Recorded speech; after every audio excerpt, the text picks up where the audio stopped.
Welcome to election night. It has been a long 4 years.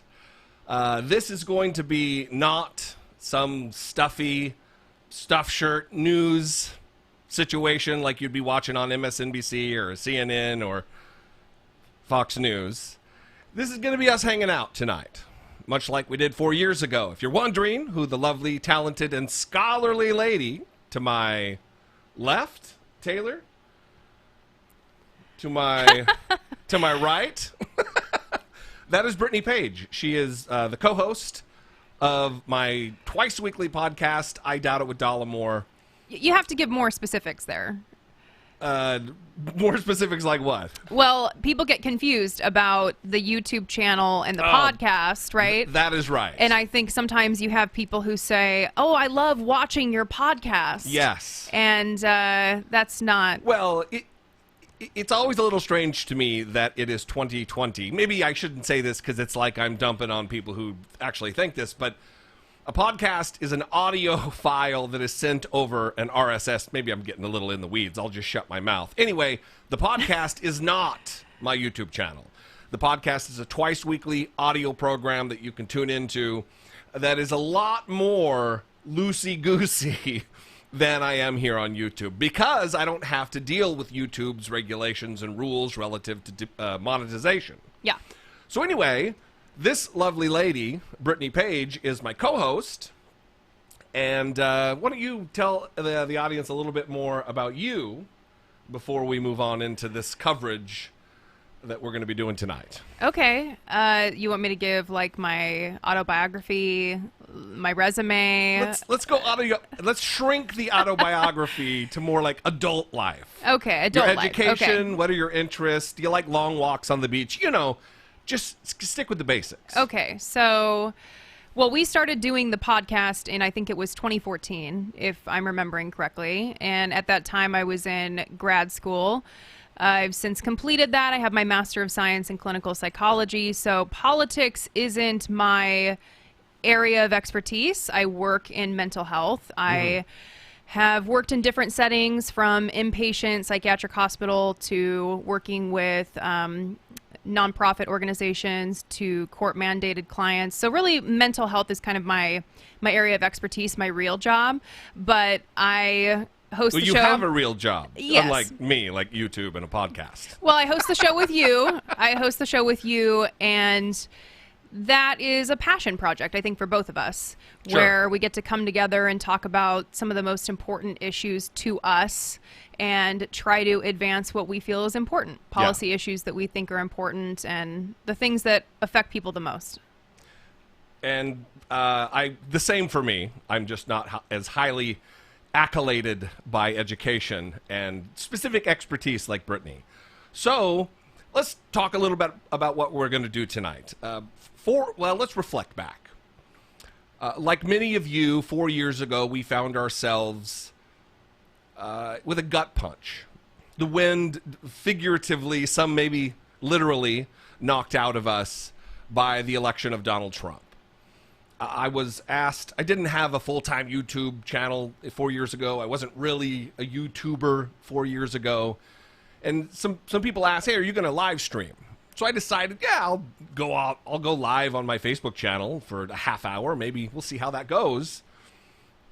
And like 5.5 hours later, there I was. Yeah. Now, many of you may know that I am fundamentally an optimistic person. Some people would say, to a fault, optimistic.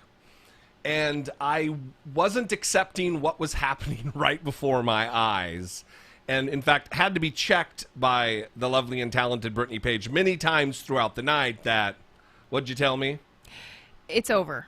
It's over. Accept it. Yeah.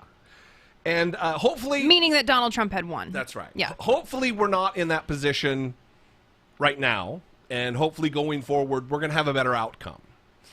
We're going to get to a bunch of questions. I want to take some questions. But first, I fundamentally want to talk about what we're looking at this evening, both with the ever-present presidential election, but also the Senate races that we are facing right now. Because if everything goes sideways and Donald Trump ends up being reelected, we need a majority in the Senate to put a stop to the anti-democratic and fascist behavior of Mitch McConnell, who it looks like is going to retain his seat.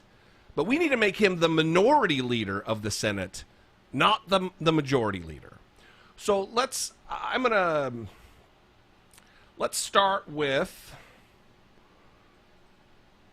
this map here.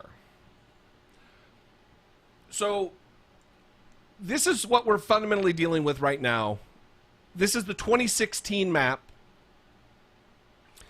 And it's color-coded this way because it shows you the states that were leaning Republican or barely won by the Democrats. The lighter the color in the particular red or blue color it is, the more narrow the victory. So this is what we're facing. Donald Trump has talked for 4 years about the landslide win. He did not have a landslide win, as you can see there. 304 is not a landslide. When you're getting, 8 from Kentucky, 29 electoral votes from one state, the state of Florida, puts you over the edge. So it's not, you win 1 or 2 states and you're up that many. So this is what and we're going to deal with it going through the night. They've already called several states. In fact, this is where we are right now. That Kentucky, West Virginia, and Vermont have been called by 270towin.com or .org. I'm not sure the outfit. CNN is doing, we have it up here, CNN's doing a little different thing. They're a little slow to call some states. They're a little quick to call others. I think we're going to go with this particular model. One, because we're not trying to race to call a state. Wouldn't you? That's the... Well, our role here is definitely not to be breaking news. It's not ratings. We're not grabbing ratings here. Yeah.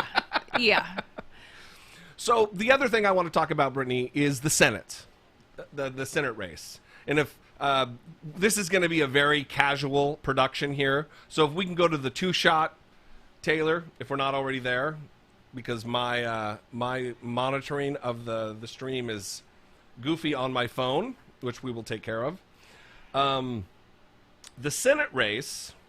Mitch McConnell won, by the way. Yeah, I figured that was going to be the case. That's why when we raised money for the specific Senate races that we chose, Mitch McConnell, that race wasn't. Amy McGrath wasn't on that list, even though she raised ungodly sums of money. She is a prolific fundraiser.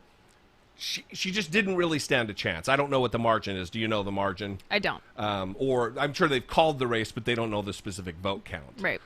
So there are key races right now in the Senate that we need to talk about. Georgia has 2 elections for Senate. Now, I don't know how much you know about the Senate. I used to work for the Senate, so I have a little bit of a insider knowledge of how it works, but I'm only going to be talking about basic high school civics here. There's 100 senators, 2 from each state. 1/3 of the Senate is up for re-election every 2 years. So it staggers. So right now there are 1/3 of the seats that are open. So it's unusual to have both seats for a state with elections running. And that is happening in Georgia right now. There's a special election, which Kelly Loeffler, the woman who just the other day said she'd never heard of the pussy grabbing tapes, of the Access Hollywood tapes of Donald Trump. Very believable. Super, super believable. Yeah. I'm forgetting that I have a co-host here on YouTube now, and that I'm not going to have to carry the whole goddamn show the whole time. So yeah, I'm apologizing for hogging the talk, because I don't need to. Is there some weight off of your shoulders because of that? Usually I'm just I have to cover the time because I'm talking into the camera. Yeah. Well, I found the Mitch McConnell information that you asked for. Yes. If you would like it. And this is how this is going to go, by the way. Like, we're reading the information as it comes in. Yeah. We have things that we're going to be referencing, but we want it to be casual, like you said. We're Yeah. hanging out with you guys. We're going to take questions. There's a lot of anxiety about the election, obviously, for good reason. And we want to kind of process it together, process it with you guys. So 62% reporting in Kentucky, Mitch McConnell, 55%, Amy McGrath, 41. To be expected. I mean, it's when you're the incumbent, you're the one who's in office already. You're already at an advantage. But when you have a position like the majority leader of the United States Senate, it's even more of a juggernaut race for you because of the fact that you hold so much immense and tremendous power for your state. And we've seen the unethical manner with which they've dealt with their power. He and the transportation secretary, his wife, Elaine Chao. So anyway, we're in the weeds here. Georgia has two special elections. They have two elections. One is a special election. One is the regular election. Raphael Warnock, the Reverend Raphael Warnock, is the Democrat running against Kelly Loeffler, who I just mentioned, and Doug Collins, who you may remember from the impeachment hearings in the House. He is absolutely a bootlicking Trump sycophant, and he's running against Kelly Loeffler for this seat. So we're in a unique situation where they need there's three people. One of these individuals running for this seat needs to get to 50%, or there's going to be a runoff. And then the other is John Ossoff and David Perdue. So John Ossoff, one of the people that we raised money for. That's right. Yeah. Absolutely. That's one of the ones. Teresa Greenfield's the other. Barbara Bollier, I don't know how to say her name.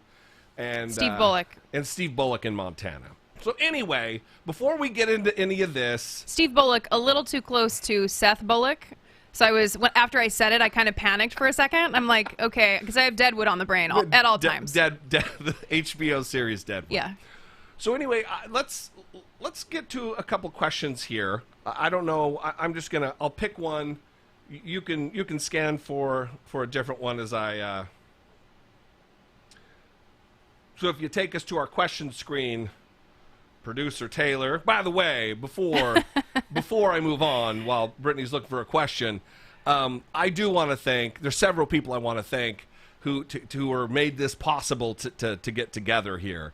One, obviously, is my talented producer, Taylor Norrid.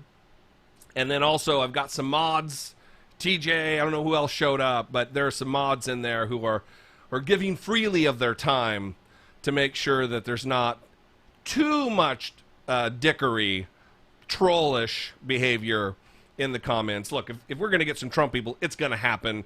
We go through our lives dealing with Trump people. I don't expect it to be a Trump-free atmosphere. But if they start spamming or start being stupid abusive, they're going to get booted out. So did you find a question that you think would be a... I'm just seeing a lot of commentary and not a lot of questions. So let's do a call. Let's do a call for questions. Ask for people to send in their questions that they have about election night, what's going to go down. Also, feel free to tell us what your experience is, where you live, how you're feeling about the election, how your voting experience was. We also want to hear that stuff too. So feel free to jump in there with that. Let's see. We do have a question here. Okay. What happens if Trump refuses to concede? Well, constitutionally, it doesn't matter whether Trump decides he doesn't want to concede. There's a mechanism, a function in place that it's written into the Constitution that on July 20th of the following year, so in this case it would be January 20th of 2021, the president at noon, the president's term ends. Now, if there hasn't been a decided winner, then it would go to the House of Representatives. I don't see in the intervening months between now and the inauguration there being a scenario where a decision hadn't been come to, unless maybe we get to a 720 or 270, all these numbers, a 270 to 270 tie in the Electoral College, but then there's a process for that as well, which we'll talk about later.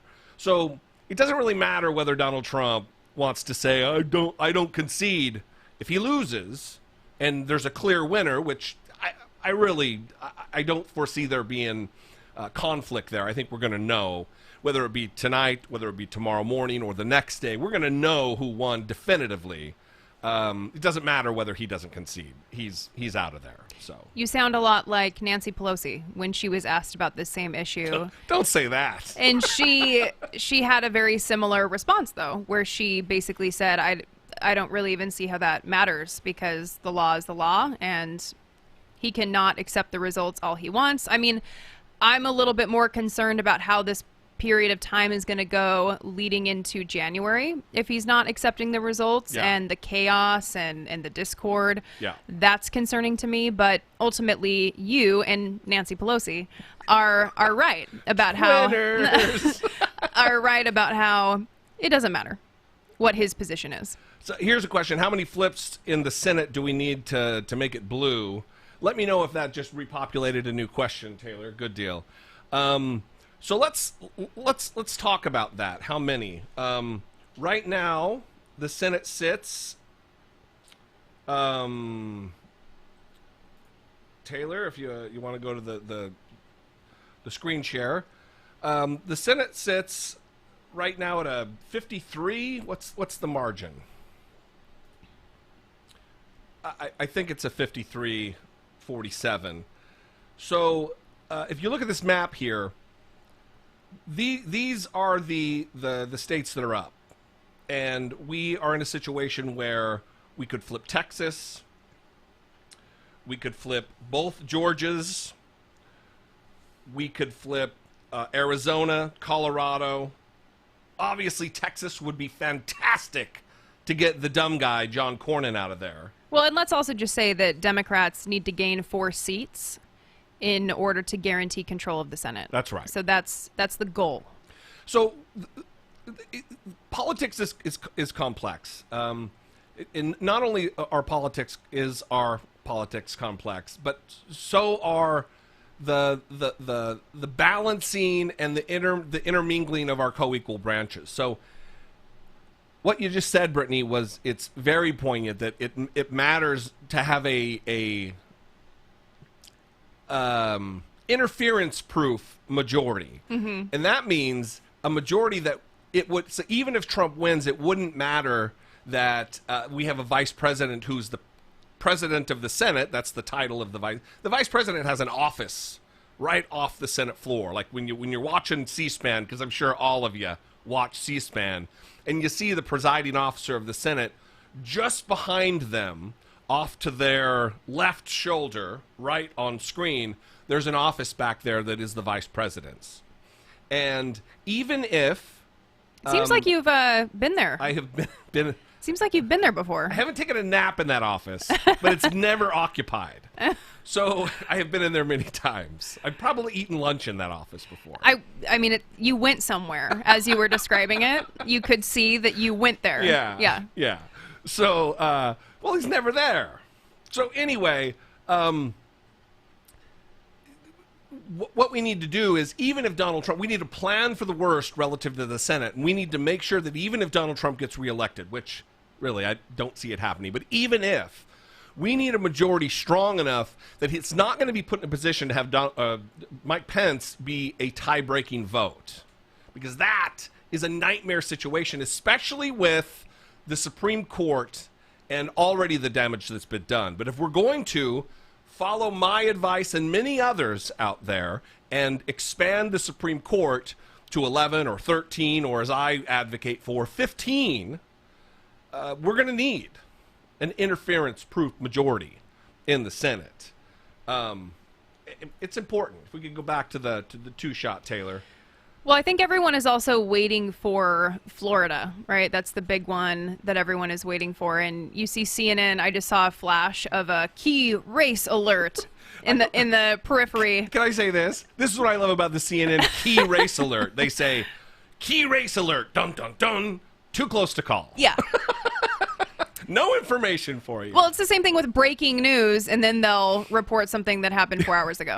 And it's not breaking news anymore. Yeah. But the results should be in from Florida pretty fast. And according to 538, that's because they let counties process absentee ballots weeks in advance, and they don't accept most ballots that arrive after Election Day. So the way that states count ballots varies from state to state, but Florida is one where we should pretty much know by the end of tonight. Now, if it's close, that's another story where it's going to extend it into, a few days. Well, I mean, if you remember the year 2000, Yeah. that was the year from hell with George W. Bush and Al Gore. The hanging chads. Hanging Chad year.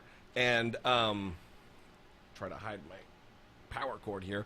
And it did go weeks where we didn't know who the next president was going to be. So that's not a situation we want to find ourselves in again. Yeah. I don't foresee it. Now, listen, there's going to be, we've already seen chicanery related to Donald Trump and the Trump team, the campaign team, trying to suppress the vote in states all across the country. Lawsuits in Pennsylvania, North Carolina, Wisconsin, Nevada, Texas, Michigan. They're trying to suppress. Tell me this. How can we call ourselves a democracy when one of the two parties, 50% of our governance, is in a full court press, a sprint to the finish to try to suppress as many votes as they can? That's where we are in America. When they're trying to throw out 127,000 votes in Texas because they cast their ballot in a drive-through voting situation. Mm-hmm.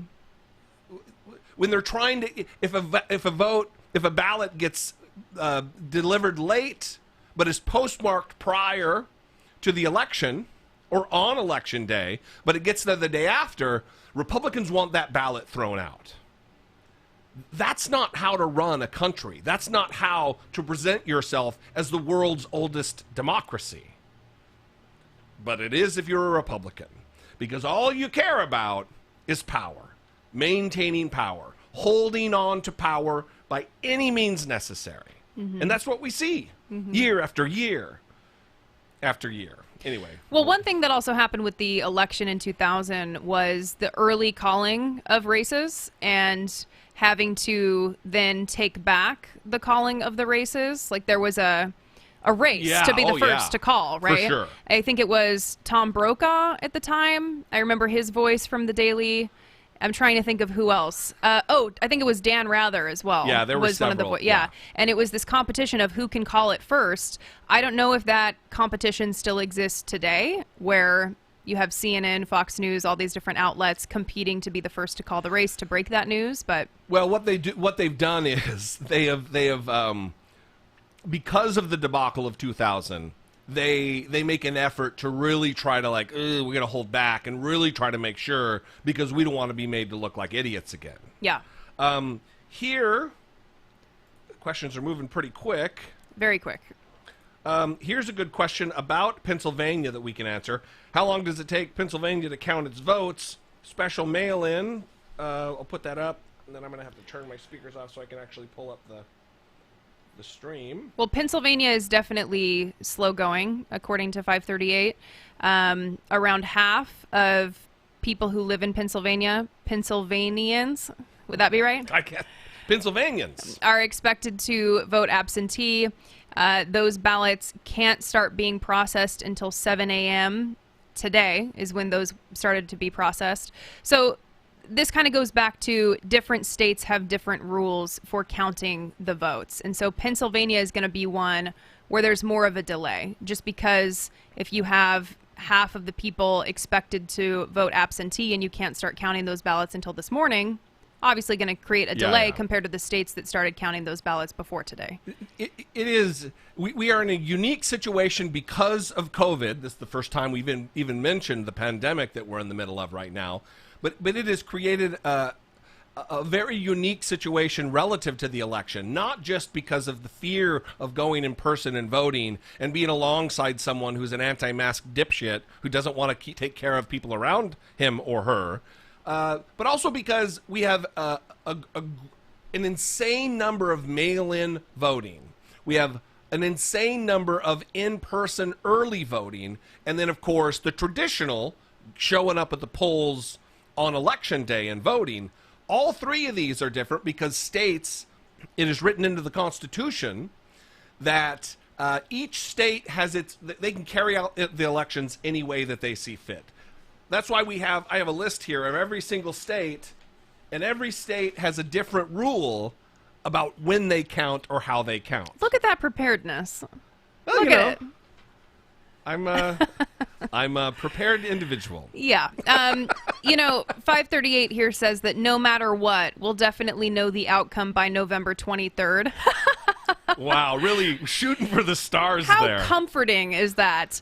But that's Pennsylvania for you. And that's kind of why there was this push, right, to get people to vote, because there was this hope that there would be a message sent to Trump, a message of complete and total rejection, that the voters came out in such large numbers that we don't need to wait till November 23rd in Pennsylvania to count the vote. I mean, we'll see what happens, but that's the hope, right? Yeah. That was the hope, that so many people would show up to vote that we wouldn't need to be delaying the counting to that period of time. Yeah. Another question. What's the likelihood of a constitutional amendment to unify the ballot counting rules? Page Monster. Maybe it's a long-lost relative, Brittany Page. Maybe, yeah. There's a lot of talk about amending the Constitution and what are the likelihood. I would say it's very unlikely that we're going to see any constitutional amendments really anytime soon. Over the course of the Republic, we've only amended the Constitution 27 times, and 10 of them were baked into the original Constitution. So really, it's only 17 times we've amended the Constitution. I don't see that we're going to federalize the election. The system that we have by which we allot under the 10th Amendment any power that's not specifically granted to the federal government or specifically not granted to the states is for the states to possess. That's the 10th Amendment. Because of that, there's a lot of things that are up to the states and their individual secretaries of state to run, and elections is one of them. And I don't see that it's a problem. I don't see that it needs to be amended. I think that just in the natural course of moving into modernity and getting settled with technology and understanding the better way to do things, whether it be voting via email or whatever, we're going to come to it. It's going to be a little slow. The United States is a giant ship. It's really hard to steer quickly. So we need to be a little bit more patient. I know that it's very frustrating when there are snafus and there are problems and there doesn't seem to be any progress. But much like the moral arc of the universe that Martin Luther King Jr. talked about, bending slowly, it's a long bend, but it bends toward justice. The same thing can be said for the progress that we are making as a nation. And maybe I'm just being optimistic Jesse again. Well, I think that everyone appreciates that, especially at this time. I'm seeing a lot of people in the comments say that Florida has been called for Trump, and I'm not seeing that. I'm seeing that 90% of the votes are in, but New York Times hasn't called it, so I'm not sure who has called it. If you could go to the screen share, Taylor, 270 to win has given Florida to Trump. So that's not the end. I mean, obviously that's not the end. Trump won Florida last time, so that's not a loss in our column. If Trump does everything he did last time and we only claw back a few states, and let's talk about that. If you could take us out of the two shot so I could switch out of the screen, Taylor. I don't know. We should have had a better thing prepared here. Let's talk about Wisconsin, Michigan. You can go back to it. Wisconsin, Michigan, and Pennsylvania. These three key states that Donald Trump won last time are pivotal to this election. That is why you saw so many of the candidates in these states this time. This is why Hillary Clinton lost last time, because she blew off Wisconsin. She blew off Michigan and Pennsylvania and didn't spend near enough time courting these voters than she should have. It's absolutely on Hillary Clinton that we have Donald Trump as president. Obviously, he got a little help from Comey. Obviously, he got whatever amount of help from the Russians and their disinformation campaign. But if she had campaigned well, and this is going to give people some heartburn, maybe we'll see the stream numbers dip, people leaving, it was on her. In Pennsylvania, she lost by 44,292 votes. Here, I have Wisconsin up. 22,748 votes out of almost 5 million votes. Or I'm sorry, out of 4 million, just under 4 million votes.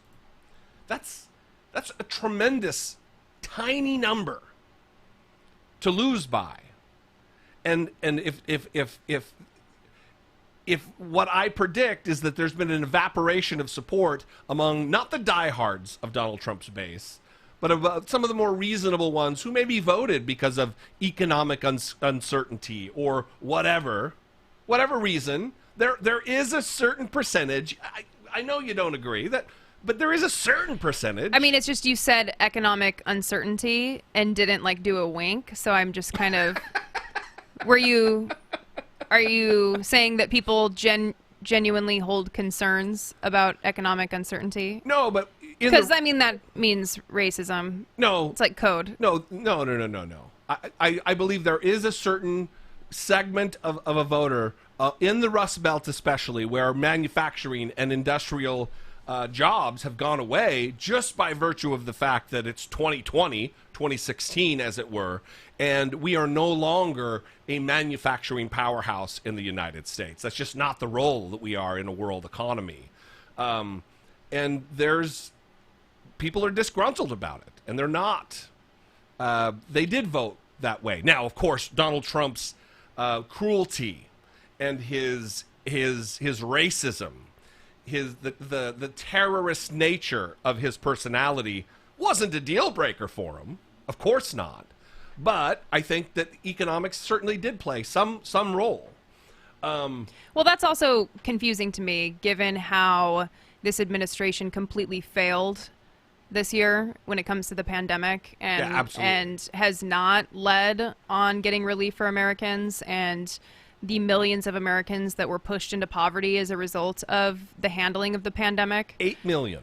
Yeah, so that's pretty hard for me to believe, because if you're concerned about your station in life and you're concerned about the economy, Donald Trump hasn't proved himself to be an effective... Right. So I'm talking about 2016 when they didn't know how he would lead. He bamboozled these people. Yeah. Now, obviously, like I said... Because he's a good businessman. Well, that's what they believed. I don't even know how... I mean, when you really want to believe something, I think it's easy. You could speak to this probably better than me, but it's motivated reasoning. You have a want, a desire. There's an outcome that you want so badly that you'll believe really anything you're told. As P.T. Barnum said, there's a sucker born every minute. The power of political partisanship. Yeah, absolutely, and we've witnessed that even now. Yeah. But what I'm saying is that if Joe Biden only needs to win over here in Wisconsin 22,749 voters to come back, it's not that many where it relates to almost 3 million voters. So the other state to talk about is Michigan.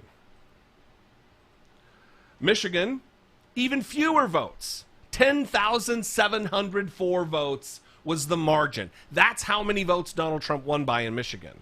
So anyway, we're in the weeds now because Florida was called for Donald Trump. What I'm saying is, don't worry. Don't worry about losing just Florida. Is this reminiscent of 4 years ago where I'm telling people to not worry? Why is New York Times still not calling Florida?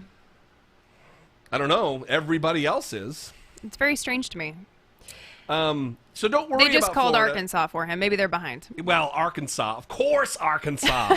Who cares, Arkansas? Of course, Arkansas is going for Trump. Don't worry about some of these states that were already in his column. All we need is one or two that were in his column last time to come our way. And, Texas or Arizona.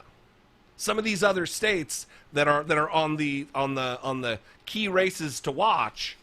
And it's gonna be a bummer. So I got my key race toss-up states. I can cross off Florida. It's 29 electoral votes for Donald Trump. Let's. But the thesis there was not a huge surprise, given that he won it last time. That's right. Yeah.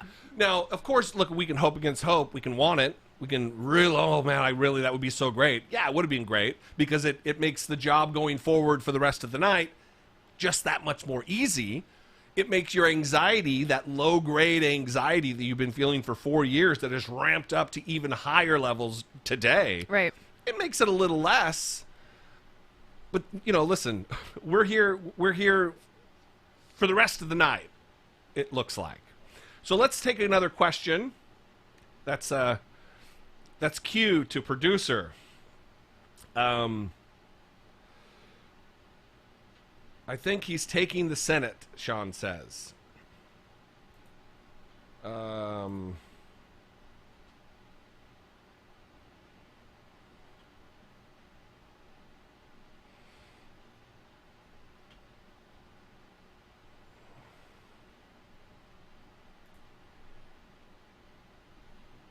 Texas, ? From Trickster. Texas is the big one that people keep talking about, right?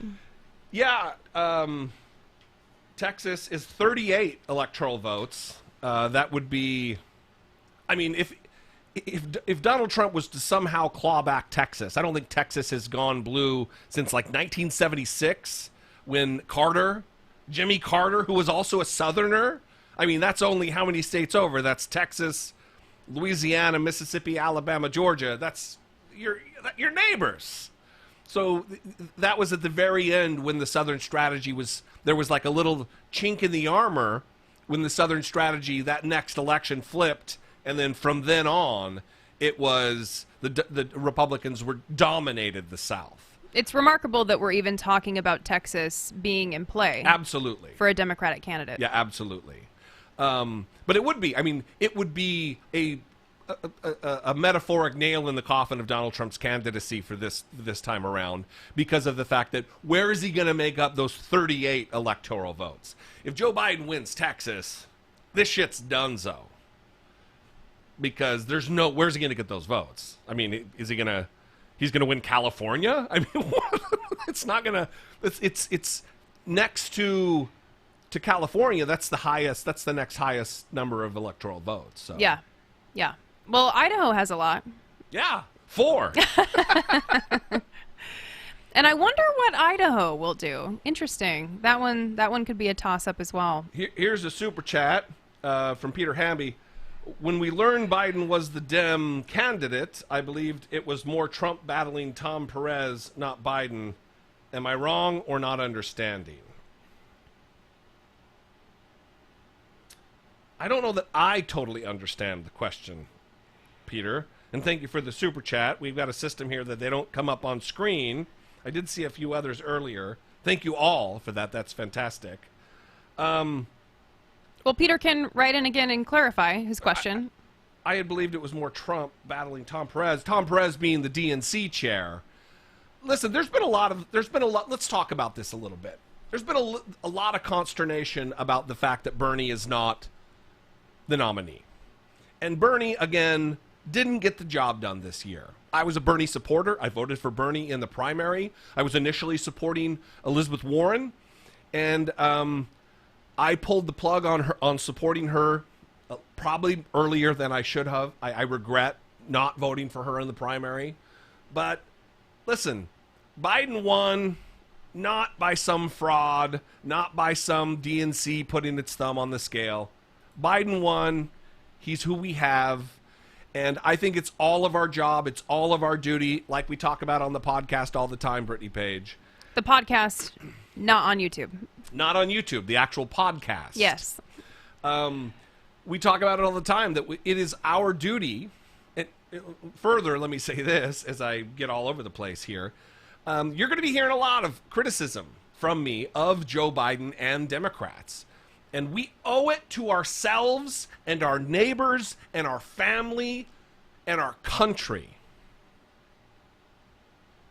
to criticize when criticism is due. Because how are we going to get what we want and what we need as a country? And how are we going to push the needle for people out of power if we don't press Joe Biden and Kamala Harris left into a Medicare for all, or a Medicare for all who want it kind of a situation? It needs to get done.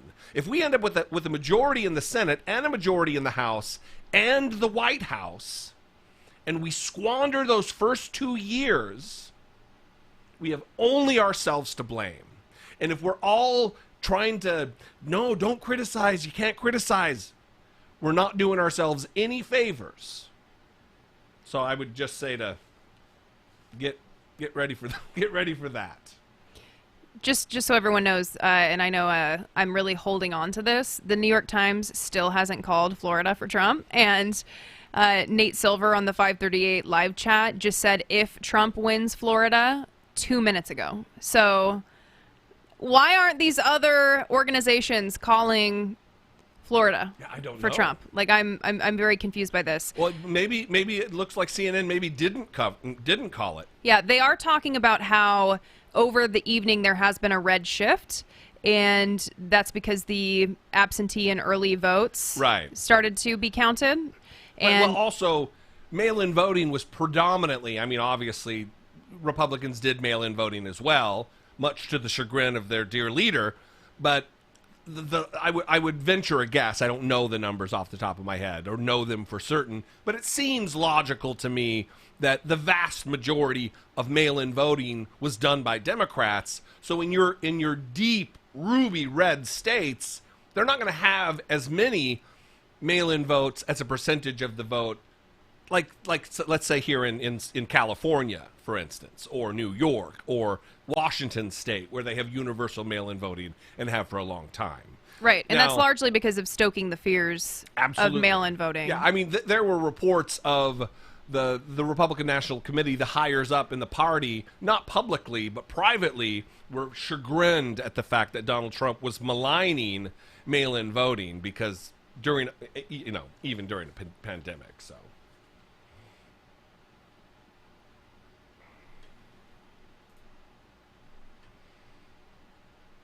Let's see here.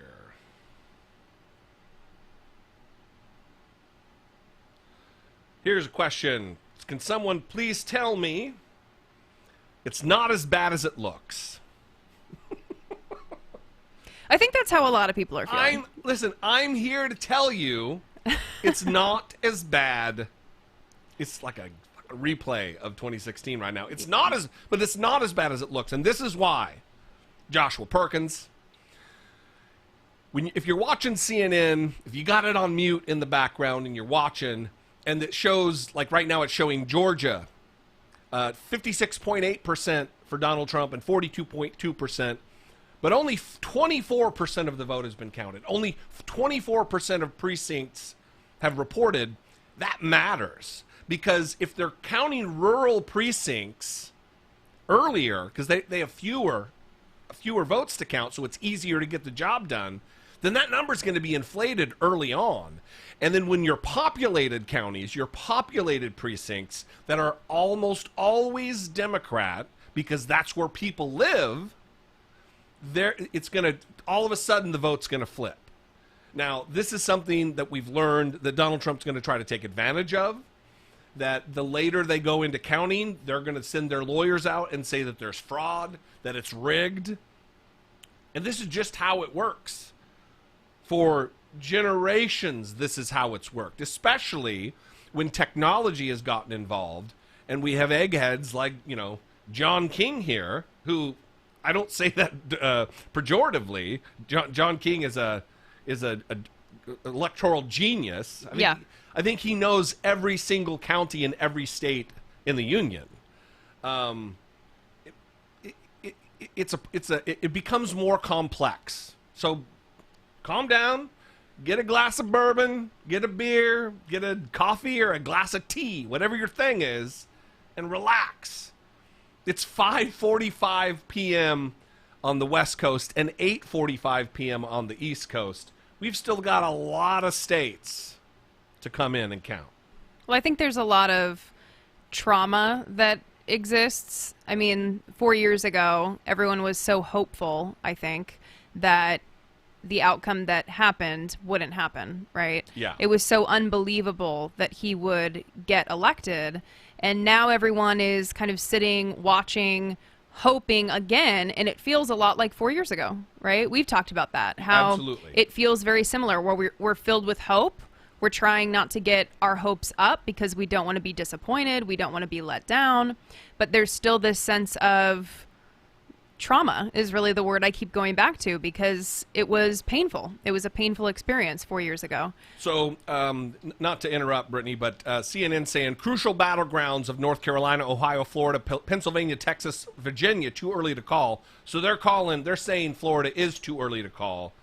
So we'll refresh here on, they still have it called, but it is too early to call. And let me say this, that some of these, I did see a question in there that how can they call a state when there's only 1% reporting? I don't know exactly how the statisticians make those calls so early. I don't. I trust the nerdy the math people. But in some cases, especially this election, we need to hold and wait because of the fact that so many states, like what are the rules on Florida and they're counting ballots? You have to take into consideration mail-in voting this year was enormous. There were more ballots cast, early voting or mail-in voting in Texas than in all votes cast in 2016. That's a tremendous thing. And states are going to have to deal with the deluge of votes that were entered into. What's the information on Florida? Well, according to 538, Florida is used to handling a heavy volume of mail-in ballots, so they're not predicting that is supposed to be an issue. They've pegged Florida as one of the states that the results should be in very fast because they're used to that. However, they do have a note here about how counties are allowed to take their time if needed. So it's possible that they could still be tabulating mail-in ballots on Wednesday or later than Wednesday. Yeah. That's why, again, similar to Pennsylvania, in Florida, the hope was that the lead for Biden would be so strong that this wasn't an issue, that this wouldn't be an issue. Which is exactly what, like CNN right now is talking about, Harris County, the Houston area in Texas, which is the most populous and bluest county, I would assume, in the state of Texas. And that is where, you've got states like Washington, which, other than like the far northwest corner, is pretty conservative. The area that I went when my daughter was going through chemotherapy, and I was there for 2 months, is Trump country. Trump flags. People with custom truck beds where they can jam a giant flagpole into the back and fly Blue Lives Matter flags. It's just dipshits galore. Similar to all the videos that you've been seeing online, like with the Biden bus being run off the road. Exactly. The Trump, what do they call them? Trump trains or something? Trump parades? I don't know. Yeah. I didn't go to very many this year. I know people think I'm a huge Trump guy. Yeah. This year I didn't, I kind of stayed home. Yeah, I think that's a good choice. Because of the pandemic. Yeah, the COVID. Not a lot of masks out there. That's right. Yeah. So, let's see here.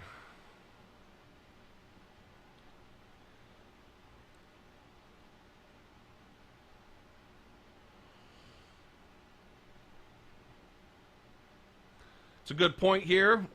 Anaconda Nika, the mail-in ballots are still not counted, so let's not take these numbers as final. I think that's a mantra for the evening, that there are hundreds of thousands of ballots in many states, in some states millions of ballots that were mail-in that aren't yet in a place where they can be counted. Now, they've called several states for Trump already and several states for Biden. Those numbers in those states that have been called are going to fluctuate.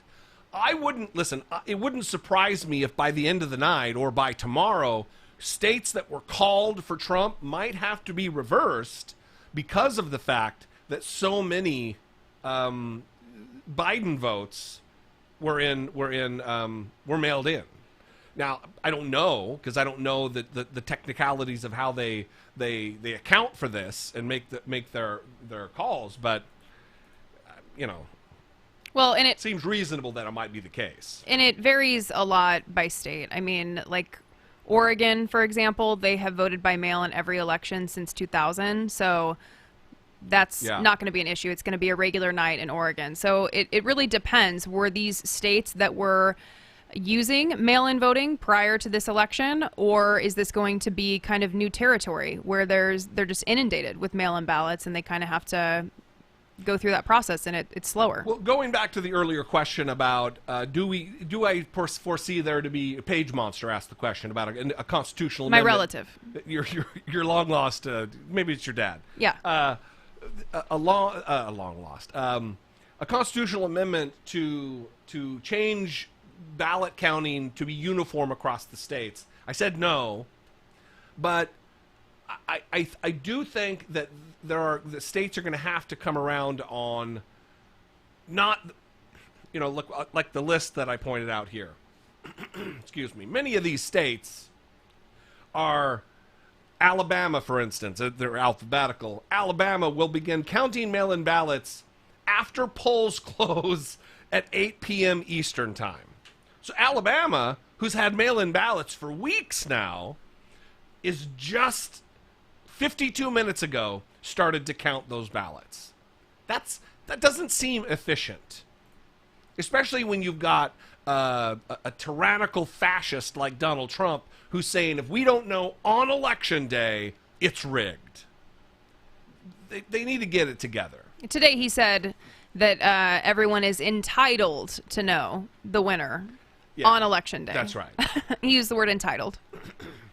So if you could go to the screen share, Taylor. This, speaking of when the polls close, this gives you some kind of an indication of what we're looking at for when the polls close. Obviously, the darker colors are farther west, farther left. No pun intended about left, right. I'm dying over here with the talking. But Texas is they're shutting down theirs at 5 p.m. They've already looks like they've closed the polls. All these times are Pacific since we're sitting here in the Southern California, Los Angeles area. But you had states like Indiana at 3 p.m. close the polls. What? So people have just a finite amount of time, a very small amount of time to get their vote in. That's why election day should be a holiday. That's absolutely right. That seems anti-democratic to me. Kentucky, the same thing. Very early close the polls time. So, anyway, if you want to see some of these charts back again, just chat, and somebody, if they see it, let me know. We can go back to it, but we'll go back to the two-shot. We had a question from Nurse Betty, and this is a common question. Why are they calling states with less than 10% of the vote? This was a big question last time. Yeah. And I think the answer is, Jesse, correct me if I'm wrong, that in some states it's just so overwhelming from the start, and that's why they call it. Yeah. I mean, it also depends on the whether or not if it's 1% of precincts or 1% of the total vote. That matters too. If you have 100 precincts, but 99% of the people live in one of the precincts, they can call it. Again, I don't know the specific methodology that's used with these statisticians because they're using, I mean, you took advanced stats in grad school. I'm not a That's not the way my brain works. So I don't know. But I can tell you that they're pretty spot on. That they're using some science there and some mathematics that is high level that I wouldn't second guess them. Now, like I do second guess when I say I wouldn't doubt that one or two states may have to be reversed by tomorrow or the next day. That's just a gut feeling. I don't have anything substantial or concrete to go on to make that determination. It's just, it's in the ether. It's just little butterflies in the stomach, my tum-tum. Good times. Yeah. So,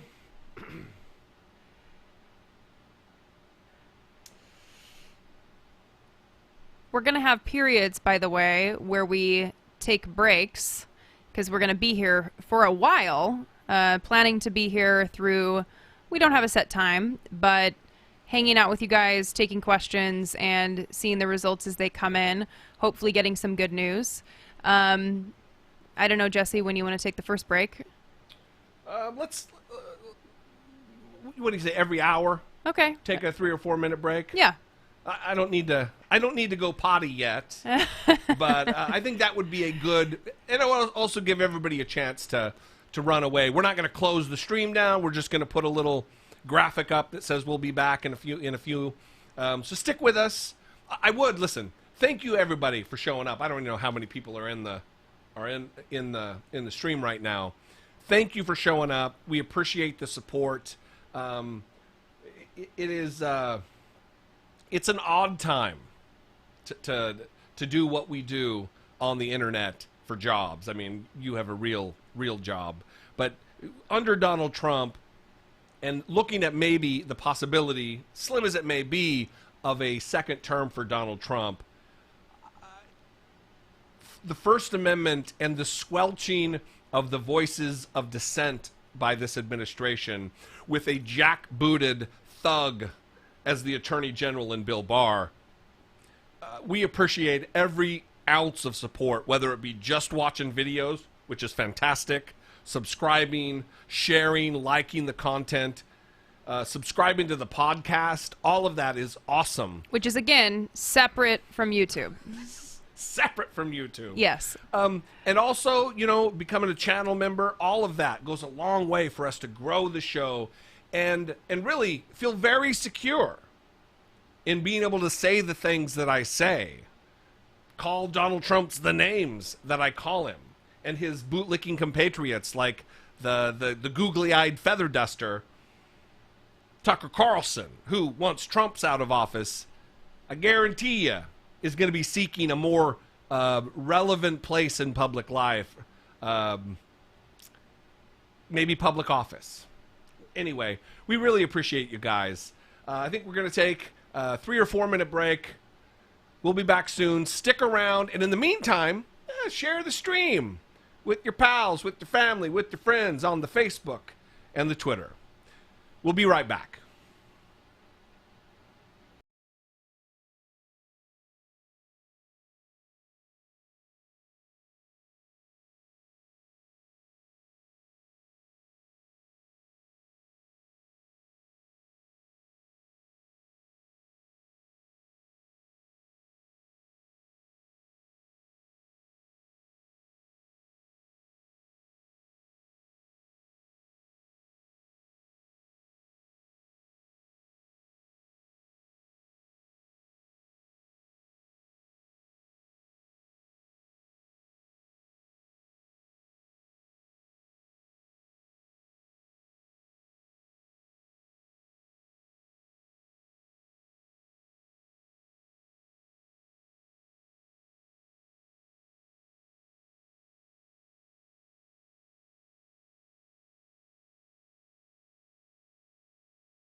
We're back.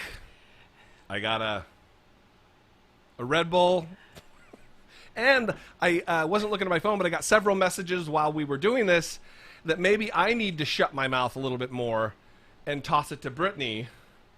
So I'm going to start shutting my mouth a little bit more. It's hard when I get all ramped up. This was full. This is a 32-ounce thing, and it was full of coffee.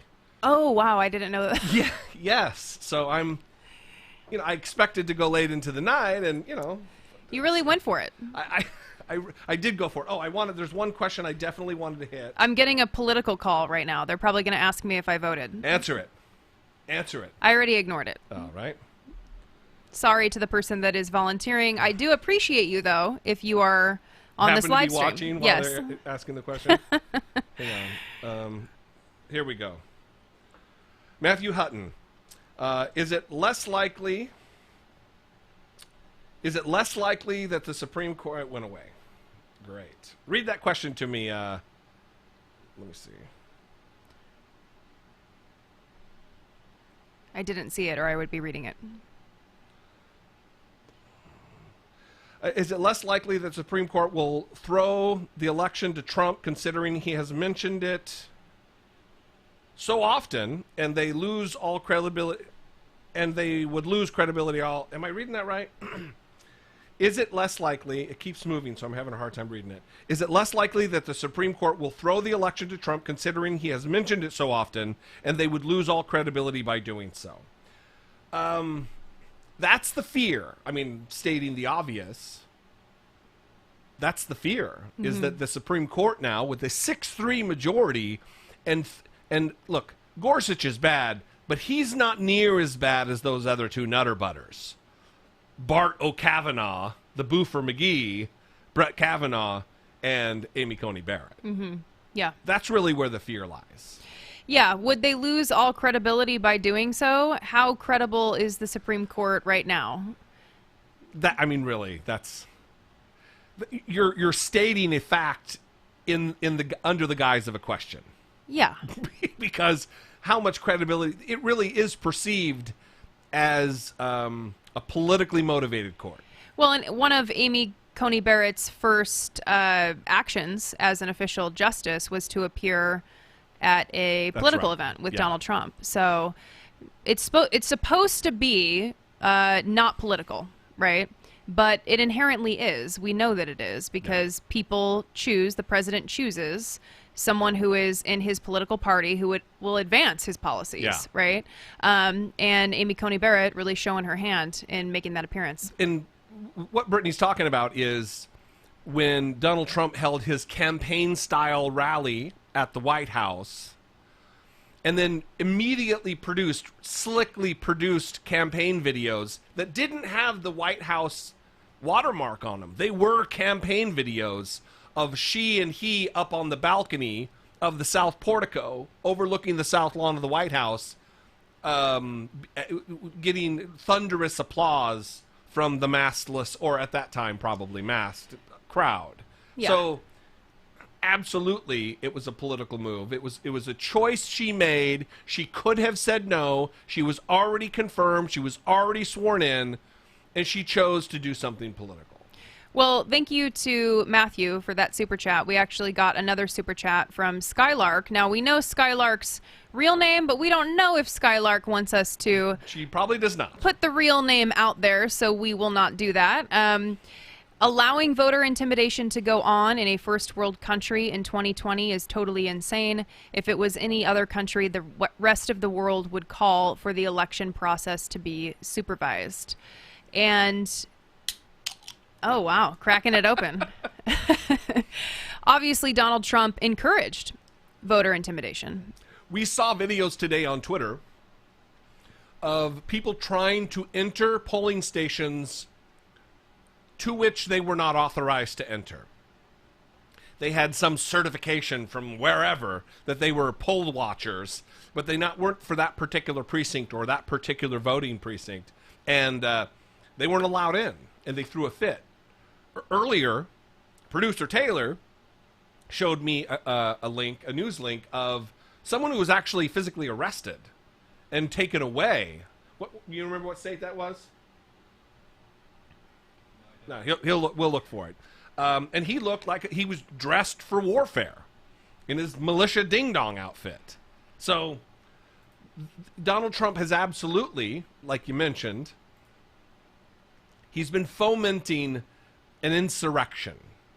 He's the person in power, and he's acting as though he's fighting from the minority, and he's not. Well, Skylark said, it's okay, you may say my name. So, hello, Louise. All right. We got another super chat from Sam. What time roughly will the election be finished UK time? Jesse is the best. Keep on effin' and jeffin'. I think I know what effin' is, but I have no idea what jeffin' is. Any ideas? I thought it was some kind of like insider YouTube business because I don't know. I don't know what the reference is. Well, but apparently likes the effin'. Well, we don't listen, Sam. It is. Who knows? I mean, I think it's 7 hours different. I'm not sure, but we don't know when we're going to find out what the call is here. Who the winner is. I mean, I would go out and make a bet. I'd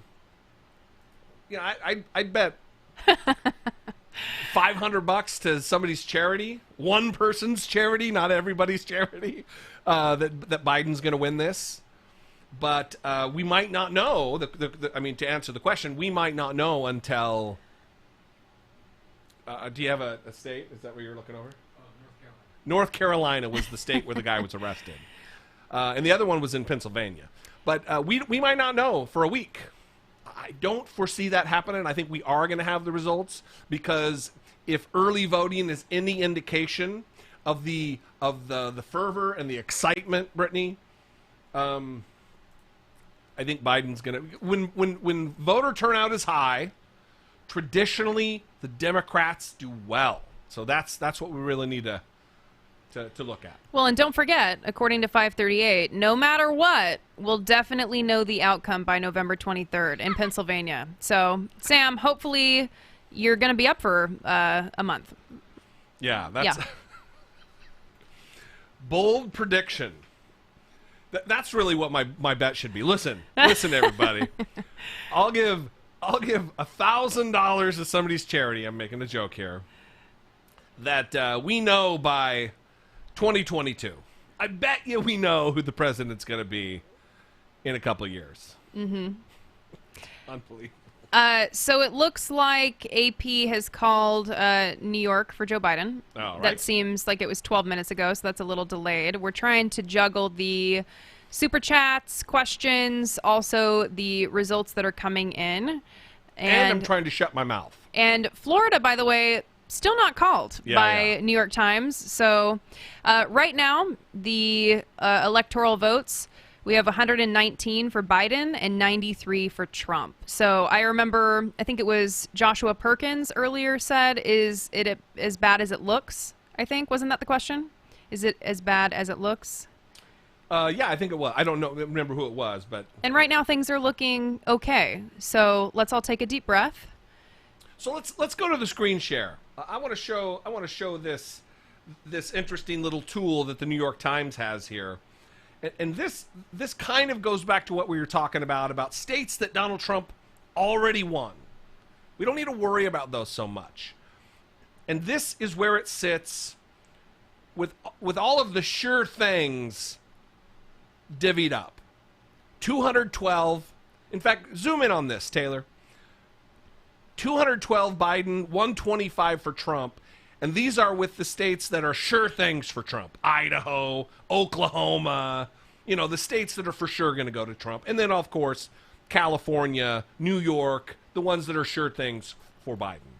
And then what you do here is, for instance, like I said earlier about Biden winning Texas, if you drag Texas over and you put it into the Biden, all of a sudden Biden goes to 250. And then if he wins Pennsylvania, Biden wins. That's it. But if he wins Minnesota, which, by the way, Hillary Clinton won in 2016, He's even a little closer. Jesse, quick interruption for Super Chats. Yeah, let's go to the questions. Shout out to Pandora Spice for the Super Chat. Love you, Jesse. Appreciate your candor, knowledge, and persistence. Very nice. We Thank also you. have a Super Chat from Brenna. Brenna says, do I have to pay more for you to say hi? No. Hi, Brenna. Hi, Brenna. Another Super Chat from Louise. Coffee and Red Bull already. What is next? Vodka.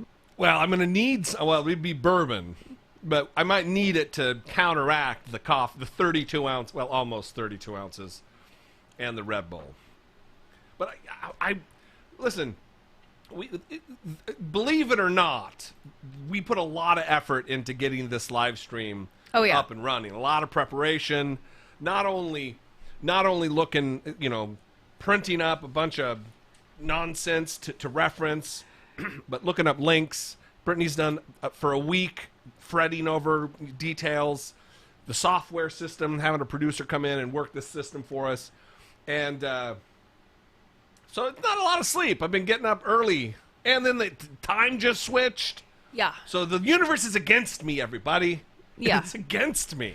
Well, and shout out to you, Jesse D, because Shout out to me. Yeah, because this was a lot of work, and you put the work in to learn this new program. I don't know anything about any of this stuff, so I think it's impressive that you know how to work all of it. And well, I want to do more of this kind of thing on the channel. Now, we're not quite to the place support-wise from the audience and from monetization to hire someone full-time to be with me, working with me all the time. But we're close. And once that happens, we're going to be doing a lot more live streams. We're going to be doing a lot more of this. I want to introduce Brittany to the audience at large a lot more, whether it be every month or so, pre-recorded maybe episodes of the podcast, doing live streams like this, answering questions, whatever. Well, one of the things that we love to do on the podcast is invite authors, public intellectuals, scholars on the show to do interviews, long-form interviews. And it would be fun if we could start getting those in video format. Yeah. Sure. And I don't know how complicated that would be, but it would be nice if we could start doing that. We just had Robert P. Jones, and he wrote a book about white supremacy in American Christianity. White Too Long. Actually, that interview is in audio form on YouTube. Great one. Yeah. You should really check that one out. Look for Robert P. Jones on the channel. Sift through the videos. Yeah. We got a super chat from Sean. Sean says, Matt Walsh sucks. So people are just paying for us to say awesome things like Matt Walsh. Matt Walsh, absolute. Anybody who works for Ben Shapiro is not great. We also want to give a shout out to Rodney, gave us a super chat. Rodney, thank you. And Nikki. Nikki, fantastic. Yes. Speaking of Robert P. Jones. Yeah. Robert P. Jones, talk a little bit about Robert P. Jones and that particular statistic we were just talking about evangelical support, which has really been waiver-free for Donald Trump.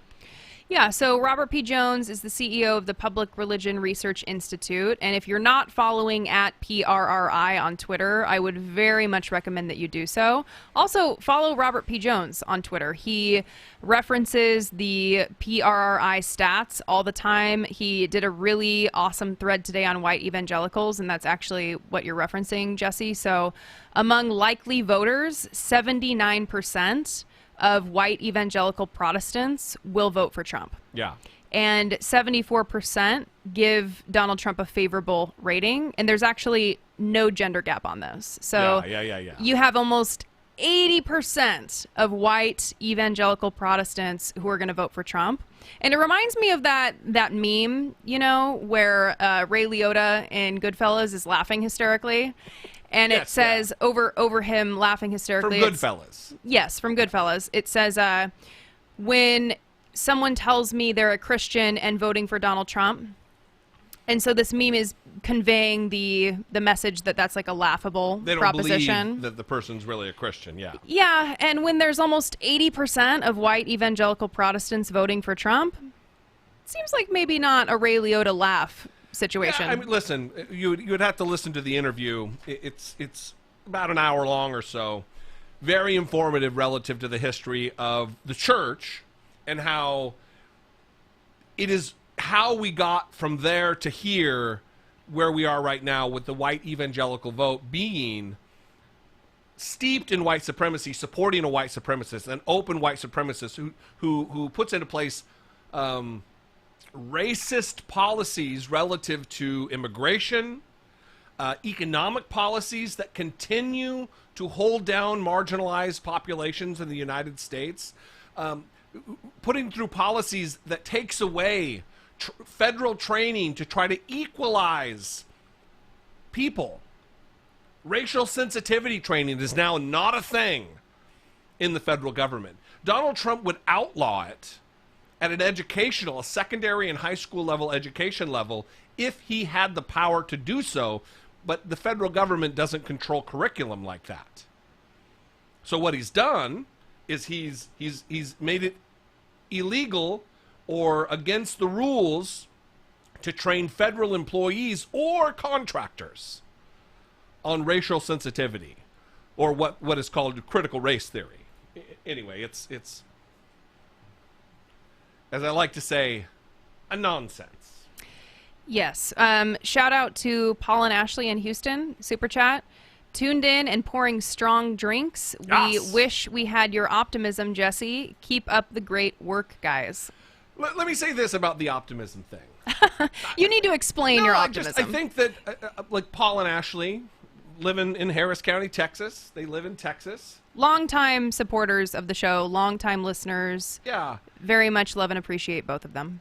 It is, I think it's easy to be, well, one, I'm wired that way with optimism. Maybe it's from Must be nice. my evangelical days with, as a man thinketh, so is he, kind of a, Why aren't you putting a little stank on that? Take us to church, Reading the Jesse D. scripture. Take us to church. So maybe it's that. I don't know, but I'm a pretty positive guy. I've always been optimistic. And it's relatively easier to be optimistic living in California, where we're going to elect Donald Trump. When you live in a state like Texas that is now it's hinging on maybe being blue, I think it's less easy. If you live in a state like Oklahoma, where it's nutters, wall to wall, it's difficult to be optimistic. If you live in Idaho or Utah, it's a little tougher. Where you feel like your vote doesn't count. Yeah, where it's just you're inundated, you're surrounded, you're under siege. So yeah, I get you, I feel you, Paul. It's, but you know what? It feels good to be optimistic because I'm always looking on the bright side. We got clarification from Sam, by the way. Effin and Jeffin means swearing in the UK. Oh. And also, will Def go on your Patreon? Your podcast is so funny. Only just found it. Wish I found it 705 episodes ago. WAP episode was the best. We did an episode, I don't remember what episode it was, where we talked about WAP, Cardi B's song, and did a little remix with Ben Shapiro and his artful reading of the lyrics. So Yeah. Here is another question from Jeremy. I usually listen to you both on 1.5. Oh. 1.5 speed. It went away. It went away. How do you lock those down so they don't jump? They do jump. I usually listen to you both on 1.5 speed. I found it. And hearing your normal tone makes it sound like you're both drunk. Not that I'd blame you if you were. Love you both, and thanks for all that you do. Thank you, Jeremy. We got to figure out this question thing because that's maybe we throw them in the queue and then they'll just show up and we'll just answer some questions for a while. And Oh, then that's a good idea. Clear Okay. the queue. Yeah, I'll start adding to the queue. Yeah, let's do that. Okay. Because then we can view the queue. View the queue. You seemed really excited about that. Yeah, That's the optimism it coming rhymed. through. Yeah, it rhymed. Okay. So I've been reading all the questions, so now I need to go back and see here's one. if a state has been called. Here's one. A super chat. We will answer questions that aren't super chat. There's so many of these that I don't want to leave them and not answer them. Is Popeye misbehaving? From Nikki. No. No, he's just scratching himself. He is? I'll kick him. He's just scratching. We've got an elderly bulldog, for those of you who don't know, Popeye. And you could find, listen, here's a plug. Yeah. You could follow him on Instagram. We're those kind of douche pet owners that have an Instagram for their stupid dog. It's Bully with a Y, Bully, Bully, Popeye. And he's on Instagram. And he's a beautiful dog. He is a beautiful dog. He's old and we love him. But he's got all kinds of maladies. Yeah. He's scratching and itching and burping and farting, and it's what it is. So I got a question from Hamby76. Brittany, why are you having a hard time with that? Christians make themselves for good people. Oh, Christians mistake themselves. Sorry. Comment scrolling. For good people merely by virtue of their faith. So if you consider yourself a good person, why vote for Trump? Well, the thing is, so white evangelicals, for example, they have values that align with Donald Trump. So that's why it's not surprising when people say, well, you can't be a Christian and vote for Donald Trump. Well, I think that the data speak for themselves. When you have almost 80% of white evangelical Christians supporting Donald Trump, that tells you something about Christianity values, and the Christian priorities. So you might want to kick that dog. So let me say this. Is he scratching too much? Yeah, a lot. Let me say this about Christianity. Not all Christians, start with that, are bad, hateful, prejudiced people at all. No one's saying that. Yeah. But when you have 78%, was that the percentage from PRRI? 79%. 79%. And a 74% favorable rating. CNN calling Tom Cotton and Mitch McConnell. Wow. When you have 79%, and there's no gender gap between women and men, they both support Donald Trump. That is a rock-solid, unwavering level of support for a president like this, as divisive as Donald Trump. It tells you something. When you had a man who mocked a disabled reporter, who bragged about sexually assaulting women, it tells you something about somebody's core values. It tells you something about the mantra of telling poor people and disadvantaged people to pull themselves up by their bootstraps. I've had conversations, arguments with people who claim to be Christian, and I've questioned, do you think Jesus would say that? And the response was, I don't care. This is what I believe. They've substituted their religious belief for political ideology. Yeah. Just the way it is. Well, and 7 in 10 white evangelicals say that the killing of black Americans by police are isolated incidents. Yeah. And most Americans recognize those events as a part of a pattern, right? Well, if you have your eyes open, you do. Yeah, so that's kind of what we're talking about with the values. And then 71% of white evangelicals believe that the values of Islam are at odds with American values and the way of life. So we have a pattern here of racism, of anti-Muslim sentiment and rhetoric, and Donald Trump holds those values, and so do white evangelical Christians. Yeah. The majority of them. So that's why they vote for Donald Trump. Colorado called for Joe Biden. So let's real quickly here. Let me clear the queue. Everybody, thank you so much for all of the super chats. Actually, we'll go one more question before we move on. From Lisa B. Could they impeach him again this time for mishandling the pandemic if we have the House and the Senate? Yes. The answer is an unequivocal yes. They could impeach him again for the same things he did before. They could impeach him for a lot of the crimes that they didn't charge last time, like obstruction of justice. have a new Senate, it'd be a whole new deal. A lot of the rules of prosecutions, criminal prosecution, don't apply. Like double jeopardy. That's not a thing, because this is a political process. It's not a criminal one. So yeah, they absolutely could impeach him again. And if we have a majority in the House and the Senate, and we get rid of Nancy Pelosi, which might make some people mad, I think we should. If he's reelected, which I still don't think he's going to be. All right, I'm going to clear the queue. Thank you guys all for the super chats. That's beautiful. Let's go to the map here.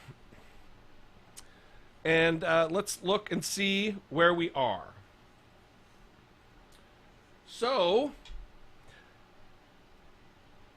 if Florida has... Actually, let me go back to that New York Times thing. The little graphic where you click and drag. The little fun graphics. I think you want to go back to that just because it's fun. Yeah. Yeah. So let's go big screen on this. Let's zoom in on this, Taylor. So the states that have been called, if you'd be so kind to rattle them off to me, Brittany. The states that have already been called? Yeah. All right. Let me go and pull up my map. Because if they just called Colorado, which was already probably in the sure thing for Biden, so it's not going to change the numbers. You know, I'm going to not use the New York Times. How about that? Because they are apparently not calling anything. Maybe you have to refresh or something. No, I did refresh. Huh. Yeah. So let me find a different resource here to So are there get you any your states. swing states? That's the real question here. Are there any swing states that have been called? I'm looking up at the TV, and Colorado, Oklahoma, Arkansas, North Dakota, South Dakota, Tennessee, and Kentucky have both gone. I think that's one of these. North Dakota, South Dakota, Nebraska, Wyoming, all for Trump. Nebraska 1 or Nebraska 2? Nebraska 1, probably. See, that's the other thing that's complicated here, is because states are allowed to do their own elections, we have two states that don't do winner take all. You've got Maine and you've got Nebraska that separate it by congressional districts. So one of Nebraska's congressional districts goes to Trump, and one might go to Biden this time. Maine, same exact thing. So that's one of the battle points here. But it looks like everything that's been called right now is already a sure thing. So we haven't gotten to the swing states to make a choice like that. We can go back to a two-shot, Taylor.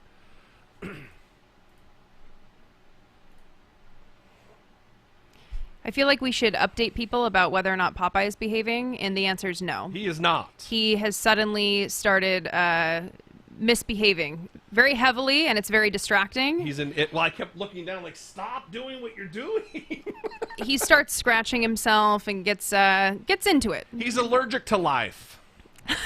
Everything makes him itch. He loves his life, but yes, everything makes him itch for sure. So should we go back to a couple questions here? Yeah. The Hamby76 said, Brittany, I already know all this. I'm confused as to why you don't see why scoffing, laughing is appropriate.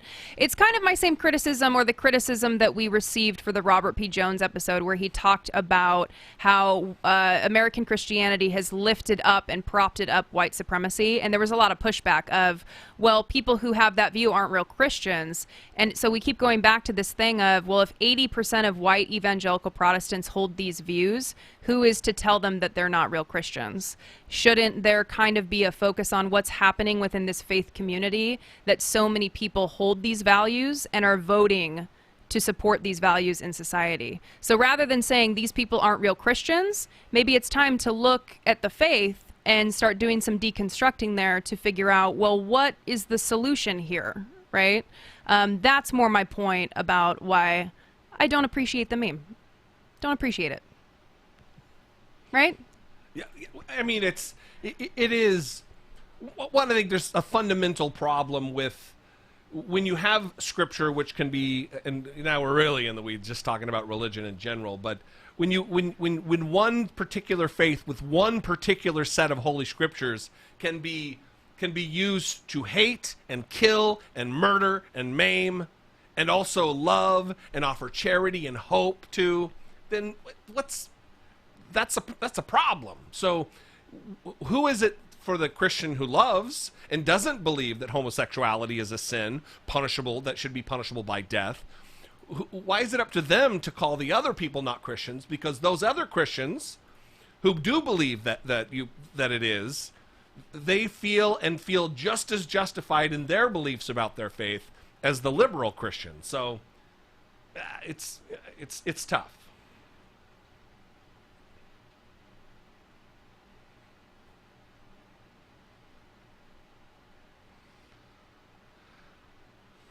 So here's the deal with everybody who's given super chats and we're not seeing your question.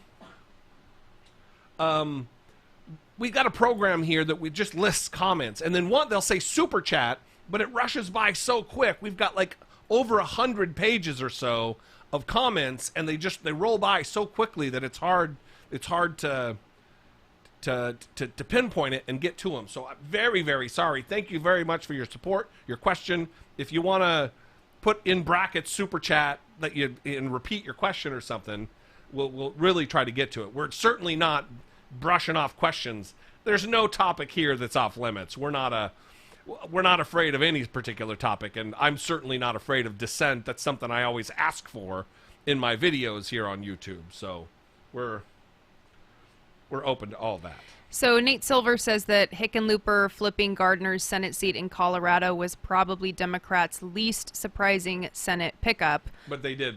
But a pickup nonetheless. Yeah, that's great. Yeah. So they're down one. Yes. Republicans are down one in the Senate right now. Cory Gardner, who was a Trump, as the campaign went on, a tepid Trump supporter, but a Trump supporter nonetheless, he has been defeated by former Governor John Hickenlooper, who was running for president, by the way. And then the call came, listen, it would be better for the country if you would abandon your hope for the presidency and run for that Senate seat. And you know what? He did it. Unlike what Beto O'Rourke did, he answered the call, and we're better for it. So I'm seeing tweets from people that I respect and follow, talking about how they're going to bed because they can't handle watching the results anymore. And I'm wondering if some people are maybe feeling the same way, that there was this expectation that because Trump is so uniquely terrible that we would be seeing bigger wins for Joe Biden, more wins for Joe Biden. What's kind of your perspective on that, Jesse, in terms of where we are right now and where the night is going? Well, I would have to see the problem with answering the question with any definitive nature is the fact that I haven't been following the coverage as closely because we're doing this right now. Mm-hmm. As we go, give me 10 minutes and I'll glance up at the TV every once in a while and I'll have some better answers to see where the specific vote counts are, because we don't have access to like the 14% of the votes in Pennsylvania that are estimated in. I don't have those numbers right now, so it's hard for me to. I can tell you this, and maybe again it's because I'm an optimistic guy. I don't feel disheartened and ready to turn the TV off and go to bed because I know enough about what has led us here, and I have enough faith. And there's a lot of people who are going to disagree with me here, but I have enough faith in the American people to be disgusted by Donald Trump, even if they agree with his tax policies. They're disgusted with the revelation that 565 children may never see their parents again because they were separated as a matter of policy at the border only for the objective of a deterrence. That it was quoted in the Washington Post that Jeff Sessions says, no, we've got to take the kids. That's immoral. That is a human rights abuse. And even if you believe in lower taxes and trickle-down economics, even though we've had generations of evidence that it doesn't work. Even if that's the case, there are decent Americans out there who aren't going to support this president, whether it be staying home and not voting at all or actually voting for Joe Biden. They see the fascist nature of this totalitarian wannabe, and they oppose it. So I have confidence in the American people ultimately. Sorry. Well, I was feeling so good, and that was so uplifting, Yeah. and I'm listening to you, and I'm feeling so happy about it. And then I look at my news alert that a QAnon supporter is elected to Congress. In Florida? Let's see. Or in Georgia? How many QAnon supporters were running? I think there's 3. There was one in this. There was a Senate race in Oregon too. You're talking about Laura Loomer's one of them, right? I don't know if she's the QAnon specifically. So this is Georgia. Georgia. Yeah. Yeah. So we have a QAnon ding dong. Well, after everything that I said, sorry guys. It doesn't take away from what you said, but it was the timing of it, right? Yeah. I was feeling so good, and then So now here's I feel a bad. question from Parker Gray Realtor. What will you do if Tucker Carlson wins in 2024? There actually is Oh my some God. talk that is the next wing of the Republican Party, and that Tucker Carlson may run for office. Now, listen. After 2012, the Republican National Committee did an after-action report. They figured, listen, we're seeing the writing on the wall and the changing demographic in the United States, and that people of color are making up a larger percentage of America, specifically Latinos. And they had an entire, as Mitt Romney would call it, a binder filled with information about a strategy moving forward. Donald Trump came along. That was no longer the case. We are now the party, Republicans are now the party of white supremacy. We are now the party of Donald Trump and Steve Bannon and Stephen Miller. So I don't deny that the next generation of Republican leaders will have Tucker Carlson among them, have Tom Cotton from Arkansas, the senator from Arkansas, giraffe neck extraordinaire. But I think just based on the demographics and the attrition of the current Republican Party, the sitting members of the Republican Party, not sitting as in elected officials, but sitting as in adults, the older generation that is dying off, literally expiring, passing away, that things don't look good. Now, it's going to take longer than we would all like, but the Latinx population in the United States largely is opposed to Trump. There are pockets across the country where there is more support for him, like in Miami with Cubans, but largely it is not okay with the hate and the division and the derision of Donald Trump. So, ultimately the question is, what'll I do? Well, I'll do what I do every day and fight tooth and nail against it, especially if it's Tucker Carlson. But the Republican Party is breathing its last breaths. That's ultimately what I truly believe. I said that in 2016, that if Donald Trump is elected, this will be the death of the Republican Party. I still think I was right. It's just taken a little longer for them to gasp their last breath than I thought. You're going to have to spend a lot of time probably coming up with new nicknames. That's what I think most of your time will be dedicated to. Yeah, I'm so fond of Googly-Eyed Feather Duster. Can't let that one go. Yeah. Yeah. Especially the little graphic that you made for it. I did that. I got to find that again. I did that like a year ago. I liked it. Yeah, it's good. There should be a Tucker Carlson, like fake Tucker Carlson Twitter account, and they should use that photo as the avatar. Just a suggestion for anyone out there in the business of creating fake Twitter accounts and Yes. trolling Tucker Carlson. So do we have any? Again, now CNN is saying crucial battlegrounds of the new North Carolina, Ohio, Florida, Michigan, Pennsylvania, Texas, Virginia, too early to call. and they're calling that breaking news. Yeah. Too early to call isn't breaking news. That's just, we're too early to call, everybody. So, that's It's a good time. It's a good time. Ugh. So, really, where are we? Well, when it comes down to electoral votes, Biden is 131 and Trump is 92. And that is according to... New York Times. Oh, they have updated. Well, I mean, it depends, I guess. Colorado was the latest state that was announced, and they have Colorado on here now. So in terms of Florida, they're still not reporting that. 93% of the votes have been counted in Florida. They haven't called Ohio yet. 64% of the votes in Ohio.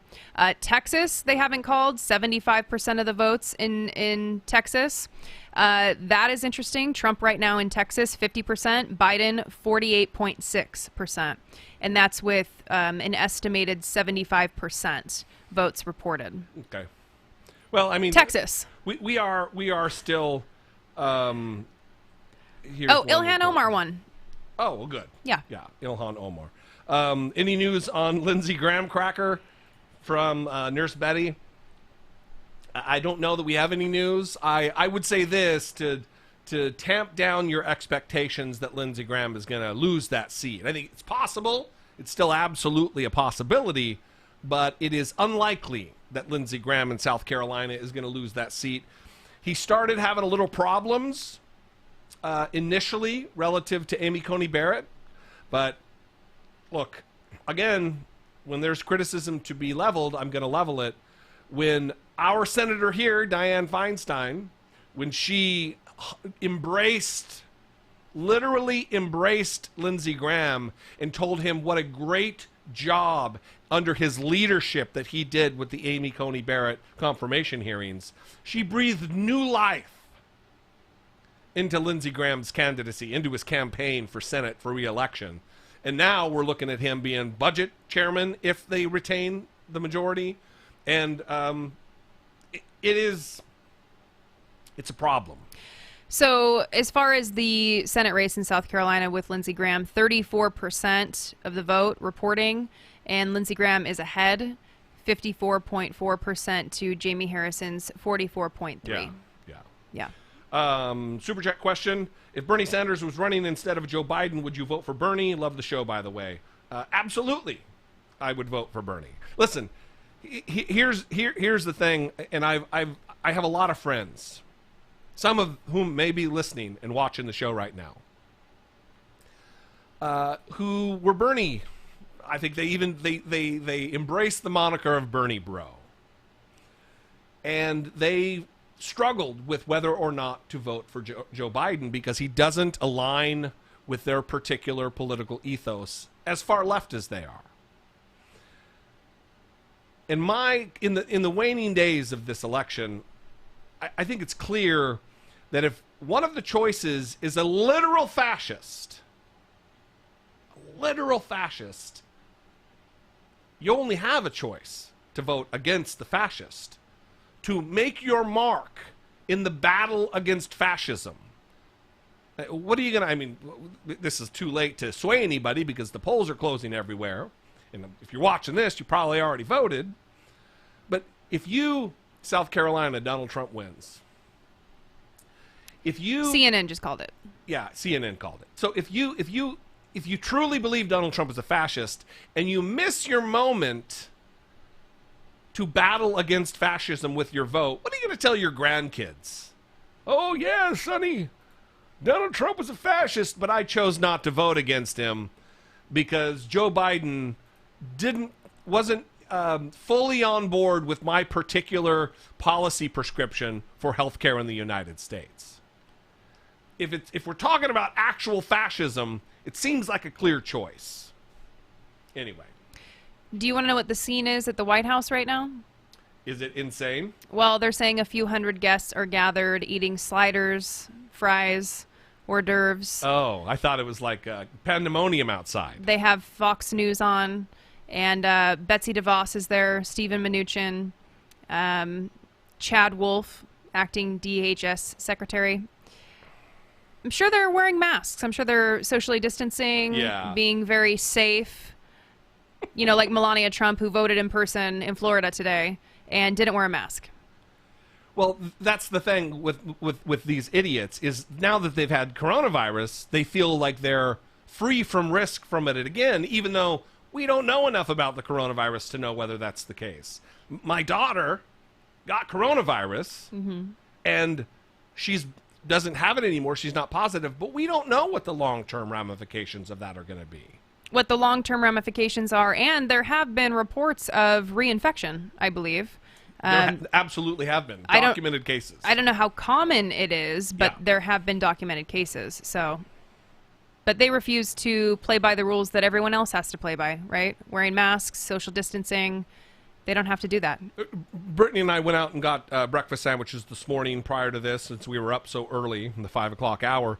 And there was a lady who came into the shop without a mask. Which is very common here in Orange County. There's Yeah. a large contingent of anti-maskers, and they are led by a woman named Peggy Hall and other people. But if you want some comedy for your night, you're feeling a little low, I would go watch some Peggy Hall videos. Oh, yeah. She calls masks demonic devices. demonic devices. Yes, she won't be muzzled by a demonic device. It's against her religion. And she sells, I mean, if you love grift, she sells $15 religious exemption cards, and she tells you directly, hey, these will do nothing if you present it at a restaurant and you don't want to wear a mask, but just buy it. Who doesn't love grift? It's only $15. Who doesn't love grift? Looks official.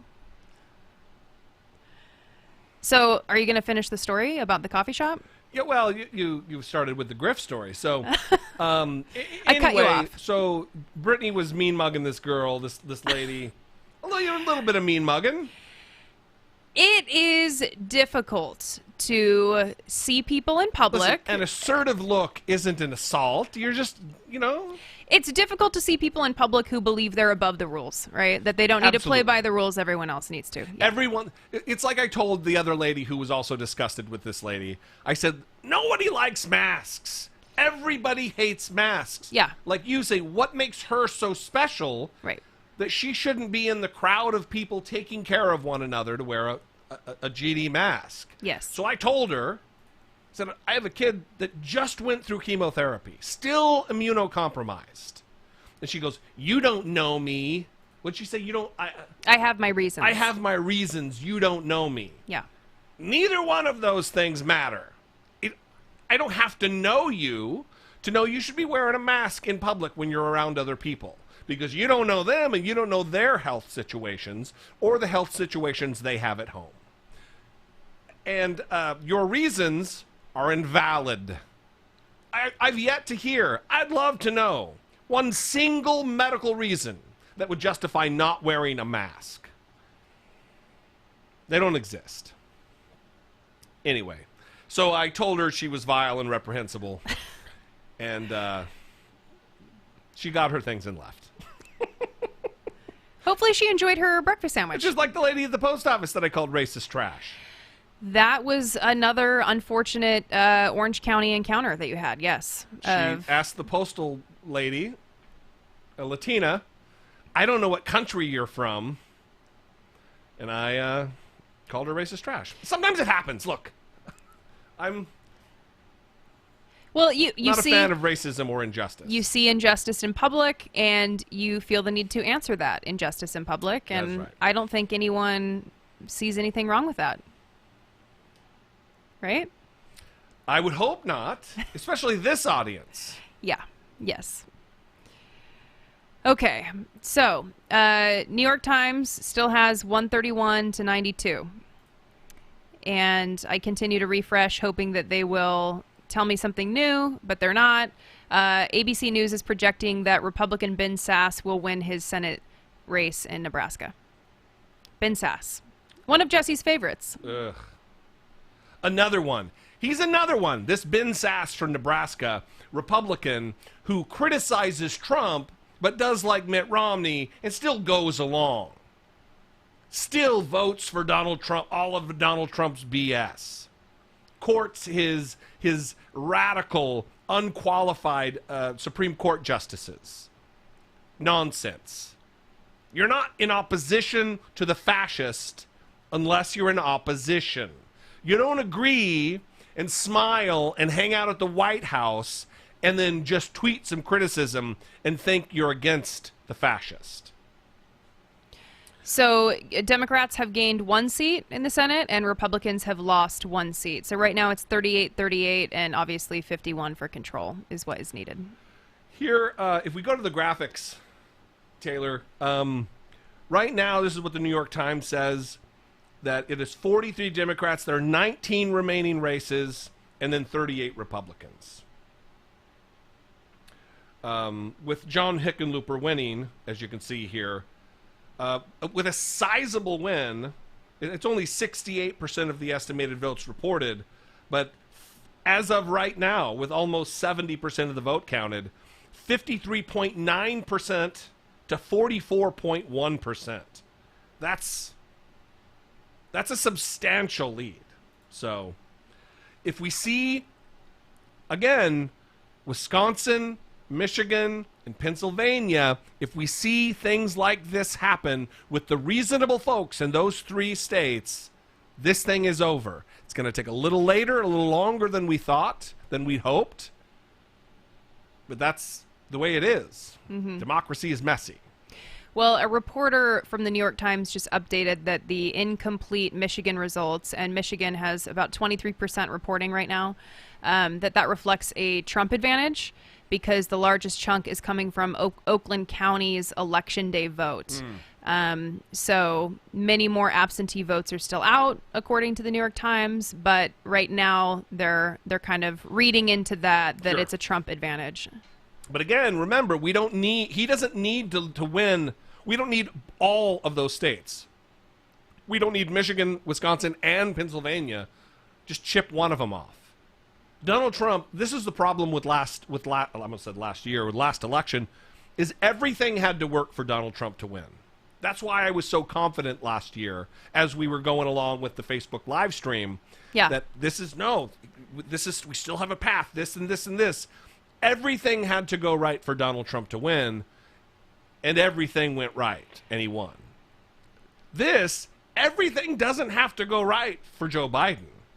There's all kinds of shit that could go wrong, and Joe Biden will still win. We're witnessing it right now. It's, again, taking a little longer than we'd like. They just called the race for Lindsey Graham. So Lindsey Graham. Lindsey Graham reelected. Like I said, I wasn't expecting that. I called it not to get your hopes up. I think it was Nurse Betty who asked the question. To not get your hopes up. See, I'm not a brainless optimist. I was holding out hope that it might happen. Yeah. But it didn't seem reasonable to me that Lindsey Graham would win. And if I had a sound effect like me tooting my own horn, I would do it. Because I am a fan of tooting my own horn. For those who don't Let's get to a know, question. That's something that we do often on the podcast. Again, YouTube is not the podcast. So I doubt it with Dollemore twice a week. And that is something that Jesse does a lot on that show, is toot his own horn. I don't do it a lot, do I? Well, you're right a lot. So, yeah, you do it quite often. Well, I do like being right. Don't we all? I'm fond of the being right. Don't we all? Here's a question, or one last thing from Skylark from in Denmark, that it's 4 a.m. here in Denmark, and I need a couple hours sleep before morning, so I have to leave. Stay strong and fabulous, you guys. Thank you very much for joining us. We do have a lot of international, both listeners on the podcast, but also here on YouTube, a lot of audience members who are from across the pond in foreign countries, and we appreciate you guys so much. It is, as we go on in time, the smaller the global, everything shrinks, and we're all closer than we used to be, because we can reach out in ways like this, and we really appreciate it. So yeah, definitely.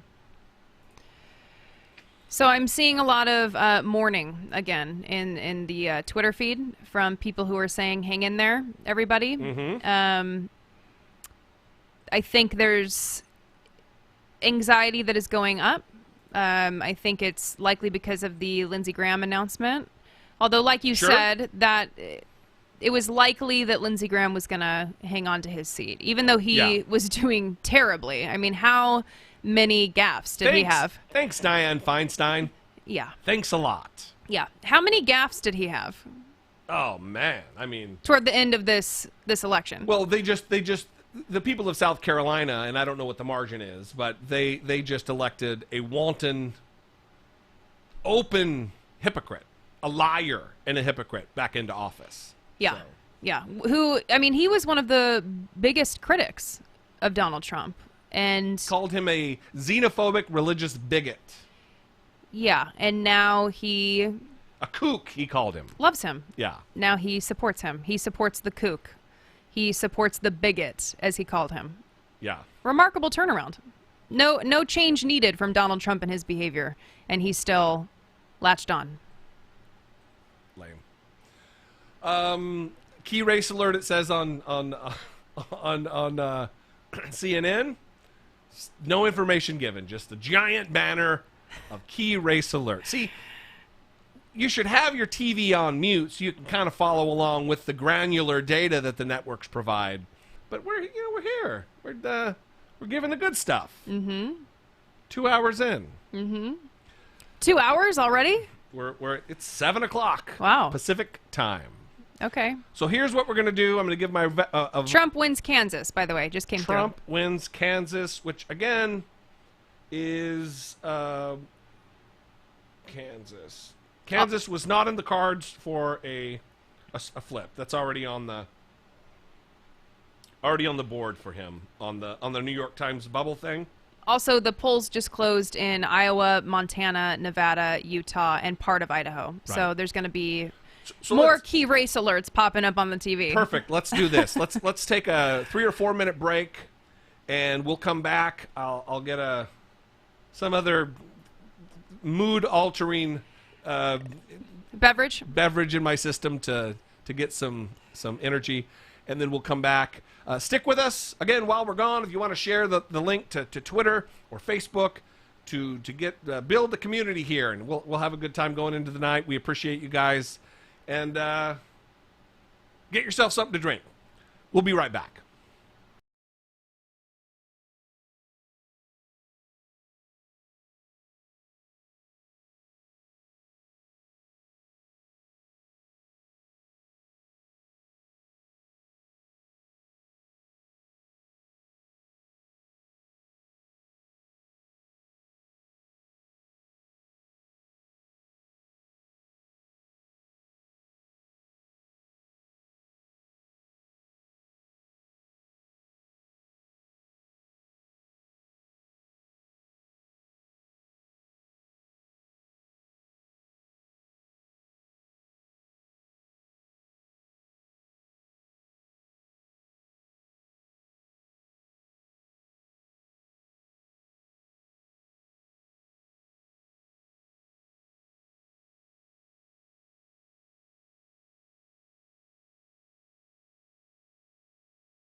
We're back.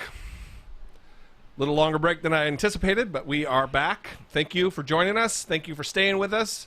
Thanks for those of you who have tweeted and shared the link on Facebook to the live stream here tonight. We are casual. Brittany's hair's up. We're so casual. It's hot in here. I didn't know that you would comment on costume changes. Costume changes.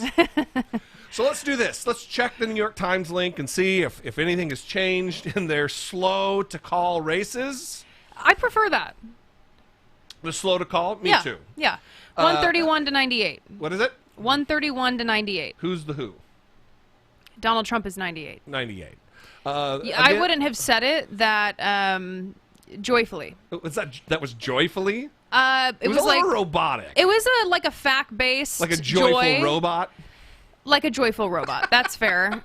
But it would have been more like depression-based, I think. Robot depression is what it would have been. So CNN, crucial battleground states of North Carolina, Ohio, Florida, Michigan, Pennsylvania, Arizona, and Virginia, still too early to call. I'll tell you right now, if I'm making predictions so I can toot my own horn later, Virginia is going to be in the Joe Biden column. I believe, yikes. Those other ones are very, very tough to call. I'm not a praying man, but I really think that pray that Arizona will flip. And I believe Arizona will be in the Joe Biden column. Now, this is important for one reason. That Arizona was a state that Donald Trump, it's so nice to me forgetting his name already. Arizona was a state that Donald Trump won in 2016. So if we take that away, it will be, an additional, because I don't have the number right here in front of me, 11 electoral votes. That's a big deal when people are thinking it's going to come down to the wire. That's a motivational thing, and it should be for you too. Some of these western states that are reliably red could be going to Joe Biden. It's a big deal. So ABC News is projecting that Missouri's 1st district is going to go to Cori Bush. Wow. Well, that's good news for some of our more farther left, even farther left than progressive audience members. Cori Bush. Mm-hmm. Big deal. So we're sending reasonable, loving, decent human beings to Congress who really want to change America for the better, and we're also sending QAnon ding-dong. So, good election, 2020. It feels right for the year. It's on brand. Yeah. For 2020. Yeah. Way, way on brand. Just based on how things have been going. Or as Ben Jacobs said today, because Kanye West was running for president this year. Yeah. He videoed himself entering his Scantron ballot into the machine, and you could see that the only race that Kanye voted for was himself for president. And then he tweeted about leadership and sacrifice, but didn't vote for any of the down ballot races, only for himself. And Ben Jacobs said that it was very on brand for Kanye. Yeah. How remarkable is that? Money will get you just about anything in the United States of America based on the system that we've set up for ourselves. And it is much like the woman in the shop this morning who wasn't wearing a mask, vile and reprehensible. So, are there any questions we might? Well, there are people commenting that this is so nerve-wracking. September Crow said that. Absolutely. David L. been biting my nails. A lot of anxiety, a lot of nerves, a lot of fear, I think. And justifiable, though. The nerves and the fear. Listen, I'm optimistic, but I get it. Doesn't mean don't have trepidation around it. It's another 4 years of Donald Trump is going to be a disaster for our republic. So I feel it too. I feel good about what we're going to face over the course of the next few hours with results. Well, and let's talk about that because California, obviously, we're moving across the map, and those polls haven't closed yet. But Let's talk about the states that are likely going to go in Biden's favor. Sure. Because obviously Trump has the South, Trump has the Midwest, and Biden is going to have California. He may have Arizona. If I'm right, he'll have Arizona. If you're right, you made that prediction? Yeah. What? I did. I made the prediction. No, I know, but you're preemptively doing the trumpet. Well, no, now it just means that I'm making the prediction so I can toot it for later. But anytime I can toot the horn, even preemptively, it's a moment of tooting the horn, even if it's to let the audience know, if I'm right, I'm going to toot the horn. Well, let's talk about that for 10 more minutes, me tooting the horn? We can. I'm sure you would feel good about that. But Biden is leading in Maricopa County by 10 points so far, with 3/4 of its vote estimated to be counted. Say those numbers one more time. 10 points so far, with 3/4 of its vote estimated to be counted. That's a big deal. If that margin holds up, it's going to be difficult for Trump to actually win in Arizona. Yeah. And Arizona, again, would be a big deal. Let's go to the bubble map. And I feel like it's had so many different names now I'm calling it the bubble map, because when I drag in Arizona, it's like go full screen on that, Taylor. See that? It's all squidging around in there. So if you give it that's 10, that's 11 electoral votes. And then if he wins those 3 states that Hillary Clinton lost last time, Michigan, Wisconsin, Pennsylvania, he's 1 away from 270. That's, and you know, even if Donald Trump was to win Florida and Texas, it doesn't put him to 270. Should we talk about what happens if there is a tie? Yeah, let's do that. Actually, I think that's a great idea. So this is what the map, this is... Do you have a map for that? I got a map for that. So here's how it works if there's a tie. If it's 270 to 270 in electoral votes. The way our system, because everything's got to be complicated in our electoral processes, if Donald Trump gets 270 and Joe Biden gets 270, then the House of Representatives picks... It's not good news. Let me, spoiler alert, it's not good news. The House of Representatives picks the president. But it's not on the, like just a straight vote where each congressperson has 1 vote. 435 members. Each delegation has 1 vote. So if you look at this map here, California, which has 64 members of Congress, only gets 1 vote. Idaho, that has 2 members of Congress, they also get 1 vote.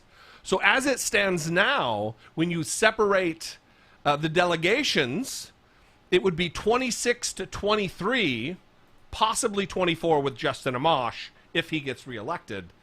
That's not going to get it done, and Donald Trump would be president. But listen,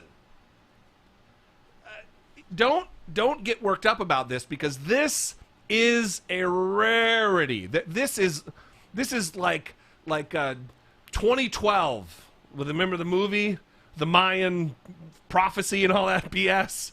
This is one of those doomsday type of things, like a 1 in a million kind of a situation, because the combination of states for each of them to get to 270 is so unlikely that this isn't going to happen. But we want to talk about it as a possibility, because it is, as slim as it is, a possibility. So we have some bad news. Okay. Republican Tommy Tuberville has defeated Doug Jones in Alabama. Oh, Doug Jones. I was thinking of Doug Collins. Well, Doug Jones won against Roy Moore last time. That was also kind of an expected thing. They thought that would go back, send us back to a 2-shot, Taylor. We did think that we were going to be in a situation where Alabama went back to the Republicans. So that takes away the win of Cory, or the loss of Cory Gardner. Well, John Hickenlooper. With that, now it's 0 seats gained and lost for Democrats and 0 seats gained and lost for Republicans. Yeah. And we're at 38 Democrats, 39 Republicans, 51 for control. Let's talk a little bit about some of those Senate races, though, because this is also important. I wouldn't say it's of equal importance, but it might be. I mean, if it's not equal importance, it's 51% presidency to 49% Senate. There are several races that are a big deal right now. We have Martha McSally in Arizona, who is a Trump, just lapping at the boots of Donald Trump, just a sycophant.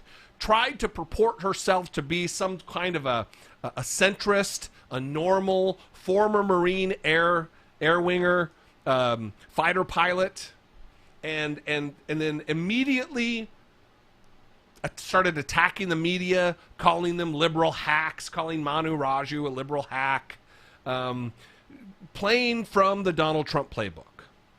And Mark Kelly, literal astronaut, is running against her and is up big in the polls. So that is a seat that we're very well going to win.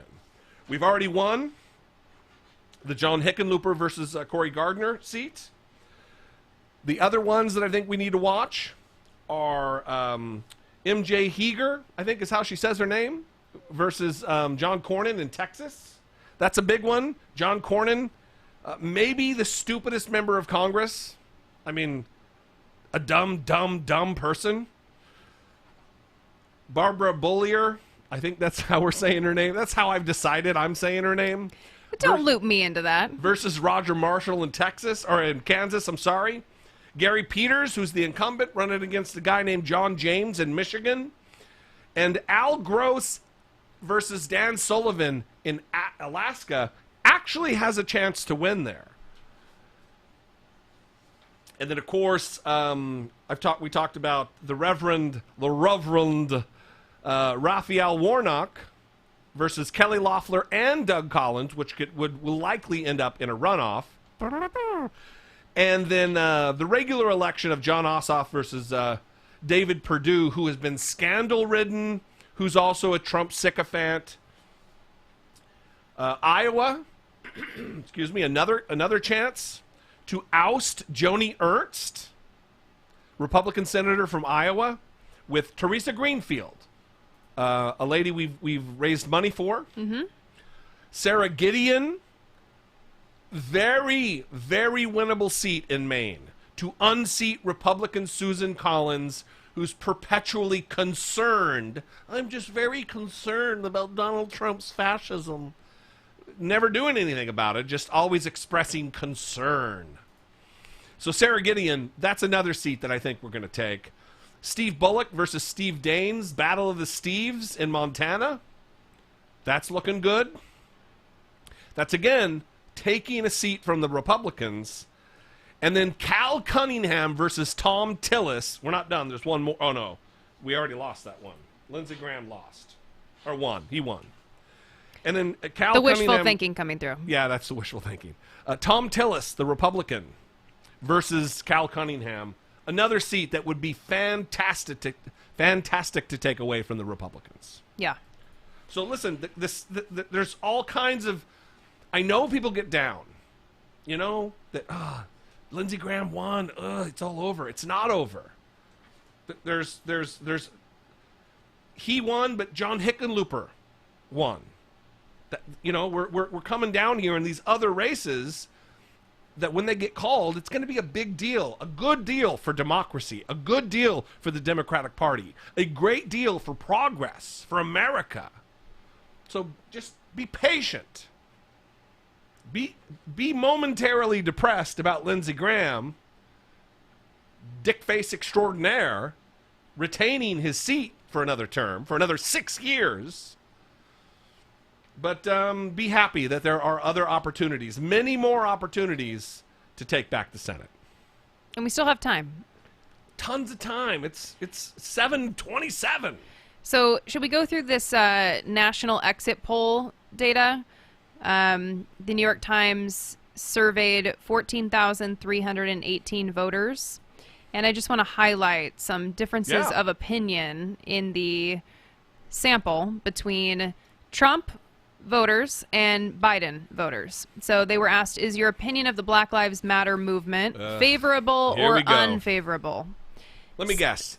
Trump voters love Black Lives Matter because they learned of the oppression, the systemic racism in the United States, systemic brutality of the police departments, the armed agents of the state against black Americans, and they just won't stand for it, Trump voters. Isn't that right? No. So 85% of Trump voters have an unfavorable opinion of Only 85? of the Black Lives Matter movement. Yes. Wow. Yeah. And then 79% of Biden voters have a favorable opinion of the Black Lives Matter movement. They also asked, is racism in the United States the most important or one of many important problems, or a minor problem or not a problem at all? How many said minor or not a problem? 82%. That racism in America is not a problem, or what was the other one?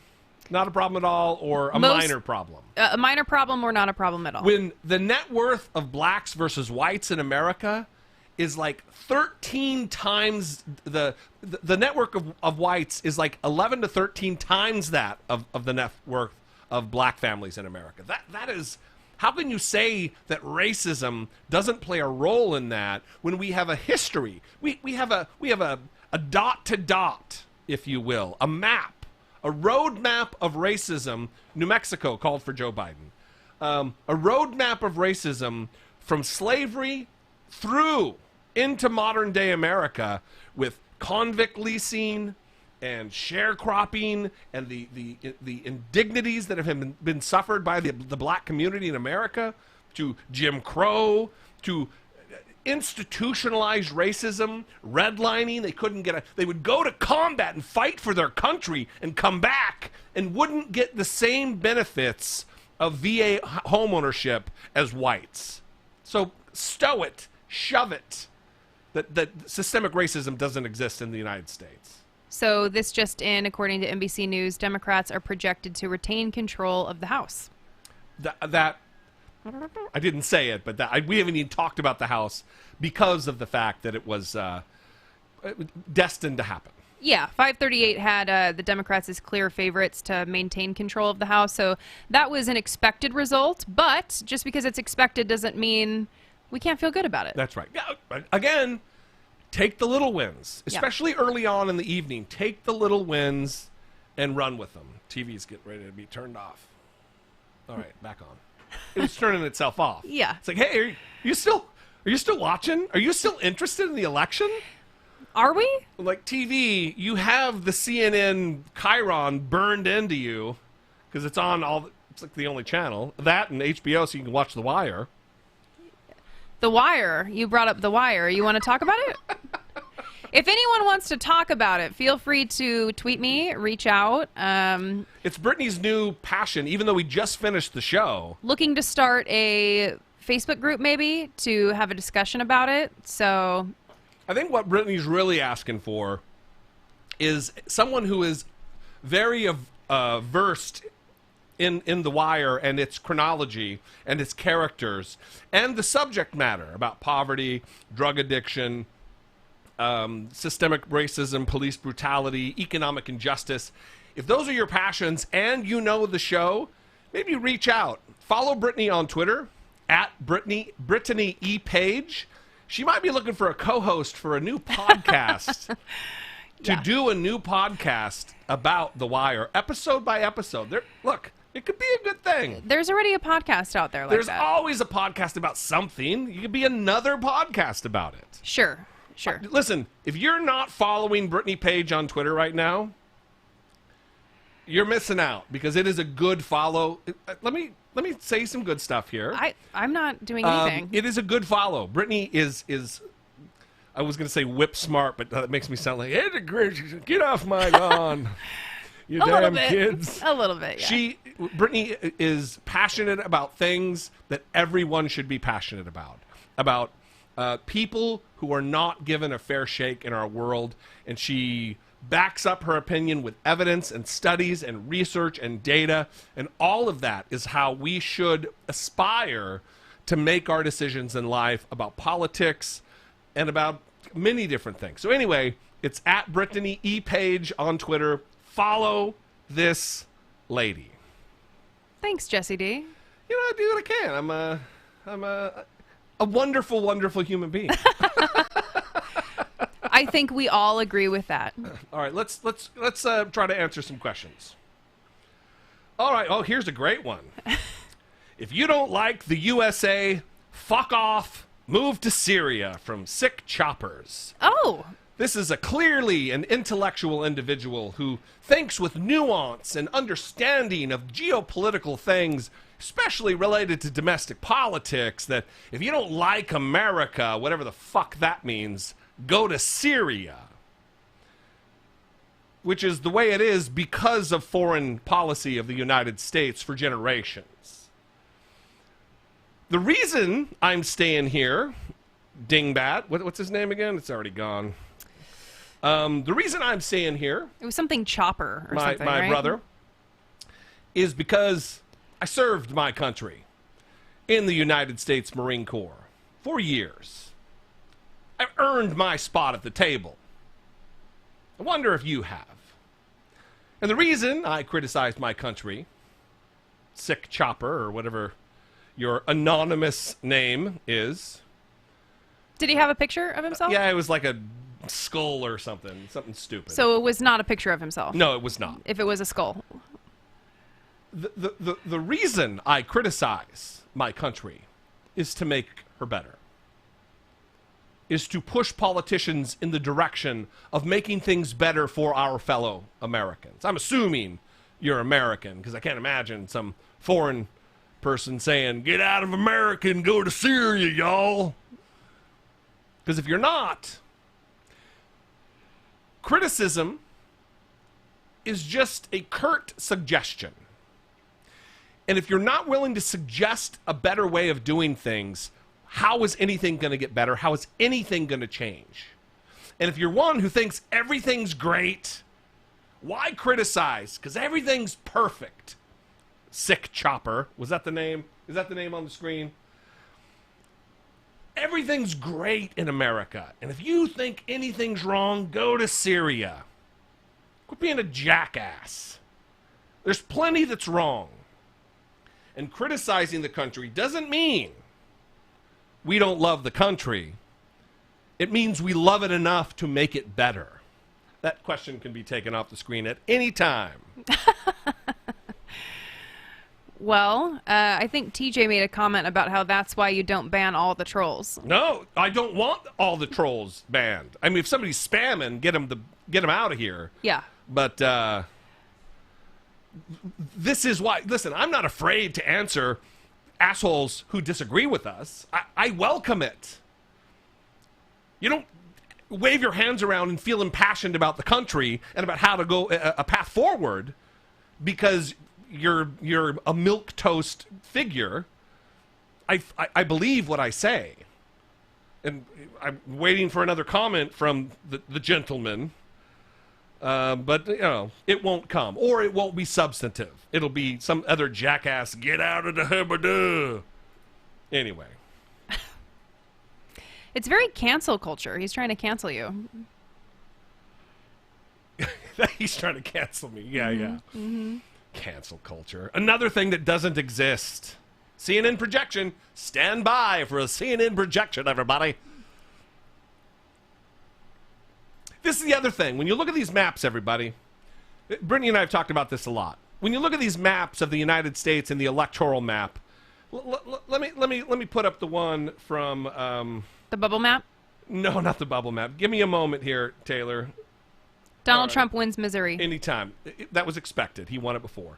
When you look at this map of the electoral map from 2016, Clinton 227, Trump 304. It's even worse when you look at the one from one of George W. Bush's wins. And it's a lot of red. But I don't know if you can see my mouse here. If you go full screen, Taylor, they can see everything. that Idaho and Montana and Wyoming, North Dakota, South Dakota, all of this is hundreds of thousands of square miles, excuse me, hundreds of thousands of square miles. There are fewer people living in hundreds of thousands of square miles right here than the place that my mouse covers on the map down here in Southern California. So this is not an overwhelming win. We have an anti-democratic system with the Electoral College. If we can go back to the screenshot, the two-shot, the up above. We have a system in America where the majority of the people, their vote doesn't count. What was it you were telling me earlier today that about the percentage of, because of the Electoral College, white people have a share of representation, like they get 16% more representation just because of the Electoral College than people of color. Yeah, that was a Vox article. I can't remember the exact numbers, but I'm pretty sure that's what it is. Yeah, if we're keeping with the theme of the show, definitely. That's right. Yeah, that the argument, essentially, the thesis of that Vox article was that the Electoral College helps to prop up white supremacy because white people are advantaged in that system. And let's look at it again. Let's go full screen on that one more time, Taylor. So you got Idaho here, Montana here, North Dakota, South Dakota, Wyoming. These are overwhelmingly white states. I would venture a guess to say an average of 85 to 90% white. And Idaho, who has two congressmen, two senators, the same as California, which has 55 electoral votes, and millions and millions of people who live here. All of those white states hold the same power as large states with millions of Americans in them, whose votes don't end up counting a full amount, whose representation in Congress doesn't end up counting a full amount. You can go back to the regular screen share. Anyway. So right now, according to the New York Times, it's 131 to 108 Biden. All right. And Governor Roy Cooper, Democrat, just won re-election in North Carolina. Okay, this is great. New Hampshire, Biden. To be expected. Yes. But Roy Cooper in North Carolina, see, that's a big deal. We can go back to the straight two-shot. That is a big deal for this reason, that North Carolina is in the balance right now. It's hanging in the balance. They just called Louisiana for Donald Trump. Not unexpected. We expected that. That's what went down last time, too. And that's actually already called for some reason on the New York Times, and so that's included with the electoral numbers we just read. So a Democrat winning in a statewide office in North Carolina gives you an idea of what is going to happen there, because North Carolina last time went to Donald Trump. So that is 15 electoral votes that we need to turn the tide. So if Arizona goes the way I think it's going to go, and North Carolina goes the way that it seems it might go, it's putting it even more out of reach for Donald Trump to do what he needs to do. Because he needs to maintain every single mark on the map that he hit last time. And if he starts losing them, if they start evaporating, falling away out of reach, it's over. So stay positive. Adopt the optimism. Yes. That I somehow have. Well, a writer on 538 is highlighting the issue with the Electoral College because it's expected that Biden is going to win more votes than Donald Trump, like Hillary Clinton did in 2016. But when it comes to the Electoral College, there is not certainty that Biden is going to win. And so it keeps coming down to the Electoral College. And I saw a tweet the other day from David Roberts at Vox. He said something like, "Welcome to America, the place where we know who's going to get more votes, but we don't know who's going to be president." Yeah, that's not democracy. And look, people like, are we in the two-shot? I don't want to cut away and have my desktop showing, but people who like the dingbat with the go to Syria comment, they would say something stupid like, this is a republic, not a democracy, not understanding that the term democracy is an umbrella term that encompasses a constitutional republic. A constitutional republic is a type of democracy. It's neither here nor there that we are a republic. We still elect our leaders to make decisions for us. And when certain segments of the population are disenfranchised, are let out, their votes are suppressed, that's not democratic. We have a Republican Party that is fighting tooth and nail to suppress the vote in all of the populations that don't traditionally vote Republican. If the Republican Party were true to their philosophies about voting, they would also be oppressing other Republicans, but they don't. It is strictly surgically engineered. It has been ruled by courts that with surgical precision, Republicans try to suppress the vote. And that's what they're doing. Mm-hmm. It's not democratic. You've spent a lot of time on that in your videos, including, I mean, from the Southern strategy to more contemporary examples of voter suppression. Closing of polling stations, hundreds of polling stations across the country. Yeah. Mm-hmm. Yeah. It's a tactic. It's something that they use because they can't win when a lot of people vote. And that, I mean, that's a problem. Here is a question. Did Biden win Washington, D.C.? I don't know if it's been called, but I'll call it right now, September Crow. Biden's going to win Washington, D.C. That's not an issue. D.C. is a fundamentally democratic city. District, if you will.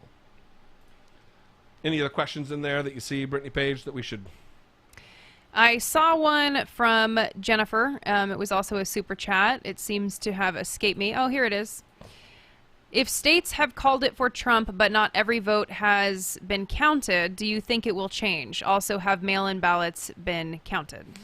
It depends on the state, whether ballots have been counted. But a state doesn't call the election. It's like if you play poker. The cards call the hand. It doesn't matter if someone doesn't see that they had the higher hand. The hand wins whether they realize they won or not. The same thing with the state. They're going to post their results. This person had more votes than this person. And then it's just what it is. It's not like if Joe Biden got 5 million votes in whatever state and Donald Trump got 1 million, that the state could say, oh, Donald Trump won. The results call themselves. So we have an update for the Georgia special Senate election that you talked about earlier. Special election with Kelly Loeffler, Doug Collins versus the Democrat Raphael Warnock. Yeah, so Doug Collins just conceded. He tweeted that he called to congratulate Kelly Loeffler for making it to the runoff and that she is supported by him and he has given her his endorsement. So it is indeed going to be a runoff, or has it been called? Because just because he concedes doesn't mean it goes straight to runoff. If one of them gets to 50%, it's over. It hasn't been called, but he is conceding, which means that it's probably not going his way. Probably not great. Yeah. All right. So ABC News is projecting that Joe Biden will win Illinois. And they are also projecting that Democrat Dick Durbin will win the Senate race in Illinois. Dick Durbin, member of the Democratic leadership. Dick Durbin actually was the junior senator from Illinois. I believe the junior senator from Illinois when I worked on Capitol Hill. I don't know him well, but he is an earnest, serious, decent guy. There was a lot of... My time in the Senate informed my opinion about a lot of politicians. Some good, some bad, some good Republicans then, not as many. It's one of the reasons why I veered away from the Republican Party and my support for it. But a lot of good and decent Democrats and also some shitty ones. So I'm not going to go through a list, but Dick Durbin was one of the good ones. And you know what? Joe Biden was one of the good ones. So where are we? Well, we just had those updates, so we can do a question. Next, Evix says, what are your thoughts on the Libertarian Party gaining more and more traction over the years? I feel like not many people talk about it. Yeah, I would challenge the premise of your question or your assertion that they are gaining more traction. Last election was a moment for the Libertarian Party that they squandered with Gary Johnson. Maybe it was because of Gary Johnson that they got the traction, but he was a candidate who was flawed, was not very well versed in international relations. When he asked the question, someone asked him a question about Aleppo, Syria. Speaking of Syria, going to Syria, and he said, "Aleppo? What? What?" And it was over for him at that point. As far as the Libertarian Party, the Libertarian Party's biggest enemy is itself. That they have their political convention. Brittany, you've seen the videos. And as soon as they start talking about being against driver's licenses. Yeah. Come on. It's kind of like the city council member that texted me about how one of his top issues was the coyotes here in Orange County. Right. I'm like, coyotes? Not homelessness. Yeah, not the pandemic. Right. Not rampant unemployment, not children that are hungry. Yeah, coyotes. Yeah, coyotes. Okay.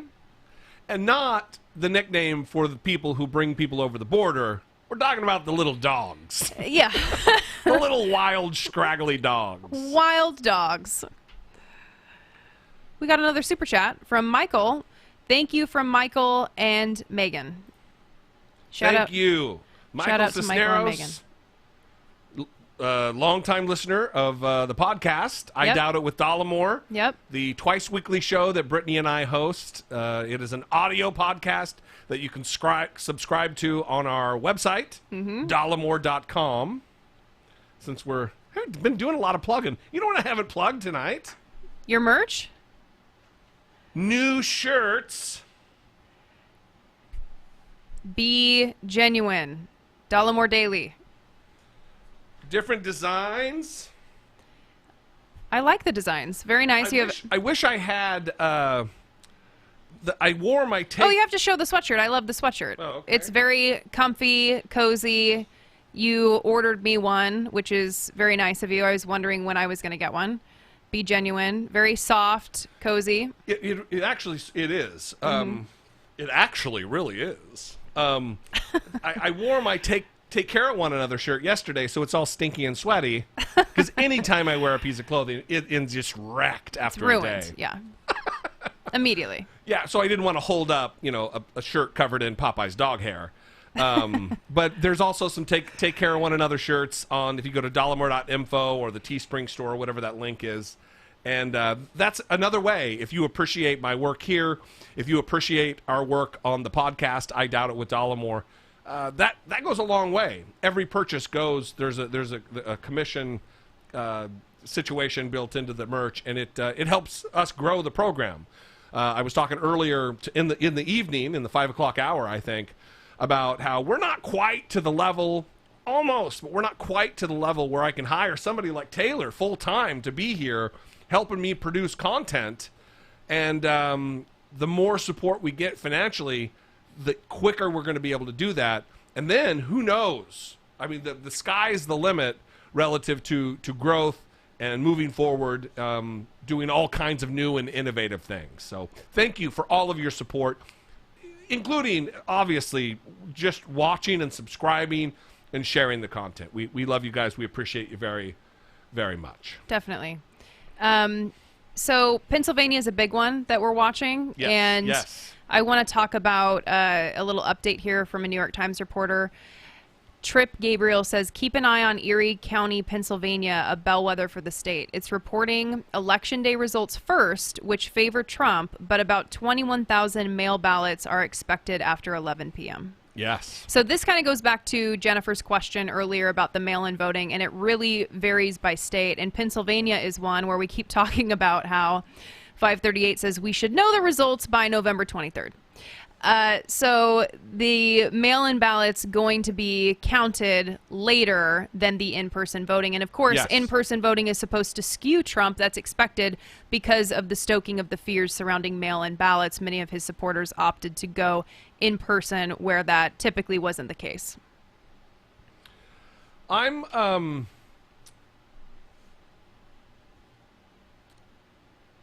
I don't know. I'm encouraged to give this kind of advice, especially about the different kinds of ballots that are going out there right now. That we're facing a different kind of election this year. We talked about this again earlier, that you've got your mail-in ballots because of the pandemic and people's fears, justifiable fears to vote in person. And then you've got early voting, which is a new thing that's really taken on. It's being adopted all over the country in several different states. And then you have traditional voting, where you show up on election day and you vote. All three of these things are being handled differently by different states. And because we think of our country as this unified being, this unified item, we want all of things to be uniformly dealt with. And every state deals with mail-in voting differently. They deal with early voting counting differently, and they deal with election voting counting probably similarly, but it can be different. So don't get discouraged. We're seeing a lot of that in the chat. Don't be discouraged, because a state that could be big pro-Biden could be just very slow and methodical in how they deal with every different facet of the vote that's coming in. It's similar. I mean, it's addressing some semblance of your point. Yeah. Well, and I think you're also doing what you do best and bringing in some of that optimism for much of the anxiety and fear that people have, which is completely legitimate, like we've said. Yeah.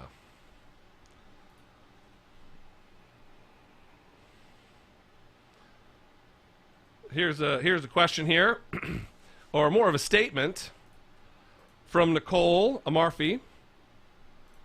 Thank you for your factual reporting and colorful insults. They make my day. Well, thank you, Nicole. Let me say this about the insults. A lot of the trolls show up in the comments and like, it's ad hominem. It's ad hominem attacks. What's he doing? It's only ad hominem. Listen, do you get a lot of that? A little bit of that. Huh. If it was just ad hominem attacks, it would be a problem. If there was no substance to my argument, then yeah, that's a legitimate concern. But the fact that I called Donald Trump a pumpkin-headed fool or whatever, or, Tucker Carlson a googly-eyed feather duster, which, by the way, is You're very proud of it. I'm very proud of it.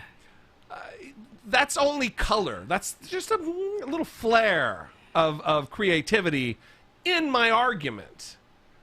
If you watch one of my videos and you don't come away with an argument with real concrete evidence and citations and data sources, then I've not done my job. But there's not a single video where I'm presenting an argument on something where I might or may not call somebody a name, that I'm not bringing the real thing, bringing substance. So thank you, Nicole. I appreciate that. It's part of what makes my channel. And, not to state the obvious, not somebody else's. So, Nate Silver, 538. All right. Everybody should know Nate Silver from 538.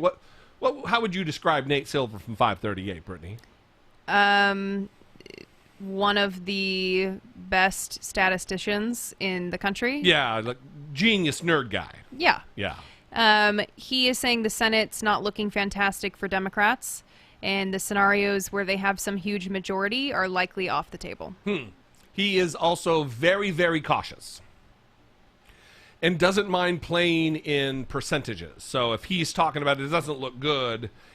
He says not looking fantastic. Yeah, no. Okay, well, then that's a whole different thing. Not looking fantastic that means it's not looking fantastic. Nate Silver is a literal guy if he's not anything.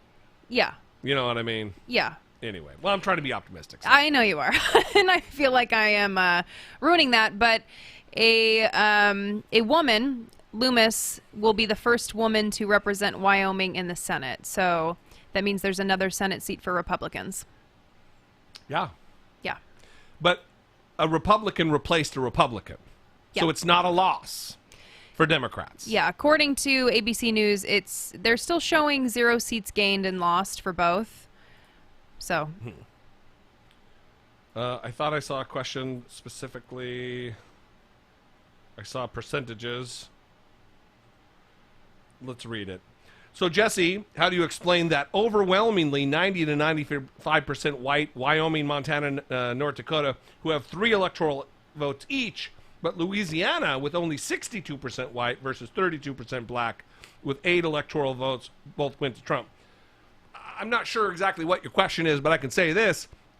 You've pointed out one state, Louisiana. Of course, there's states that the math doesn't work on, but I'm talking about this massive swath of land that is the land ends up represented, not the people. If we're voting for President of the United States of America, every man and woman should have a vote. Every vote should count. And instead, you've got a situation where these rural states with hundreds of thousands of square miles, they get a disproportionate amount of representation and say in who gets elected president. It just doesn't make any sense. It's not undemocratic. It's anti-democratic. So let's give an update on Texas. 83% of estimated votes reported. Donald Trump, 51.6%. Biden, 47.1%. Okay, and 86%? All right, 86% of the vote? Estimated votes reported. All right. We're still in the game. Still in the game. Absolutely. That really, until we get later in the night, those are percentages that aren't concerning, because we don't know where that other 14% is coming from.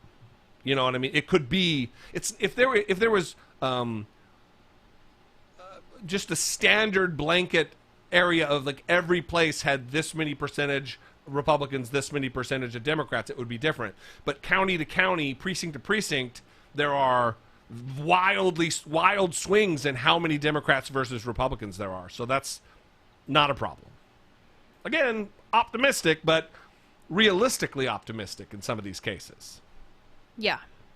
I have to say I'm starting to feel less and less optimistic as I see the results coming in. Huh. So I feel like it's a repeat of 2016 where I want to hear it. Where I feel less optimistic and you're continuing to have the optimism. So I think it's good. I think it's a good dynamic because it's true. Go ahead. Well, I think it's a good dynamic because you bring in that optimism. You are lifting people's spirits, but with realism. I'm not saying that you're pie in the sky. Oh my God. Shocker. California goes to Joe Biden. No, listen, here's the thing is I'm telling people to hold on. Don't get depressed. Don't bum out yet, because we still don't know what's happening with Wisconsin, Michigan, and Pennsylvania. I've done multiple videos on my channel. If you go back, search those states' names and my name on YouTube, and I talk about what went down. And if we don't know what's happening there, because those are 3 key states that if Donald Trump wins all 3, yeah, it's a bummer. We're in a bad situation. But if he loses any one of them or 2 of them, it puts a whole new flavor on this entire night.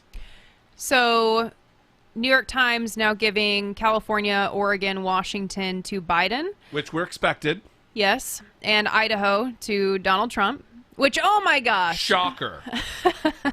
Shocker that my home state, Brittany's home state of Idaho, goes to Donald Trump, where these militia ding-dongs, idiots like Ammon Bundy, the racist separatist, is a hero among people I'm very close to. We share blood, and that is a bummer, because Idaho is a beautiful place filled with beautiful people that has been overrun by maniacs. So with those states being called... Hang on one second. Arizona, 53.7% for Biden, 45% for Donald Trump, with 75% of the vote tabulated. Again, I'm going to go back to what I said. That other 25% could bring all kinds of surprises and a topsy-turvy roller coaster ride for us. But that's a big percentage. That's 9 points right there. And remember, he was doing really well in Maricopa County. Which is Joe Arpaio. The pardoned Joe Arpaio. Racist Joe Arpaio. Sheriff Joe with the tent cities and the pink prison suits and the bologna sandwiches and the abuse and the racial profiling. That's Maricopa County. So yeah, that's saying something. Go ahead. So with those updates, the electoral numbers now 205 to 112 Biden. 205 to 112. That's a big deal. Listen. Also, Jay Inslee won re-election in Washington State, governor. Of course. Jeff Merkley, Democrat, won re-election in the Senate in Oregon. And expected. Jim Risch. Jim Risch is a dick face from Idaho. Won re-election in the Senate. Jim Risch has... It is a thing of wonder. Senator Jim Risch from Idaho has record-setting dandruff and record-setting no hair. It is an unbelievable thing to behold for a guy with like Homer Simpson level amounts of hair and just an avalanche. It's like Everest just dumped a storm of dandruff on his shoulders. He's a freak show. It's crazy. Scientists need to study Head and Shoulders, the shampoo company, needs to like do a research study on Jim Risch. Yeah. Also a Trump bootlicker. Good times. Yeah. Okay, so those numbers are good. A lot of that was expected, but definitely positive developments there. I think it's just nice to kind of boost the spirits to see California, Oregon, and Washington blue on the map, even if it was expected. It's nice to see it blue on the New York Times map. Yeah. Yeah.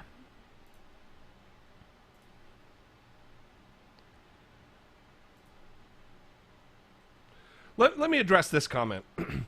Soul 1000. Good job. We need to be optimistic, and any other energy is not worth it.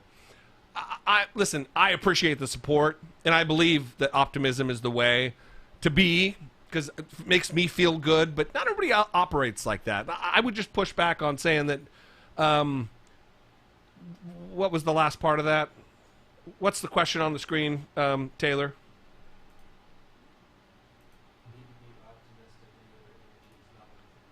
Yeah, any other energy is not worth it. Yeah, I do feel like that, but just because it works for me doesn't mean it works for somebody else. And thank you.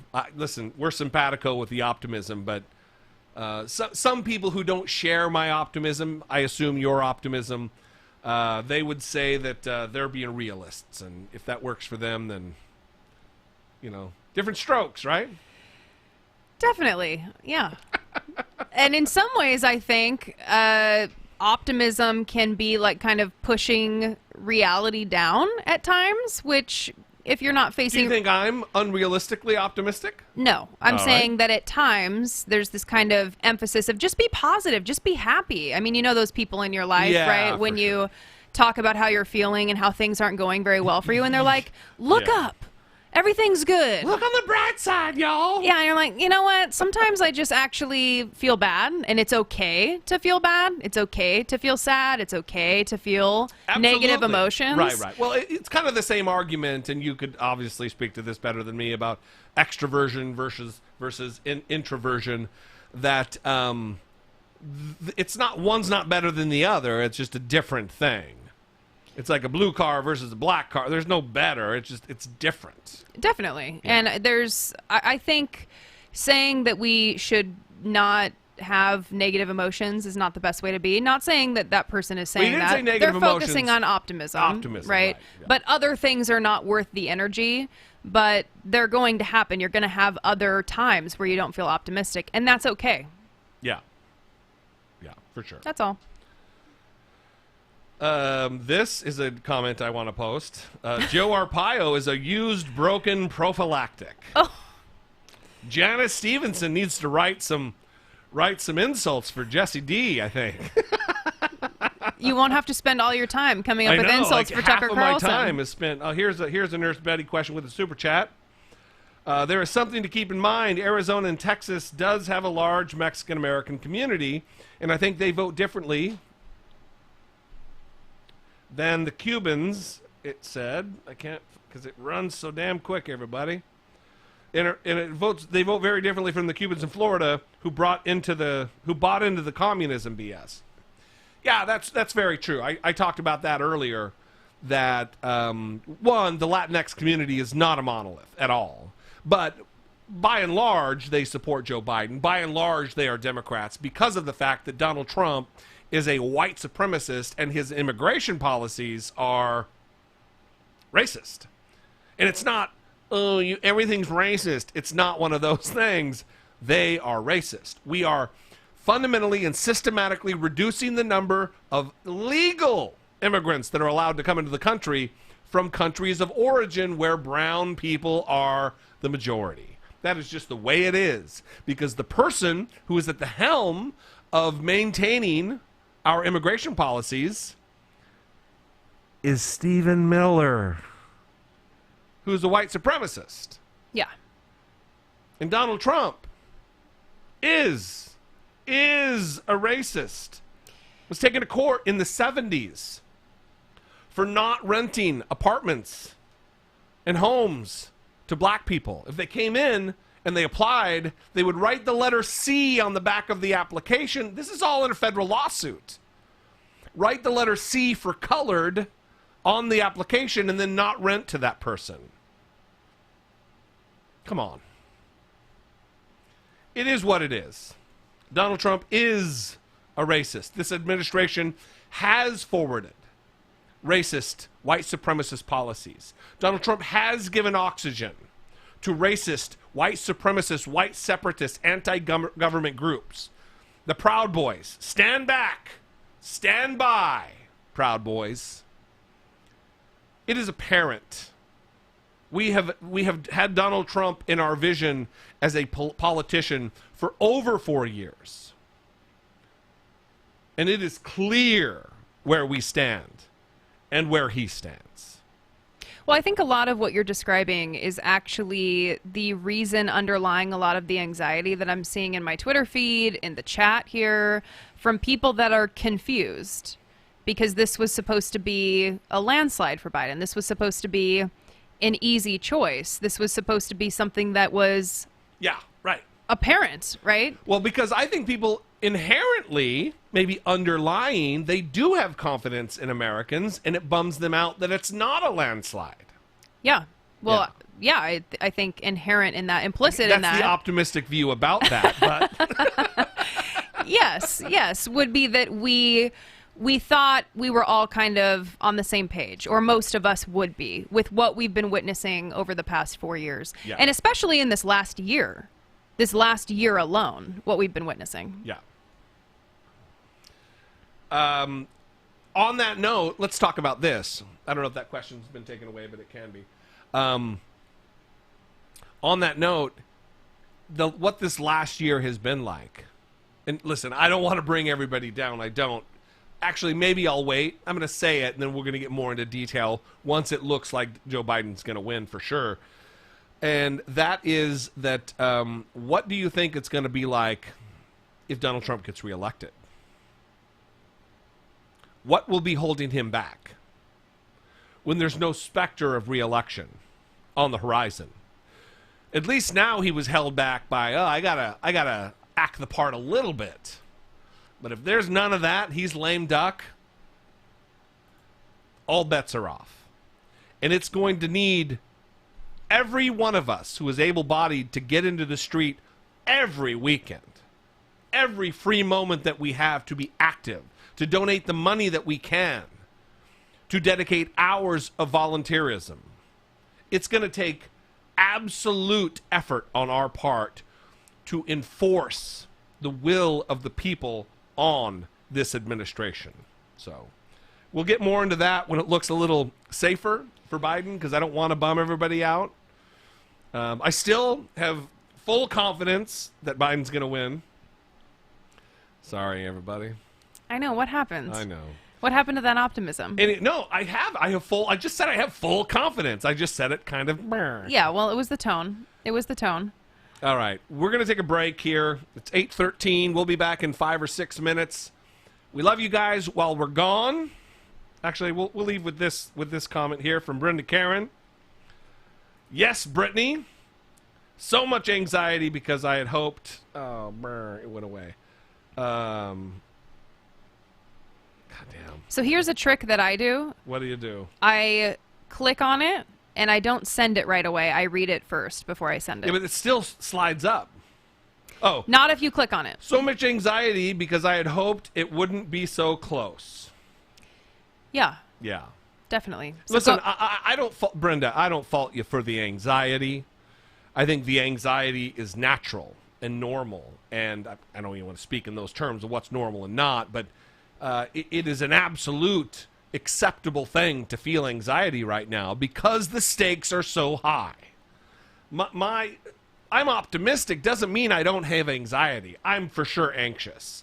I for sure for this last week have had butterflies in my stomach, haven't gotten the sleep that I'm used to or need because of the fact that I have anxiety. I'm still optimistic. I still feel the way that I do about what the results are going to be. Still anxious. So thank you for the comment. We love you, Karen. Brenda, I looked at her last name on the screen. Brenda, someone with whom I went to high school. shout out to Brenda. Shout out to Brenda. We're going to be back in 4, 5, 6 minutes. Stick with us. While you're waiting, please share the live stream on Facebook, on Twitter, wherever that you feel the spirit move you to share the live stream. That would be very helpful. We love the opportunity to get ourselves in front of a new audience and to grow what we're doing here. We think what we do is important. It's not just about, and I'm not saying everybody or anybody does this on YouTube in our space of politics and news, but it's not about just doing a show and showing up and being here and growing an audience. We really feel like we're making a difference. We really feel like our mission is to make the world a better place. And with a bigger audience, it's a bigger opportunity to change hearts and minds. So we're going to take a break. If you feel the need to share, call a friend, whatever, tell them we're going to come back. They're going to enter into a commercial, so that's not great. But we love you guys. We appreciate you. We will be right back.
We are back. During the break, I did a costume change. I've changed into the costume of someone quite slightly less optimistic. I'm joking. Let's talk about this. I'm like, though. wait a minute. We were just talking what happened while you walked to your desk. Let's talk about this, though. There's a lot of people, Brittany was just saying, because she's scanning Twitter, and there's a lot of people who are like, I'm done. This is over. Well, they're not saying it's over. They're just saying I can't handle it. I'm going to bed, because the expectation was Blowout. that it wouldn't be this close. Yeah. So we still don't know how close it's going to be. For this entire week, there have been news reports about Donald Trump. If he's leading on election night, he's going to run to the lawyers and declare victory. He's been setting the stage for this, even today in interviews, that if he's ahead, we should have a winner on election night. One, that's never the case. It's not designed that way. State laws, even state laws that are run by Republicans, allow for days, sometimes more than days, weeks, to count the votes. So temper your expectations of needing a solution tonight. If we have to go into tomorrow before we find out who the winner is, Joe Biden being the winner, hold on. And I'm just looking out for people's mental health here. Do not get down. A roller coaster isn't good. The highs are great, but if they're accompanied by giant swings down and lows, I mean, that's Well, it's important to manage expectations. Absolutely. And I think the advice that you're giving about not expecting an outcome tonight is good. I think a lot of people have that expectation because they want this nightmare to be over. We all do. And they want to sleep well tonight knowing that there was a positive outcome, but we might have to start accepting that may not happen. We may not have answers tonight. It may continue, and we have to continue to be optimistic, like Jesse, and hope for the best, and hope that this process continues as it should without interference from Trump. And not only might it continue, it will likely continue with interference from Donald Trump, with trying to suppress, erase votes that have taken place. It will continue in a litigious manner with the courts getting involved. That's a likely scenario. That's a likely scenario that we knew about a week ago, that we've known about for months, knowing how Republicans operate, knowing what their strategy is, knowing how they were viewing the possibility of this election in the midst of a pandemic. So none of this is a surprise. What I think gets in the way with people, Brittany Page and everybody out there, is that people allowed their optimism to cloud their actual expectations. I'm optimistic about things, but I also know it goes back to the Lindsey Graham thing. Yeah, I'm optimistic, but I'm also realistic. You can be both at the same time. They're not mutually exclusive. So here we are. They called Utah for Trump while we were gone. That expected. That's another state that for some reason one of my lists had Utah as a swing. That's ridiculous. Really? Yeah. What was the source on that? I don't know. I had it. It was when I was putting my prints together, and I didn't include it because I'm like, well, that's dumb. Utah is not. I think they didn't have it as a leaning blue. They had it as a likely Republican, because how they work the leans is likely Democrat, leans Democrat, Democrat, or Democrat, likely leans Republican, likely Republican, Republican. And they had it on the likely Republican, which is that's a solid red state. Yeah. So the updated electoral numbers: 209 Biden, 118 Trump. Okay. And that's Biden with 209. Right. So we're still, listen. 211 remaining. Listen, let's talk about my optimism for another second. If my optimism is on a continuum, and I was at 100% before. Tommy Tuberville. Oh, we already. Are they just talking about that? We broke that news like an hour ago. CNN. We're breaking the news. Oh, now they're talking about Lindsey Graham. So they're not talking about breaking news. Can I interrupt what you were saying? Absolutely. Ohio. Let's talk about it. Elena Plott from New York Times is reporting that Republicans are breathing easier in Ohio. With much of the vote counted, Trump has pulled 8 percentage points ahead of Biden, and he won by 8 points in 2016. Yeah, I didn't expect Ohio to go. It's one of the states that I haven't called because I didn't, or predicted because I didn't expect it to go our way. It was listed here as a toss-up state on the pages that you. Yeah, because it is a toss-up state, but I didn't. I'm talking about my personal predictions. Yeah. These are from another source.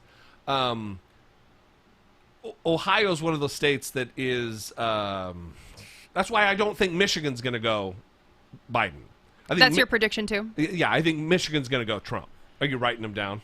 No, I'm just trying to bank it because I'm trying to figure out how that's going to work in the electoral math. I'll write them down. In the electoral math, I'm just trying to.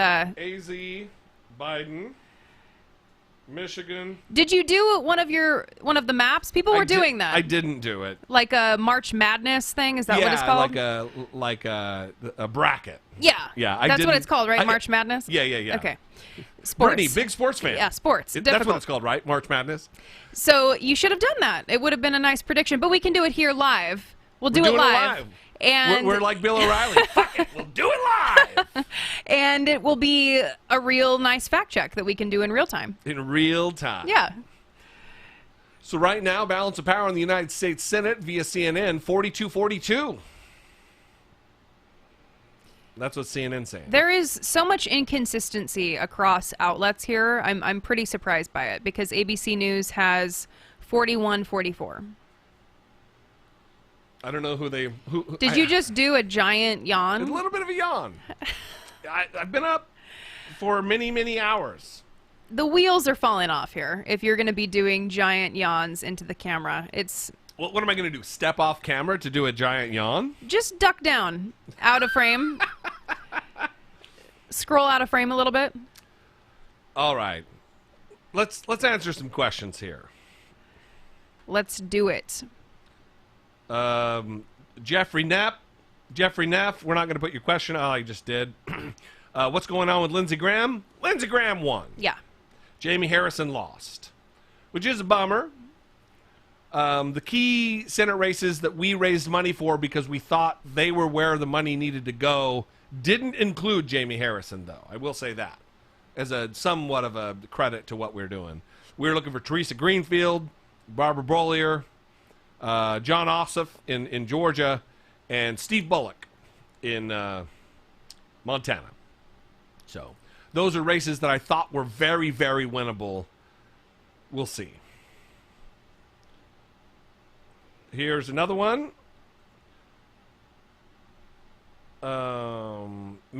Man, I didn't do your thing where I read the question first, Brittany. It's the trick. You got to do it. So I'll just wait until it comes up. Next question is about the depression angle again. See, this evening's just going to end up being one of those things where we en masse give kind of a counseling session, or at least try to buoy people's spirits. Yeah. Man, the fact that this election is this close is pretty depressing.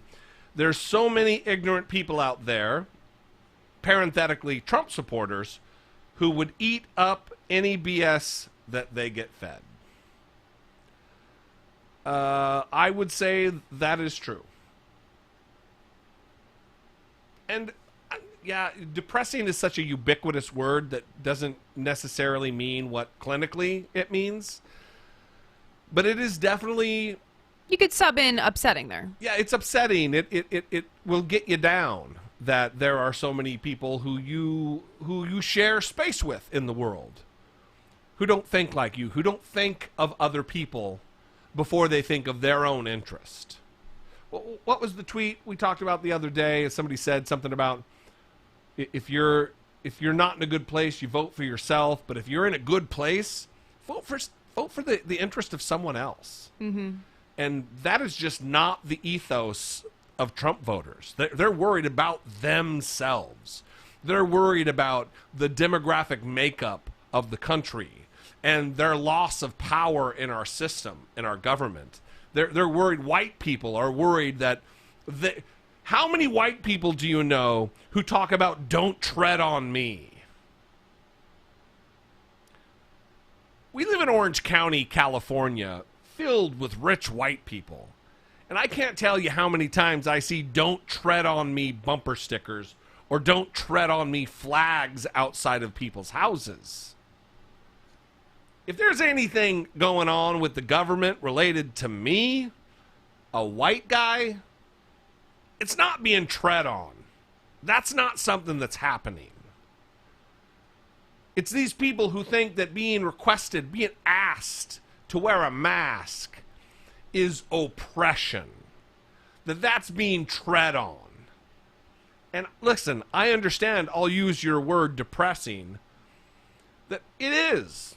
It does get me down a little bit that this is the makeup of the United States, that we don't have more reasonable people in the country who think empathetically for someone else. Not even sympathetically. There's zero ability to put themselves in somebody else's shoes because they're so worried about themselves and their possible oppression or being tread upon, their rights being taken away, liberty, that they can't see past their own experience and into somebody else. It's disheartening. Well, and I wonder how much of this is how fractured we are as a country.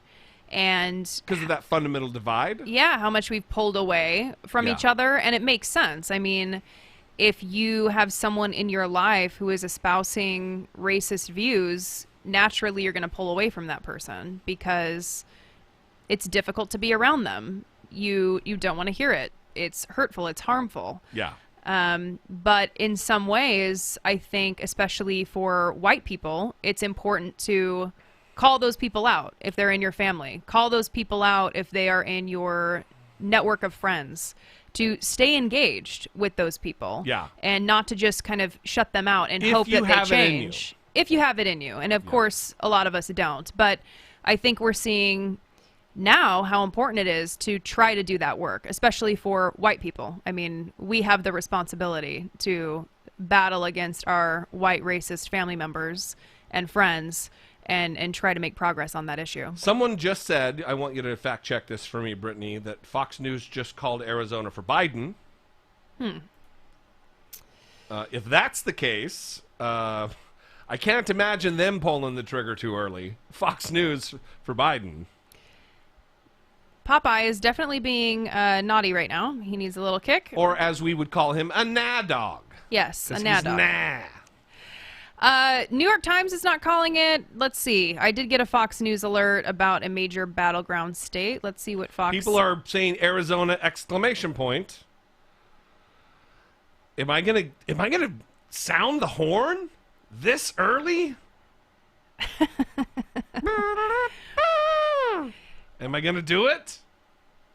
Have people been on the stream long enough to even know what I'm talking about? I don't know. How long have people been on the stream? Have they been here the whole time? Are they just joining? We don't know. I would love to see how long has everybody been on the stream. I don't even know how many people are here. I wish so badly I could yell at Popeye right now. He is scratching himself again. Give him a little... Oh, there you go. See, here's the deal. Popeye is going to be... Our bulldog, our 9-year-old bulldog. We should clarify that, yes. We don't... Well, there was a lot I am what I am. There were a lot of comments about hoping to hear about his farts or hoping to see us react to one of his farts. A lot of fart talk, so... We are immune. Well, I am immune from the bulldog farts. I am most certainly not. They are lethal. Sometimes you have to chew them. They are thick. You need to chew them. It's not a good situation. So he's almost 9 years old. We've had him for about 2 years, and he has severe. He's a rescue. Yeah. He has severe anxiety. We also took a dog with medical problems. Yeah. Because they're harder to adopt. And he has. Because we're just that wonderful of people. I know what's Stupid. happening. What am I saying? So there's a lot of people who are saying they just got here. A lot of people saying about 20 minutes, 2 hours. So it seems like it's kind of all over the place. But that's awesome. And from the UK. Awesome. Yeah. Thank you for being here with us and participating in the chat. We love hearing from you guys. Let's do that too. Really quickly, type where you're if you're in the United States, what state you're from. If you're watching from outside of the country, what country you're from. I would just like to get a gauge for everybody and who's here. That would be an awesome thing. There's about a 9-second delay. Let's see if I can keep up the talk until people start writing in where they're from, and then I can just start reading them off. Because, that's how we do it on the podcast while you're looking up something to fact check me. Well, Justin says that he didn't tune in to hear about dog farts, and sorry about that, Justin. Is he bummed? It's part of what we do is talk about the dog farting. They're pretty substantial. Listen, so it's quality content. It's quality. We're proud of what we do. We have Texas, Australia, Germany, Oregon, Virginia, Dallas, Texas, Florida, sadly, Florida, Connecticut, Oklahoma, Australia, more Florida, Canada, Pomona, California. Wow, they're moving really fast. Baltimore, Southern California, Australia, Missouri. All right, all over the place. Yeah. Alexandria, Virginia. Fantastic. Washington, D.C., Texas. All over the map. All over the actual map. Another, unfortunately, from Georgia. Detroit, Michigan. Are you reading on the chat or on the chat where we can send them to the... The chat where I can send them. Oh, okay, yeah. Owensboro, Kentucky. Fantastic. Where'd the guy go who was giving me a hard time earlier? Chap. How weird. Chat. What was his name? Sick Chopper. Where'd that guy go? He had such great contributions. It's disappointing. Such wonderful arguments. He's sorely missed. Trinidad and Tobago. Pico Rivera, Nebraska. New Jersey, biatches. So Warnock and Loeffler have advanced to a runoff for the special election in Georgia. All right.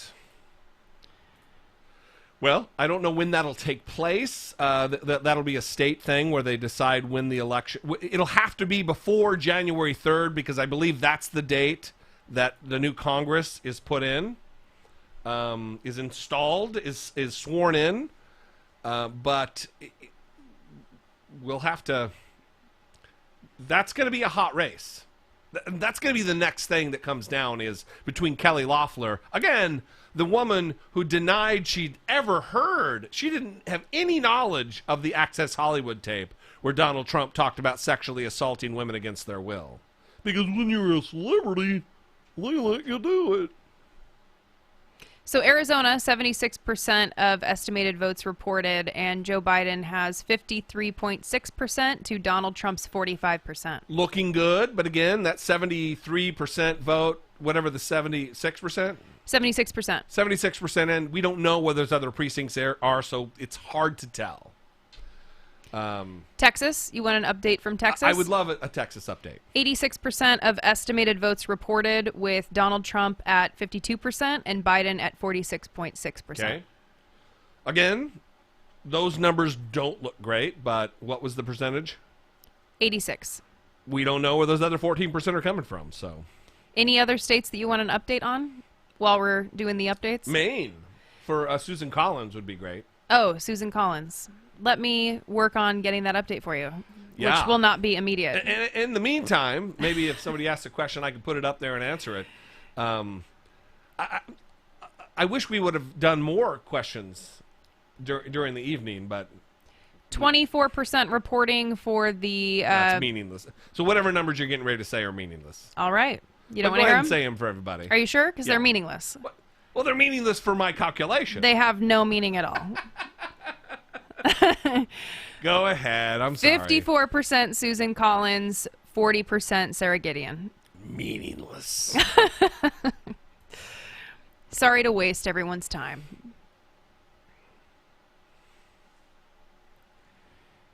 We're having a lot of Idahos here.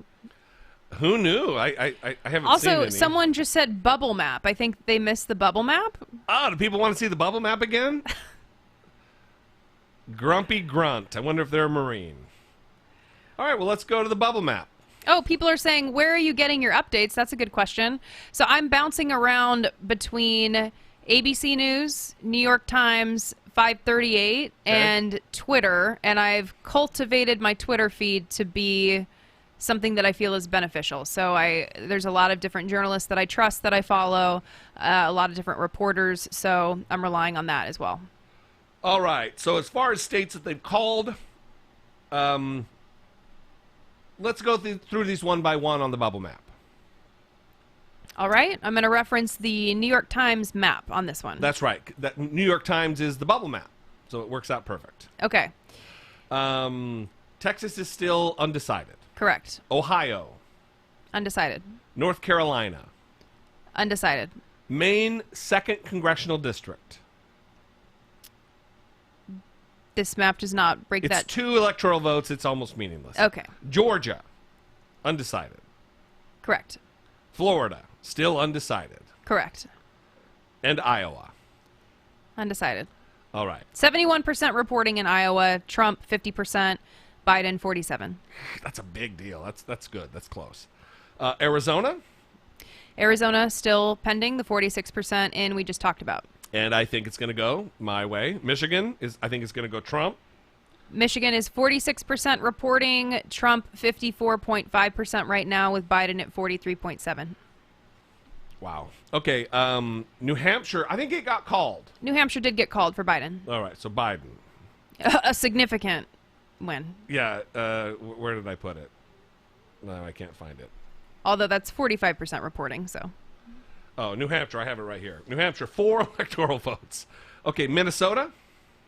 Minnesota is still pending. Pennsylvania. Biden is ahead in Minnesota right now with 61% of estimated votes reported. Okay. What'd you just say? Pennsylvania. Pennsylvania still pending, 50% of vote in. Nevada.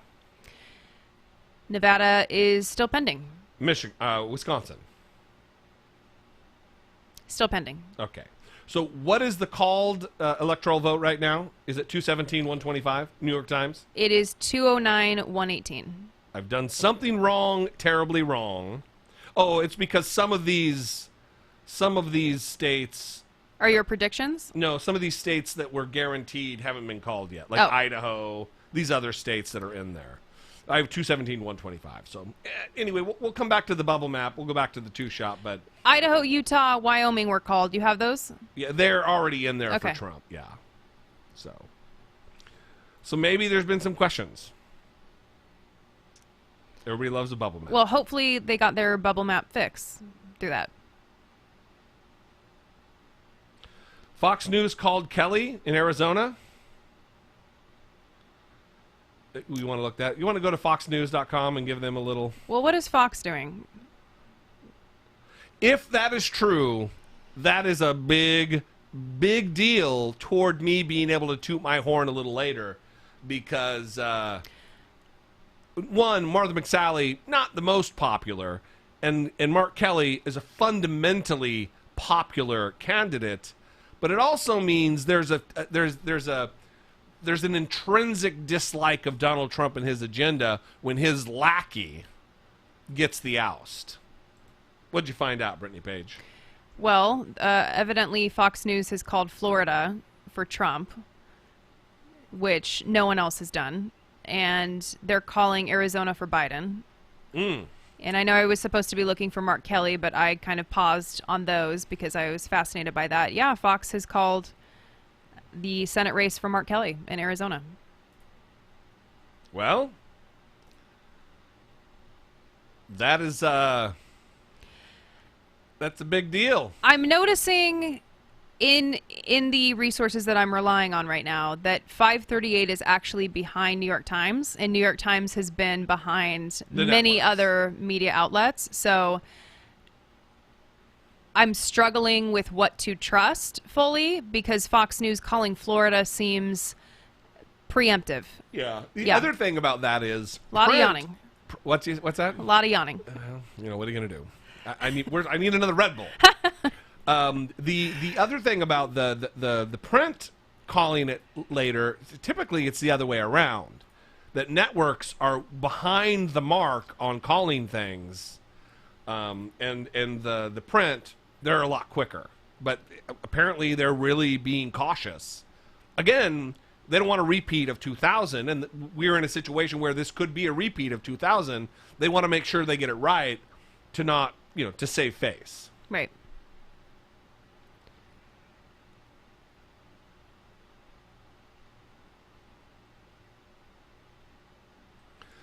Here's from cancel. You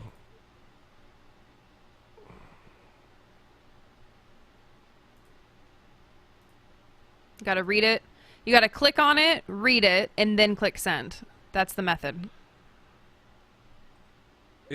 I see. You read it when it's on the screen. Yes. This is from Mad Madigan. I'm really, really trying to stay positive, guys, but the map is not looking good. I'm looking at live updates on Google, and most everything that hasn't been called yet is already slanting red. Again, if it hasn't been called and it's slanting, you just got to wait and hold out. And also, all these other states that are going, you have to be able to look at the map. Here, I'm going to put this up here. Let me find it.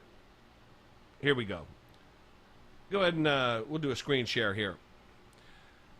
It's important to look at what happened in 2016 that gave Donald Trump 304 electoral college votes and Hillary Clinton 227. All of those deep, dark red states, they're not going to change this time.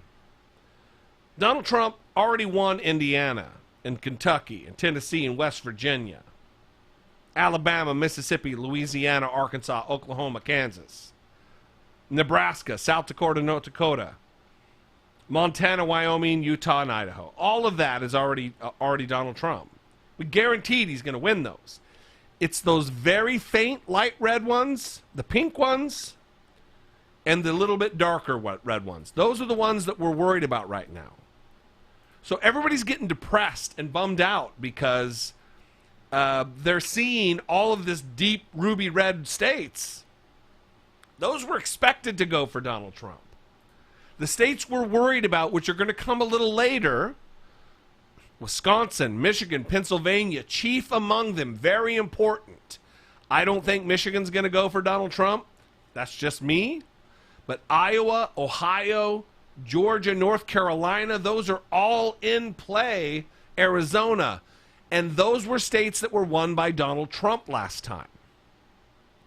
And if we chip away 2 of those, 3 of those, it's over. So temper your depression, temper your consternation about this, because a win is a win. If you're going to be bummed because it wasn't a blowout, I think you need to realter or recalibrate what your expectations are.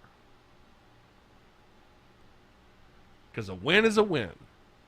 If Joe Biden is president on January 20th at noon of 2021, it doesn't matter if it was a blowout. It matters that he's president. So there was a question about John Ossoff and Cory Booker. So in Georgia, we have 75% reporting, and John Ossoff is at 44.2%.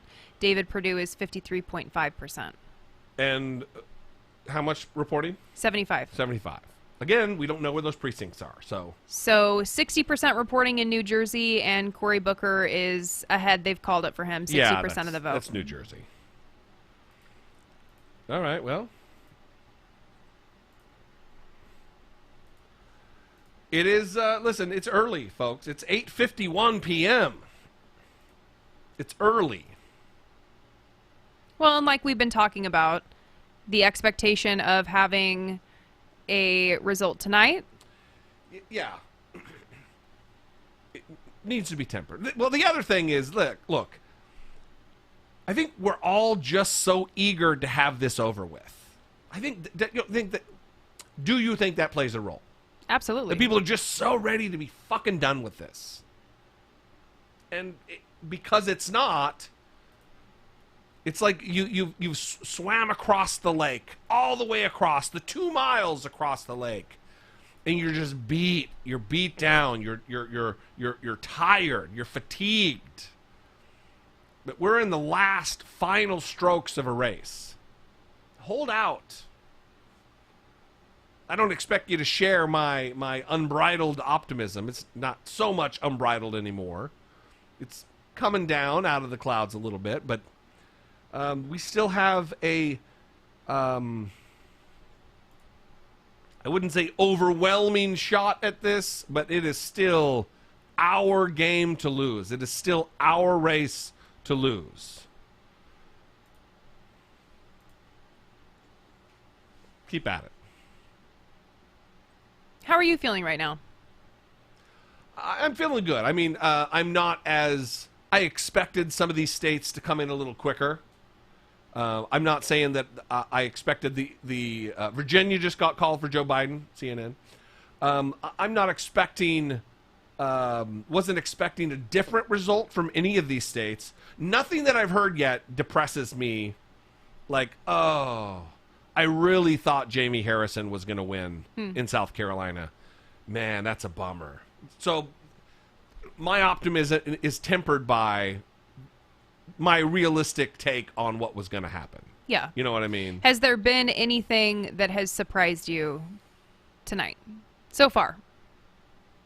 Not so far, no. Like even John Hickenlooper winning in Colorado, I expected that to happen. Mm-hmm. When Michigan invariably, in my estimation, goes for Trump, people are going to be like, one more nail in the coffin. And I'm going to be like, yeah, I expected that to happen. You know, people are getting bummed when they see the map mark red because of Idaho, South Dakota, North Dakota, Montana, Wyoming, Kansas, Louisiana, Arkansas. I'm not. I expected those things to happen. And, moreover, I expected them to happen early. So let's just wait. Let's hold on.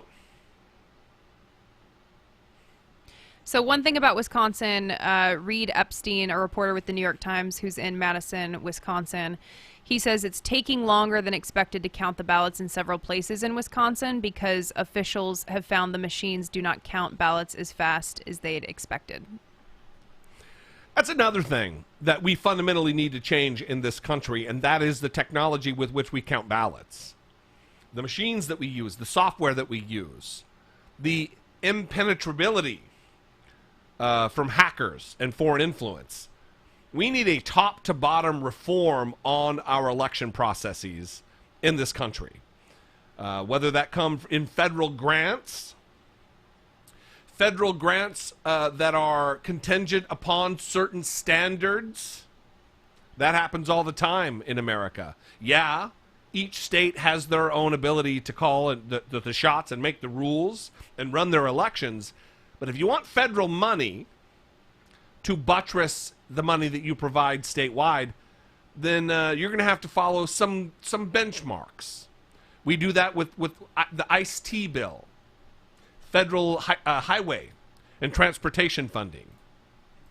That if you don't have 55-mile-an-hour speed limits and 65-mile-an-hour speed limits, if you don't meet these certain criteria, you don't get money to fund your highway bills, to redo your highways, to make them up to standard.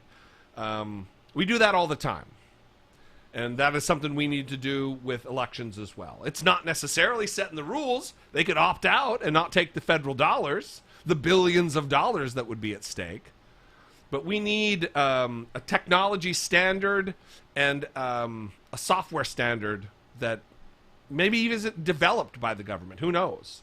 I don't know. I haven't looked. I'm not an election expert. We should have one on the show. Definitely. But it is something to look into because as it is now, you got 50 characters running a different game, and it's it's not as effective or efficient as it could be. I'm not saying there's fraud or any of that. I'm just saying that we could do better as a country, as the United States. We're the richest country on the planet. Within reason. I mean, you got Saudi Arabia and all the corrupt bullshit going on over there, but... So another thing about Wisconsin is that in many jurisdictions, the absentee ballots are not going to be counted and reported until all the absentee ballots are counted. So they don't report them as they come in. Right. Once the total is done, then they report them. Correct. And right now, Wisconsin has 61% of estimated votes reporting. By the way, I just checked out myself on the live stream. You couldn't tell me that my hair is I look like Doc Brown from Back to the Future. So, what is happening? So I thought you were going for that look because I'm not going for that look. Well, you were yawning and you're like pawing at your microphone. I thought you were just like descending into chaos, and I thought, well, this might be fun. Is that why you think that I'm going for the look, because I'm yawning? Like, I might as well look tired if I'm yawning and punching tired. The microphone. Yeah, I just thought it was a whole. So is it better now? Is it back to normal? For. Oh, now it's back to normal. It's fine. It's fine, yeah. Come on, man. Someone laughed at you maybe 30 minutes ago about it. Sean, I saw. Why don't you tell me? Well, because I'm not monitoring that. Everyone was having fun, and everyone was having fun. Everyone's feeling low right now, wow. And they want to have a good time. Look, if the fun that can be poked at me, Jesse D, if it could be of service to someone else to feel better in this moment of need, I'm here for it. Exactly. You love to see it. You really do. So, anyway, let me pause. Yeah. Let me take another moment. We're going into our 4th hour here. Wow. Let me. My voice is taking its toll too. Yeah. I want to take a moment to say thank you to everybody. We love you guys. We appreciate you very much. I know that it comes across as lip service, as word service. It comes across as word service, everybody. It comes across as lip service, but we really we love you guys. We appreciate you very much. All that you do to support us in listening to the podcast, I Doubt It with Dollemore, which is a podcast and not videos. Not on YouTube. And the YouTube channel with me running my mouth and Colin Tucker Carlson, a googly-eyed feather duster. It doesn't go unnoticed. This little vanity plaque on the wall for 100,000 subscribers. It's because of you guys. It's because of your dedication and your passion for America and progress that you tune in, that you listen to the podcast. All of that is something that we don't take for granted. We don't take it for granted at all. It's a meaningful thing. It's an emotional thing because we're very lucky to be in the position we are. We didn't earn this. I'm not special in any way. I mean, look at my hair. It's a mess. We're not special. This is absolutely a lucky thing that we find ourselves in our positions. We interviewed a guy on the podcast, Robert Frank, economist, wrote a book called Success and Luck, the Myth of Meritocracy. Success and Luck, the Myth of Meritocracy. And in the book, he asserts, through research and studies and data, he proves that this is not, when you achieve something, it's because of a series of lucky things that happen. Now, of course, if you take advantage of each and every lucky thing and you treat it well and you work hard, you'll maybe have a better shot at success. But luck plays a giant role, and we don't overlook it. I'm a lucky human being. And I want to thank you for all that you've done to make, I don't know if this was a dream come true, but I appreciate y'all. So, anyway, after all that and the hair and everything else. That was nice. We need to say it more. Well, and I need to say it more. Yeah, and I don't know how often you do it on YouTube. I think we do a pretty good job of it on the podcast, which again is different from YouTube. And you look right in the deep into the camera, right down the barrel of the lens when you say it. Because we've built a community through the podcast. Yeah, I know you've absolutely. built a community on YouTube as well, and it's been a really powerful thing. People come together, they process, much like people are doing in the chat tonight, right? This is a moment of levity when you get to laugh about Jesse's dumb hair, and it's a good time for everybody. So Sean Lowry just said, LOL, you've been mocking me for 5 years now. Ouch. And that is true, but that's out of love. I'm not calling you a googly-eyed feather duster because I hate you, Sean Lowry. I love you. Early adopter of the podcast. Yeah. There's nothing but love. Mm-hmm. Definitely. And, it's terms of endearment. It's Well, and that's a special thing, too. We have listeners who have been with us on the podcast since the beginning. The beginning being March 11th, 2014, almost 7 years, 705 episodes of the podcast. Right, and still with us. Still with us, watching the live stream. Shout out to Erica in Illinois, watching for 4 hours. Thank you for your support. We very Awesome. much appreciate you. Someone said, dumb hair my ass. I don't know if you were here for the Doc Brown moment, but it was a joke. I know. The Doc Brown I moment. know insulting Jesse on the YouTube is a very risky move because people are going to come for me, so I just need to clarify that it was a joke. Let me tell you something. If I'm choosing sides, Brittany Page has been there in low moments for me, so I'm not choosing sides. Okay. So, All right. You're just clarifying that I'm okay. yeah, you're my Good people. My people. They are too, but I know you're new to the YouTube audience, but you're not new. Yes. Yeah. You've been around Yes, I have. a long time. All right. Do you have any questions? Can we get to some questions? Because this dipshit CNN projection is still saying close election may come down to Arizona, Pennsylvania, Michigan, and Wisconsin, everybody. Well, we have a comment from Jenny. Has it really been 4 hours? It doesn't seem like it. Jesse, thank you so much for what you do. And Brittany, this is the first time I saw you, and I really enjoy you and Jesse together. You're great. Very nice. Thank you. Thank you. Erica Packer says, you started with 1,400 viewers. You've still got 1,100 after 4 hours. And I would just ask Taylor, producer Taylor, is that the best name for you, Taylor? 4 hours in. We're 4 hours in. You can call me whatever. Yeah. All right, fucker. Tell me the total number of listeners. Not concurrent, but the big number. Playbacks,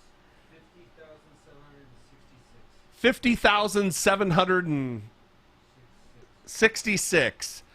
So almost 51,000 playbacks we've had. That's how many viewers we've had. That's awesome. Now, at any given time, we have 1,100 or whatever, but it's been over 50,000 people who have been watching. So, Tuning again, in. It's a heartwarming, we don't deserve it kind of a thing that we really appreciate. We hope we're bringing some value. We wanted this to be, we wanted this to be casual and kicked back, not filled with data and John King on the big screen circling counties.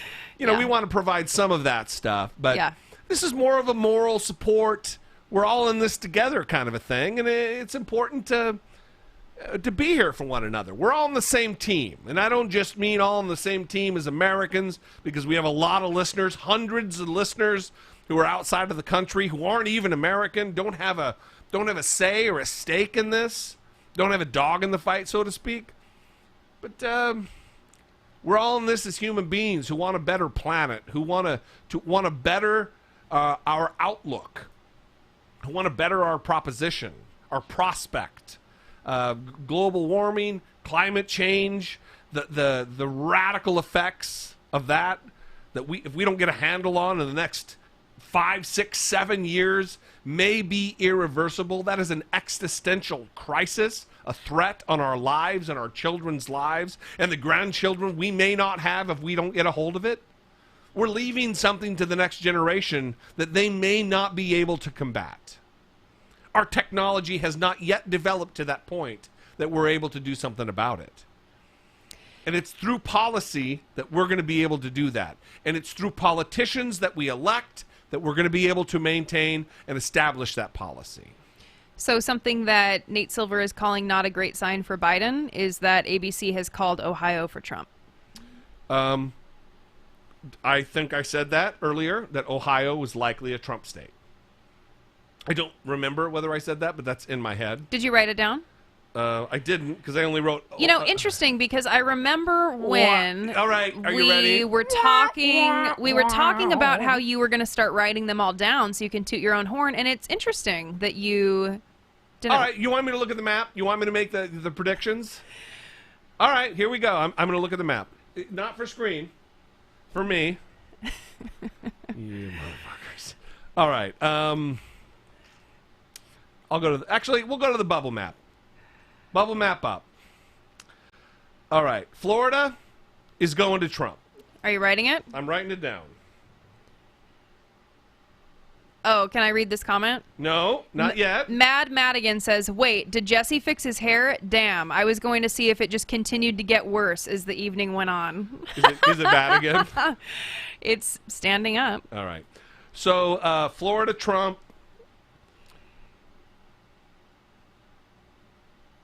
Texas, Trump. North Carolina, I'm giving to Biden. Ohio, Trump, which I can't really take credit for since you're already... It's not called, though. Well, just work your map, Jesse D. And anyway. We'll determine... Anyway. All right, okay, so I'll just drag the... We're in bubble map. Full screen bubble map, Taylor. I'll just drag in the states. And I'm going to see what the final is, all right? Yes. This is outrageous that I'm being put in this position. Florida, Trump. North Carolina. You're giving Florida to Trump. Yes. Okay. North Carolina, Biden. Texas, Trump. Ohio, Trump. Michigan, Trump. Arizona, Biden. Wisconsin, Biden. Nevada, Biden. Minnesota, Biden.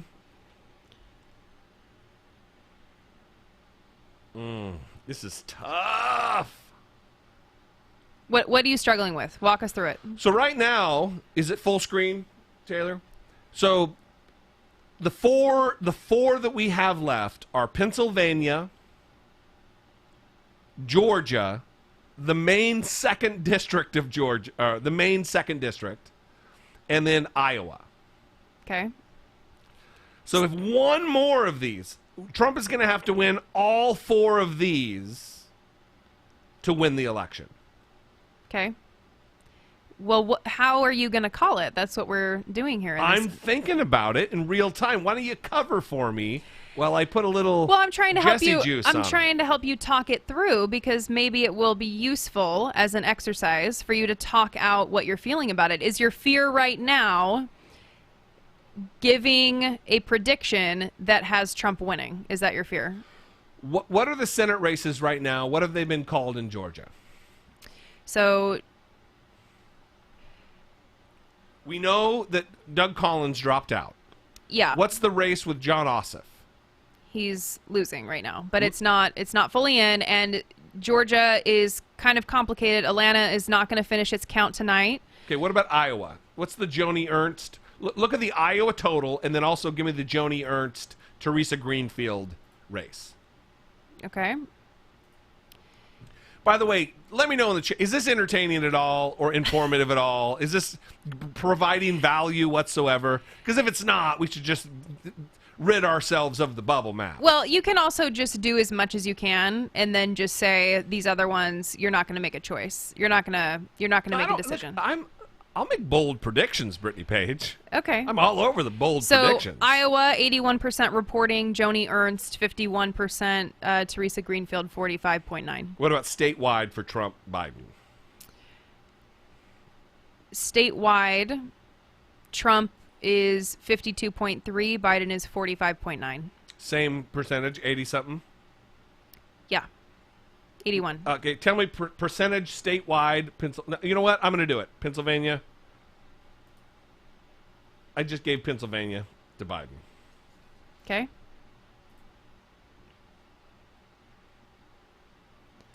So we'll have predictions.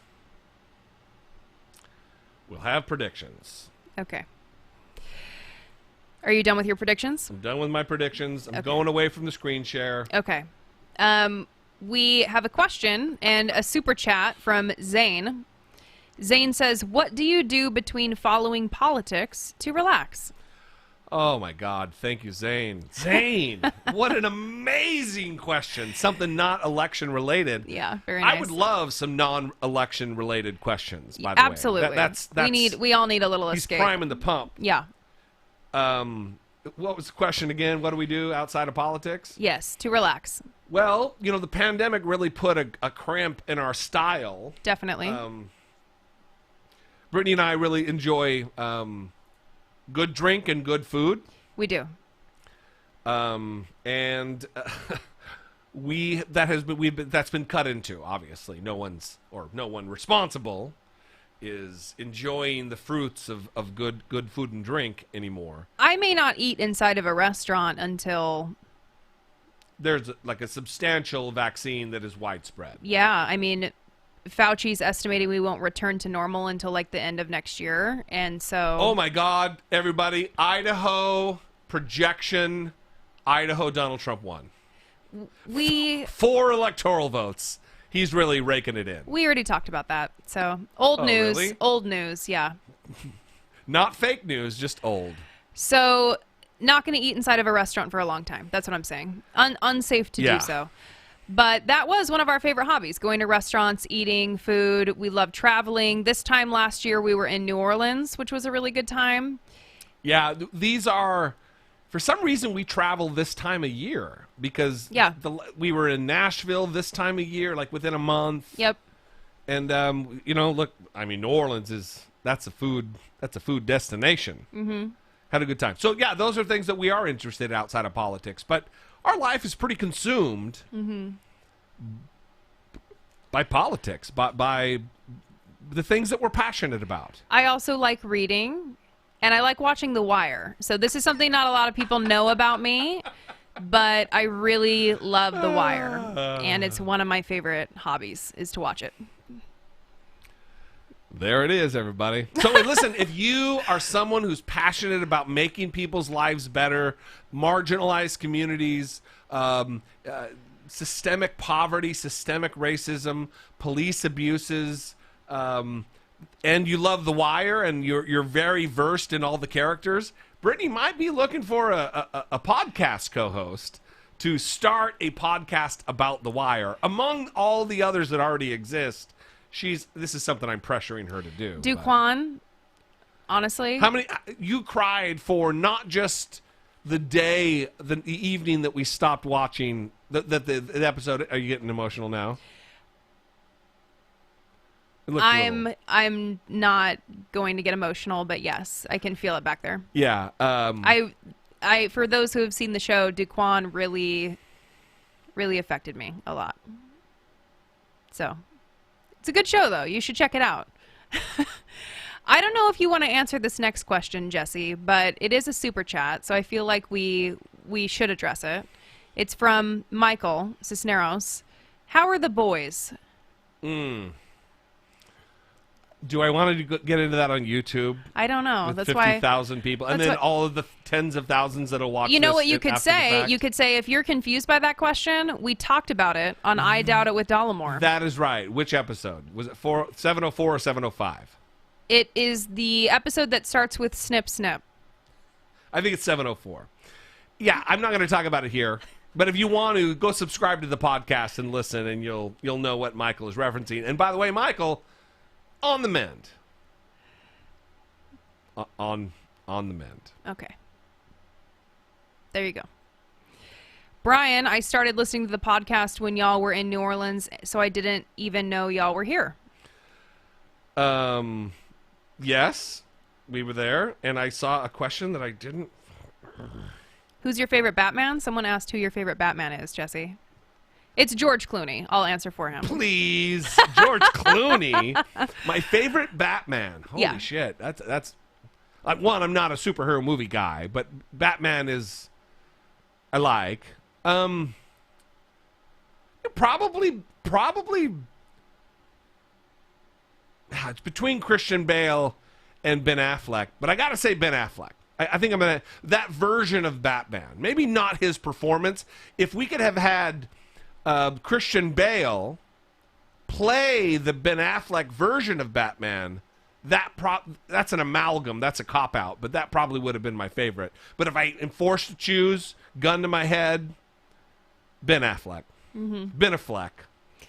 Yeah. I think there are other results happening because I'm seeing some movement in here, something about Arizona, but Diana asked Omar or Stringer Bell, and that's not even like a contest. I could not wait for Omar to come back. In fact, I struggled very much with season 2. Hang on. Spoiler alerts. We're going to give some spoiler alerts here. I'm not going to give any spoilers. I struggled. I was going to. I struggled with season 2 because I kept saying, "Where is Omar? I don't want to watch this. Where did he go? When is he going to come back?" Eventually, he did. I guess that's a spoiler alert. But there you go. There you go, Diana. Okay. People are wanting more details, but you're going to have to go listen to the podcast listen to the episode. Show. Here, I'll look it up and see where we are. You're going to have to listen to that. Maybe TJ can put the podcast episode in the chat for everybody to find and make it 704, easy. episode 704. Yeah. Here, give me a full screen. Give me a screen share, Taylor. This would be the episode. Here's the website. This would be the episode right here. Oh, we talk about. Oh no, that's Snip Snip. 704 would be the episode. Hang on. Hawaii Snip, snip. has been called for Biden. Of course, Biden. I didn't think I had to call that one. New York Times has finally called Ohio for Trump. Two-shot. Ohio for Trump. Yes, New York Times has called it. Ohio Trump. You put that in after I had told you. There we go. All right, I'll take that. I'll take that. Yeah, you will take that because it's a fact. Well, I think I don't necessarily think we're totally winding down. I tell you what. Here's what we can do. Well, let's give an updated total. 213 Biden, 136 Trump. Right. So listen, we haven't given a time we're going to end here. We have not. But we can take a break and then discuss it and come back and talk about it. But guarantee we'll be back for another hour.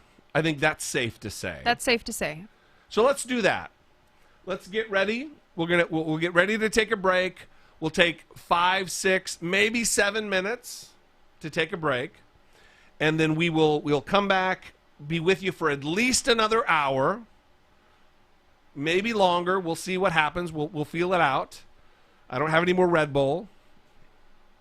But, it's good times. Yeah. Again, listen, we love you guys. We appreciate you. Thank you for sticking around tonight. We hope that we've provided some value, whether it be entertainment value, information value, buoyed your confidence and your optimism, lifted your spirits relative to your bad mood about what you think may or may not be happening. Before we go, can I answer a question? Absolutely. Brandon just did a super chat. Brandon Humble, what's your favorite season of The Wire? I'm from Baltimore. Hi, Brandon. So I would say my favorite season is season number 4, and then my second favorite season is season number 3. And the reason I love season number 4 is because it really focuses on intergenerational trauma, intergenerational poverty, and it lays bare how pull yourself up by your bootstraps is a ridiculous phrase that we need to stop using, and how complicated it is for people who are born into situations that are completely out of their control to rise up above and escape those situations. And so I thought it was a beautiful and heartbreaking season. But I also love season 3, which was Hamsterdam, because that makes it clear how resistant people are to working on possible solutions, like legalization, for example. And especially when the system gets in the way. Especially when the system gets in the way, when the system is incentivized not to work for the people. So season 4, season 3 were my favorites. Would love to hear from you guys what your favorites are. Listen, tweet me. Take us to break after you. Tweet me at Brittany E. Page if you want to do more wire talk. I'm totally up for it. Also, tweet Jesse D about his hair at Dollemore. And Is it bad? Tweet the podcast. We have a Twitter podcast at I Doubt It Podcast. Follow us there. Love to connect with you. Thank you so much for being here for us. We're going to go to break, but we will be back, so stay with us.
So, next prediction. We're back, everybody. If you couldn't tell that I'm speaking and looking into the camera. My next prediction, I know it's a wild, bold prediction that I know I'm going to be able to toot my horn to. And that is the fact that, here it is. Do we have drum roll? There's no drum roll. I don't think Kanye West is going to win the presidency. Oh. Despite the fact that there was no bubble map for that. He wasn't on the bubble map. That's disappointing. You know what? That's New York Times. That's what you get with the New York Times, yeah. Fake news. Betrayal. Betrayal. So, we're back. We're back. Thank you for being here with us. With a little bit less wire talk than before. Well, I was reading the chat when we went to break, and I turned a lot of people onto The Wire. It's not on Netflix, by the way. It's on HBO. It is a top 5 program, TV show ever written. It is unbelievable. You were just saying that The Wire talk was done. And here you are singing its praises. Let me say this. You know what talk isn't done? Let me say this. Yeah. If you are out there and you're new to the stream or whatever, and you're on Twitter and you're not following Brittany Page on Twitter, that is a big, fat, hairy mistake. Like one of the maybe the greatest mistake of your life. What you need to do is remedy it by going to Twitter and following Brittany E. Page, BRITTANYEPAGE. Well, working through it, and there's like things happening on the screen. Yes. Brittany E. Page. It is a fantastic follow. My first follow on Twitter, by the way. Oh wow! Thank you, Brittany Page. Very nice. That would make your life considerably better because of the information that is provided therein. If you are not on Twitter, remedy that. Twitter can be whatever you make it. It could be following trolls and having a bad time, or it can be enriching your life with knowledge and what am I? It's commercial for Twitter. I know what's happening, Jack Dorsey. I love Jack Dorsey. Are you related to him? Yeah. We have the same kind of a beard. So while we were gone, Donald Trump won Montana. It was called for him. And 8 minutes ago, according to New York Times, Iowa was called for Donald Trump. Called for Donald Trump. Let's see Jesse's prediction. I didn't write Iowa down. That was one of the ones I had consternation over. Okay. Yeah, that was one I couldn't do. Oh, okay. You didn't decide on that one. No. Okay. But the Biden the Iowa for Trump. No, I'm not going to say that. Okay. Yeah. Okay. Here's my notes. Did not. Maybe you can screenshot it, but no, I did not write Iowa. We trust you. We believe you. So I'll own a loss. I'll take the L. We know you will. All right. Let's update the electoral numbers. 213 for Biden, 145 Trump. That's where we are. Nevada now has 1% reporting. 1%. Well, because we're just coming into the time for the polls to be closed. I'm listening to our pig rooting around for truffles or whatever. Yes. And by our pig, we mean Popeye. Popeye the bulldog. Popeye the bulldog. Yeah. Yeah. So anyway, do we have some questions to get to? Not that I'm rushing off of the updates. Well, Pretty Jackson says, I heard on CNN that this could take a week. I've been saying that tonight, that we are the people who are depressed and going to bed and tuning out and shutting off. They are not doing themselves a service relative to even their mental health, because this could take a week. We might not know. We will likely not know tonight. We will likely not know tomorrow. I think it's likely we'll find out this week, but it could take longer. Yeah, that's something to keep in mind. Pretty Jackson asked what was the score again, which I think is a funny way to say that, because it kind of is a score. 213 Biden, 145 Trump is where we are now. That's of the called states. Of the called states. That also is some of the states that are ready to be called are major states with 38 electoral votes. Yeah, so... Oh, wait, key race alert. Dun, dun, dun. Too early to call Pennsylvania. Not a key race alert, CNN. Yeah. Get it together. Breaking news. So Florida is now at 96% reporting, and Fox News has called Florida for Trump. However, many of the news outlets have not yet called Florida. I called Florida for Trump. With 96 reporting, Trump is at 51.2 and Biden is at 47.8. So it's not looking great in Florida for Biden. But also keep in mind, again, Donald Trump won Florida in 2016. So it's not a loss. That's a static thing. That's what we expected. If Donald Trump wins if the map stays the same, obviously Donald Trump wins. But if Biden wins, really, just a couple more states than Hillary Clinton did, things are different. Okay, here is an update from Nate Silver. From 538.com. He says, a lot of states have been called on some networks and not others. If you plug in all the states where any network has called the state for Biden or Trump, it shows Biden at 88% to win the Electoral College, Trump at 6%, and a 6% chance of a tie.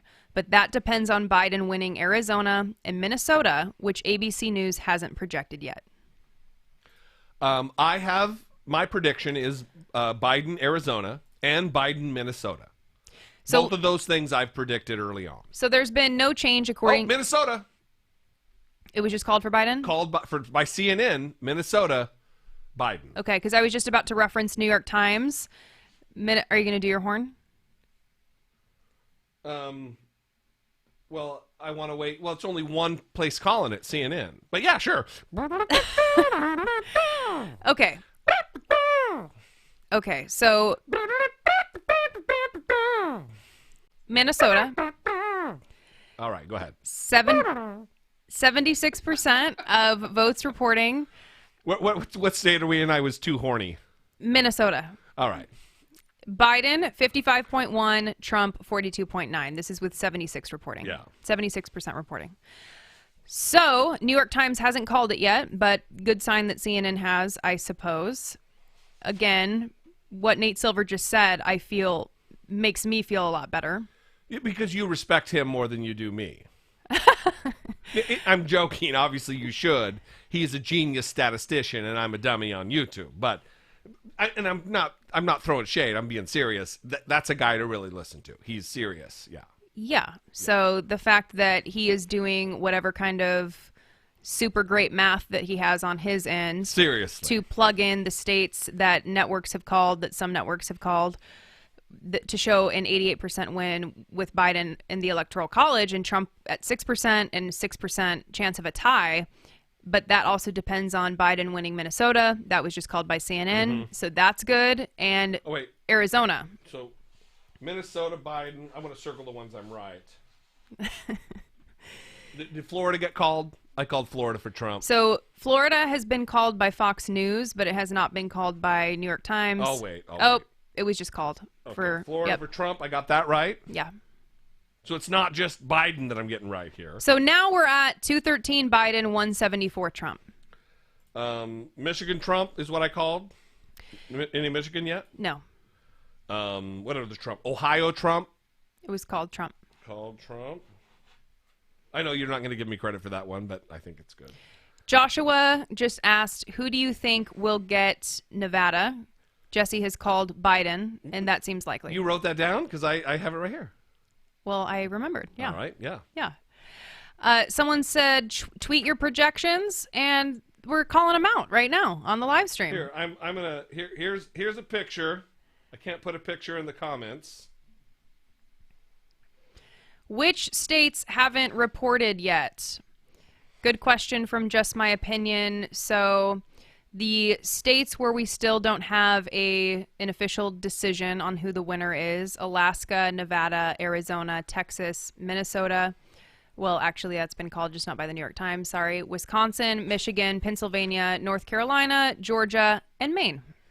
All right. So for those of you on the live stream, I'm getting ready to tweet Jesse D. live stream predictions.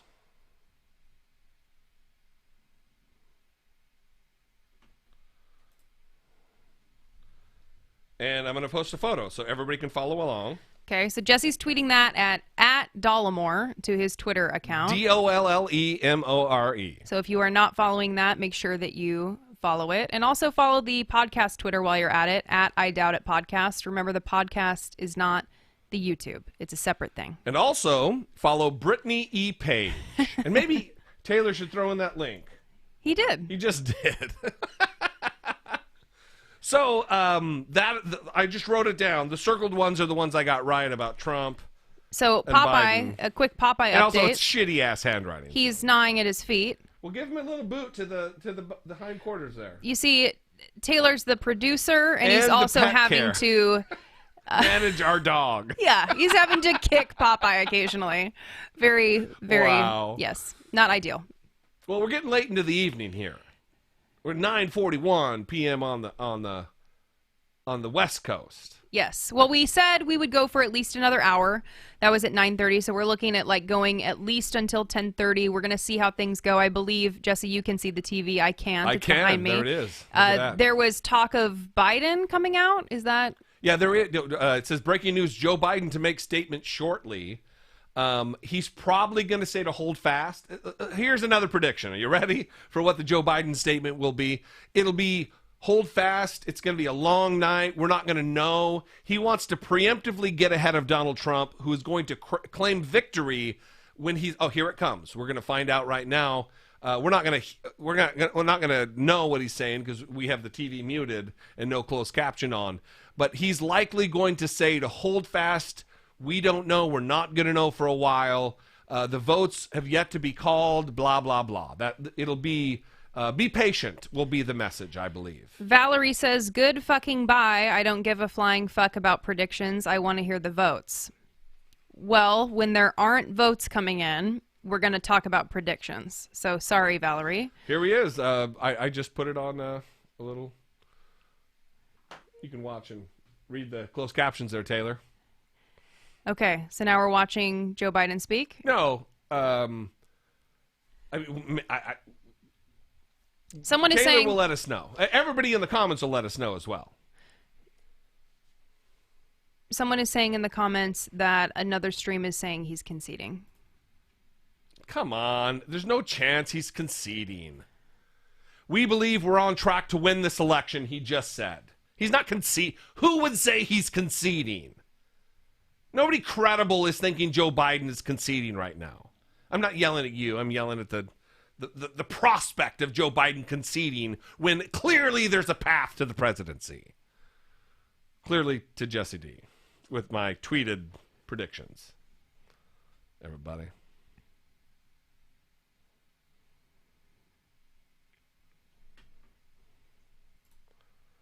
All right. Sorry.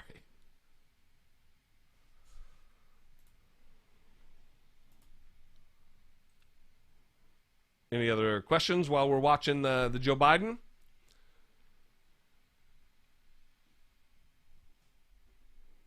Joni Ernst won re-election. That is a bummer. Gianforte. Really? Yep. Won the governor's race in Montana. He, remember, is the guy who body slammed Ben Jacobs. That's right. And then was convicted. Ben Jacobs, a reporter for The Guardian. Yeah, was convicted for it and then didn't serve his sentence. Didn't serve his community service. Mm-hmm. Body slammed a reporter. Yeah. Well, that doesn't, for me, I mean, it could go a different way, but it doesn't bode well for the Steve Bullock race against Steve Daines. Mm-hmm. Super chat from Chris Reed. Thank you, Chris Reed. Very much appreciate that.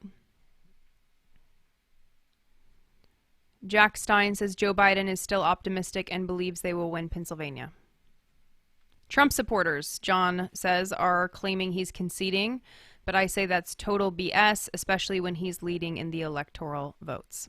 He also just said it's too early.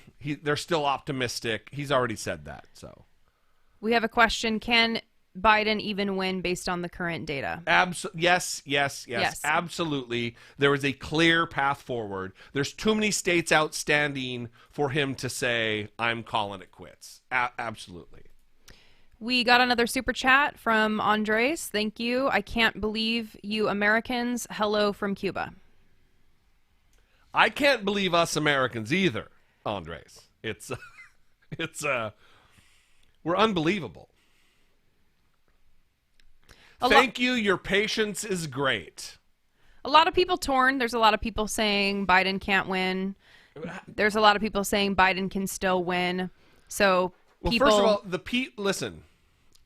The people who are saying Biden can't win, I'm not being a dick, but you're wrong. Biden, there is absolutely mathematically a path forward for Biden just as much as there is for Trump. It's not a done deal at all. We still have several states outstanding that we don't know the outcomes for. So it's, yes, Biden, there's a path forward. So Biden said, quote, "We're going to win Pennsylvania." Remember, Pennsylvania is the state of his birth, and he just spent 3 days campaigning there. He's also the state that I called for Biden. If you want to look at the proof, I tweeted it already at Dollemore. I called Biden I called Pennsylvania for Biden. He said, "We believe we're on track to win this election." So Pennsylvania has 62% reporting, and right now Donald Trump is ahead. It's 57 to 41.7%. Yeah, that's... So again, going back to what we talked about several times tonight, and if you're just joining us, you didn't hear it, so let me repeat it, that when Donald Trump is at a... What's the percentages again of Donald Trump and Biden in Pennsylvania? Yeah. So 62% is reporting, and 57% Donald Trump, and 41.7% Biden. All right. And Sorry, then, I'm starting to I slow know. down and with the all the reporting percentage. 62. So 62%. So you're thinking, oh my God, that's an overwhelming percentage to overcome on the part of Joe Biden. But not necessarily, because if the percentage of vote falls within populated areas that are overwhelmingly Democrat, those votes it'll switch over the percentages in a disproportionate way than you would expect. So don't get caught up in the numbers game. Worry about what the outcome is, and leave the statistics to the statisticians, and leave the talking to people who apparently are, do it for a living, which I am, and I'm not doing it well. So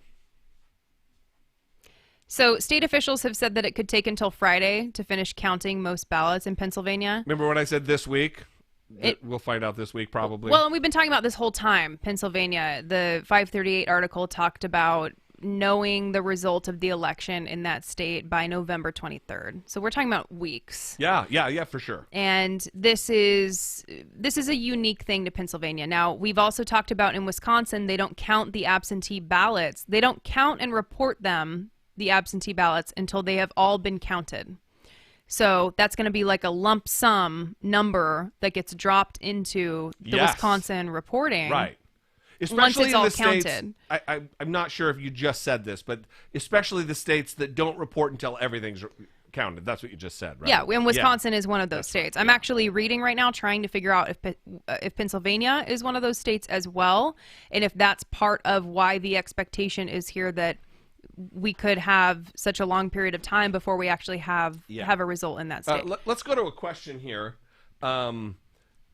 This is a question from Chris Reed. He said, "Sorry, meant to. I didn't read it before I put it up, so I guess I'll wait the 10 seconds while I look at Pennsylvania's rules."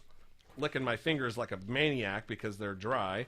Pennsylvania, early ballots will be counted when the polls close at 8 p.m. Eastern time. So they just started counting the early ballots. They just started. And that's early ballots, not just early vote count.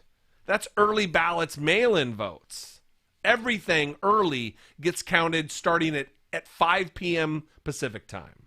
So Chris Reed said, "Sorry, meant to send a message," before he sent the super chat. You didn't have to send the other super chat. If Senate is not taken, what can we do to take it next time? Losing control would be huge. Joe is in it. Stay strong. Joe is in it. Stay strong. Keep your hope up. What can we do next time? And we just got to keep pounding away at the Senate. I don't know in my head right now because it's not something I was prepared to answer relative to which seats are going to be coming available next time, but it is a third of the Senate. So there's several seats that are going to be coming available. I don't know what the makeup is as far as whether they're Democrat or Republican, but there's absolutely a chance to win every single election cycle, every midterm. There's a chance to win. And this is really a message for people to stay engaged in midterm elections. A lot of times, all the hype is around every 4 years in the presidency. But really, if you want to be engaged and you want to make a difference, get involved in the midterms, in the off-presidential years. That's when differences are made, because that's when really the volunteerism and trying to get involved really makes a difference. So thank you, Chris, for the comment and the super chat, the support of the channel. It's fantastic. So Trump finally tweeted, and this came as Joe Biden was speaking. He said, quote, "We are up big." Of course, this is what we predicted because this is what he's announced he's going to do. I'm up big on election night. I'm going to let you finish. Do a little Kanye there.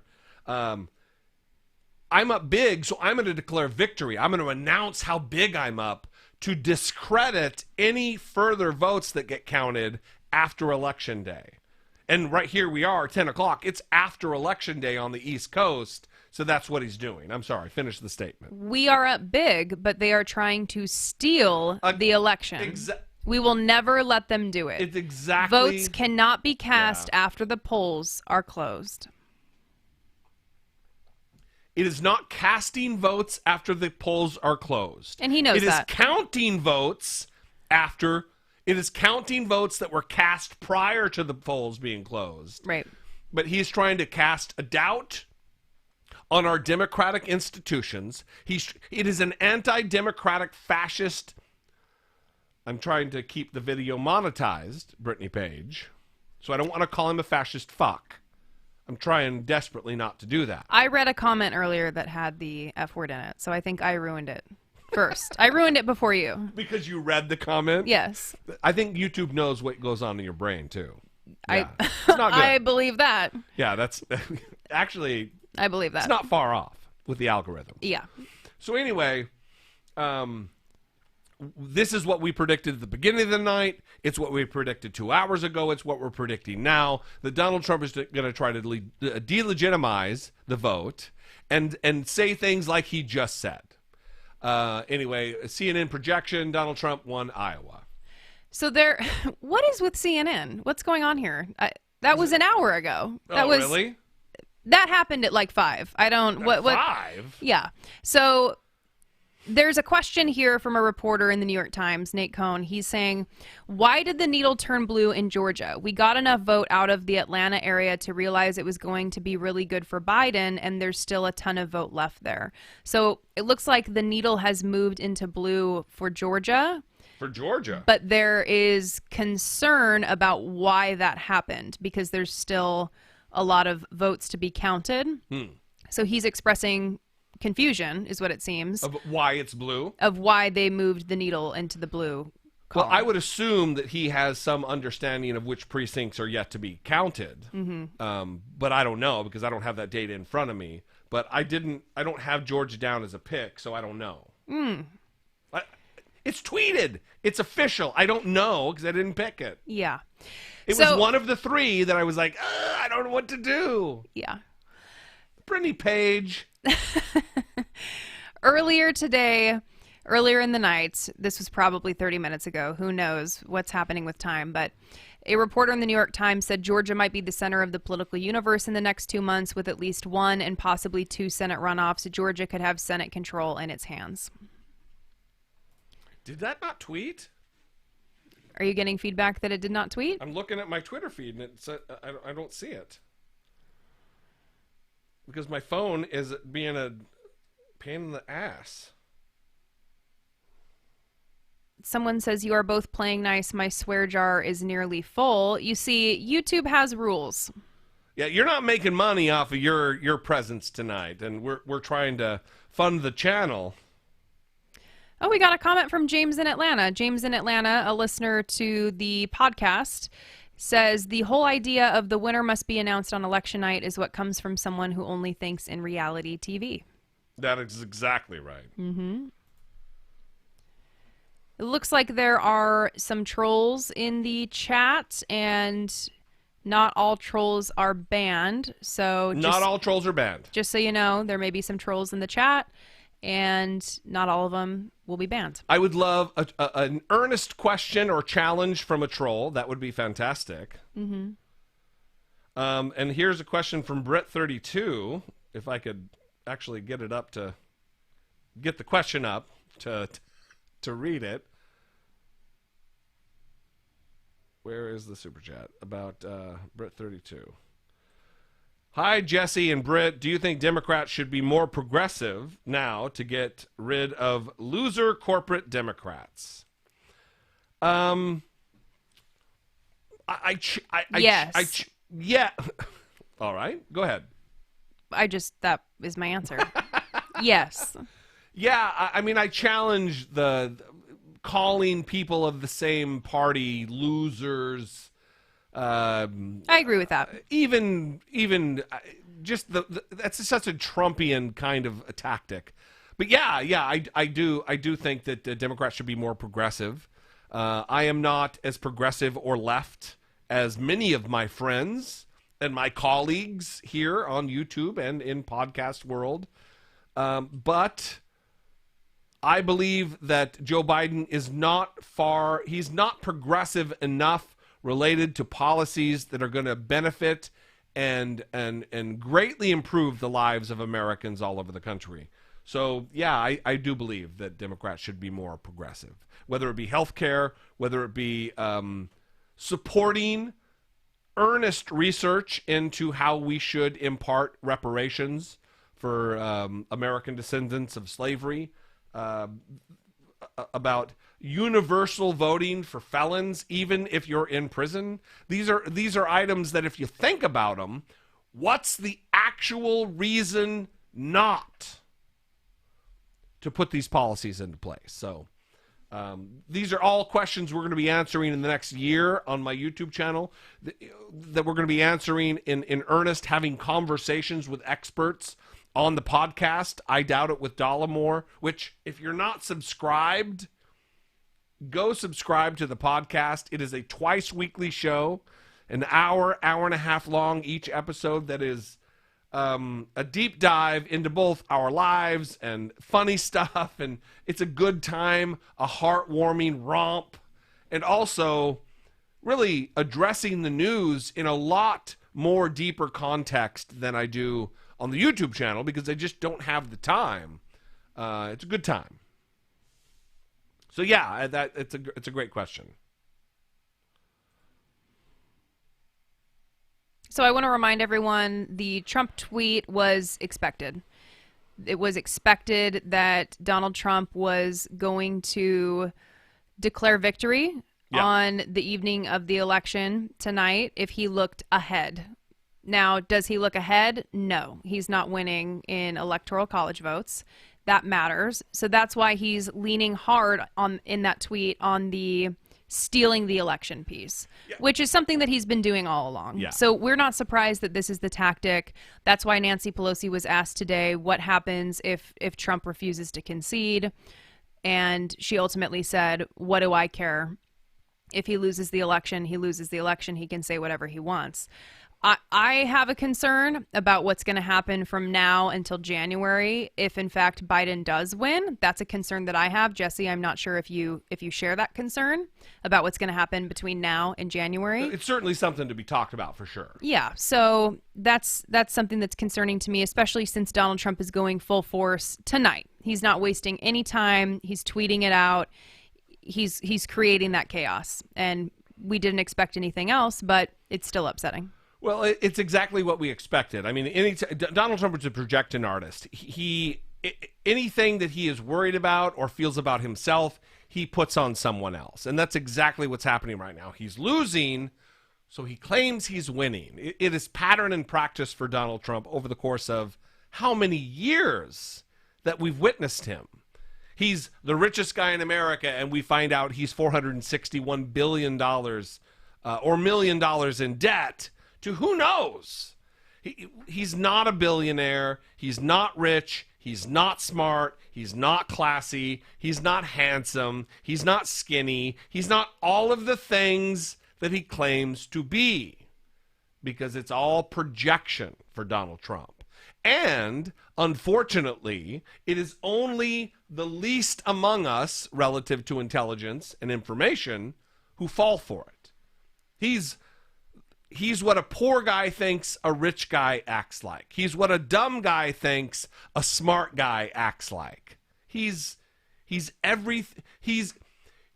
surgically presented himself to the lowest common denominator of America and the world, and it is somehow paid off because of the anti-democratic system we have of the Electoral College.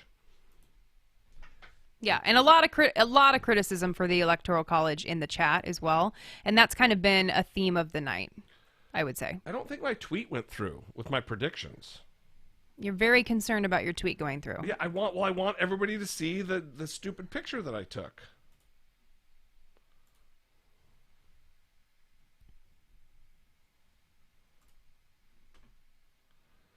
All right, I'll try it one more time. Oh, it's technical difficulties. For those on the live stream, here are my predictions for posterity's sake.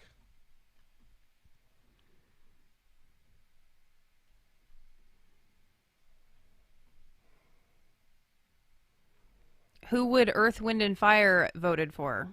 Jim. Definitely Biden. Definitely Biden. They're pretty active on Twitter, by the way, if you follow Earth, Wind, and Fire on Twitter, which I do. Earth, Wind, and Fire. Jim, you must know, is my favorite band. Thank you for bringing them up. I should have talked about that as a hobby. That's something we like to do. Go to shows. Yeah, someone asked what we like to do when we're not focused and immersed in the world of politics. And that's one thing we like to do, is go to concerts. But COVID has interfered with that for quite a while now. Yeah, it has. All right, so apparently it did show up. Now it's gone up twice because I don't know how to work Twitter, apparently. It's the same picture. Once was 20 seconds ago, and anyway. Our internet is a wacky and wild thing. So, it's the important things. Do we have any key projections, any updates right now? I'm using CNN terms. No. That's how the network should be. Are there any key race projections? No, those not. All right, well, let's talk about something else. Well, the New York Times did finally just call Minnesota for Biden, which CNN did about 15 minutes ago. So they're on the same page now. Minnesota? Yep. Oh, well, I already called it, and somebody else did. So. CNN, yeah. Yeah. Mm-hmm. So it's kind of getting to be that part of the night, and this is kind of why we said we would feel it out about how long we would go, because we're likely not going to have an answer tonight. That we keep on saying that, right? Likely not going to have an answer tonight. So we're trying to manage our expectations, right, Jesse D, of not having an answer tonight on the election. Since the beginning, that's been what we've said, yeah. And so we are hoping to continue the live stream for another half hour or so. Yeah, I think no more than an hour. I think we'll be done, though, because there's just no new news. It's getting tougher and tougher to kind of fill the time. We don't have a team of 12. What's that? What? Nothing. We don't have a team of 12 like CNN does here, with every talking head running his mouth. It's just us, and if nothing new is happening, it's what it is. Sure. So SPSW Wolf said, Brittany, what's the podcast again? I would like to hear you guys more often. So the podcast, and thank you for asking this question, because it is different from Jesse's YouTube, and many of you are coming here and Jesse's YouTube channel, and sometimes people will call that a podcast, but the podcast is actually different from his YouTube. So the podcast is I Doubt It with Dollemore, And you can find it anywhere that you get podcasts, Spotify, iTunes, or they call it Apple Podcasts now. And we do it twice a week, cover a lot of the news, current events, also get in depth about our lives as well. So feel free to join us there. And we do long form interviews on the podcast as well. So check those out. Our latest one was with Robert P. Jones. He's the CEO of Public Religion Research Institute and recently wrote a really great book. So check that out. Thanks for asking that question. I'm looking for that. I'm looking for that particular episode. But here's the website for the podcast. Go to dollemore.com.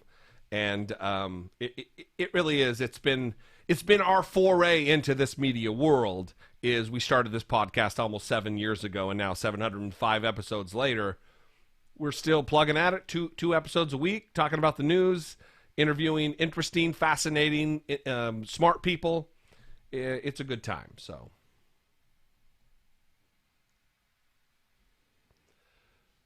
I think what we're going to do here is we're going to give this another 20 minutes or so to see if there's anything that comes of these particular projections. But it is like, here's this Joe Biden tweet, it is not my place, or that's a bummer. But it is no different than anything we've witnessed or experienced at the hands of Donald Trump over the course of the past 5 years of his public life, of his public political life. He is a cancer that needs to be excised, that needs to be surgically removed. And that is exactly what this vote is. It is removing Donald Trump in a surgical manner, state by state by state, in the Electoral College. And we are finding that it's going to happen. But because of the pandemic and the nature of how we count votes state by state, whether it be mail-in ballot, or early vote, or traditional going to the polls on Election Day, all of these three disparate elements of counting votes is causing the problems that we're facing. We've known that this was going to be the case early on. That's why so many people talked about the problem of this election, that it is different. It is markedly different than any other election we've faced in the past. Especially more important and different for the fact that we have a fascist and a white supremacist in office. So we're going to wait. We hope you will with us. I think I'm wrapping it up here. Just naturally, it's happening. Oh, okay. So, listen, I want to do a few things. As I end every video, I want to ask for your support. Consider supporting my work here on YouTube. You can click the join button below the video, become a channel member for fewer than $2 a month. You can support my work on YouTube.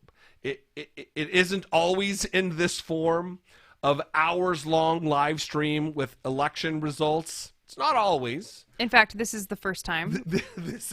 Well, it's certainly not always. It's the first time. But you did do one last time in 2016. Not on the YouTube. But it was on the couch, and it was with the phone. That's right. And a little different than this. Yes. We didn't have a producer in.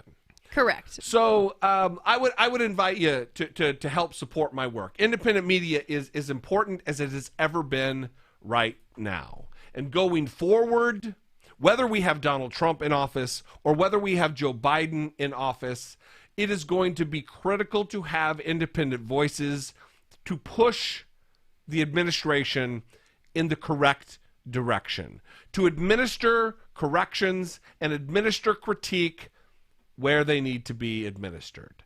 So it is through your support that we can grow this channel. It is through your support that independent media can flourish. And if I'm not your flavor, if you're not a fan of Brittany Page, and look, it happens. We get it. What do we both say, right? We're not for everybody. Not for everybody. Yeah. That's fine. That's okay. Yeah. We should all kind of be used to that as adults in life, I think.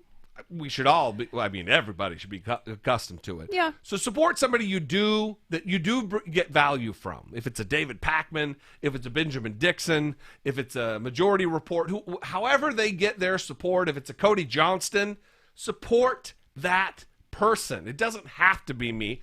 I would appreciate it if it's us, because that helps us. But if it's not, if you got $2 extra, support that person. Anyway, there's other ways. You can go to dollemore.info or whatever the Teespring link is to the merchandise. There's a merch shelf under my videos. Buy a shirt for a friend or for yourself or for someone who might appreciate it. All that goes a long way to help support the work. Follow us on Twitter. I'm at Dollemore. Brittany Page is at Brittany E. Page. You can follow the podcast at I Doubt It Podcast. I Doubt It Dollemore. Anyway, there's all kinds of ways to support. Subscribe to the show, listen to the show, share it with a friend. If we provide any value at all, I would appreciate you to passing the word on to somebody who might also appreciate it. Anyway, we appreciate all of your participation tonight, all of your super chats. That has been just an unironic chef's kiss. It's been beautiful. It's been great to be here with everybody and get the feedback from the audience. And I wanted to throw it to you to say that, not everybody knows who you are on the YouTube channel. Yeah. And I wanted to give you a moment to shine. Well, one, I want more of you on the YouTube channel, and I hope everybody agrees. Well, this felt just like a show to me. The podcast? A multi-hour, never-ending show. But it was still nice. It was still nice. Well, it's ending right now, so it's not never-ending. Yeah. I appreciated hearing from the audience, getting to know people, connecting with people. And this was nice to go through together, I think, because it was anxiety-inducing. It was scary. And we still don't have an answer. That's not great. Donald Trump is doing exactly what we predicted he would do in continuing to sow discord. And yeah, that's right. He's not instilling confidence in our electoral process. He's not instilling confidence in our democratic institutions. Yeah. Listen, let's say that again. The president of the United States of America, the representative of the democracy that is America, is not instilling confidence in the democratic institutions of this nation. That is what a despot does. That is what an authoritarian does. That is what someone who doesn't regard democracy does. Yeah. So stay positive. It's not over. Biden can still win. Stay optimistic. Yes. And we got a super chat from Midwest Makeup. Thank you for doing this live stream, Jesse and Brittany. And everyone, remember, mail-in ballots are still slowly coming in several states. Yes. So thank you. Still in the mail. Yeah. So thank you to everybody. It's been a really fun night. We really appreciated you sticking around with us, chatting with us, and just supporting us. We really appreciate it. So we will see you when we see you. We're probably not going to be doing another live stream anytime soon, but I will be back not tomorrow, but the next day with a video. We'll talk about this. We'll work this out together. We love you guys. We appreciate you. And we will see you when we see you. Until next time, thank you. For Brittany Page, I'm Jesse Dollemore. We'll see you next time.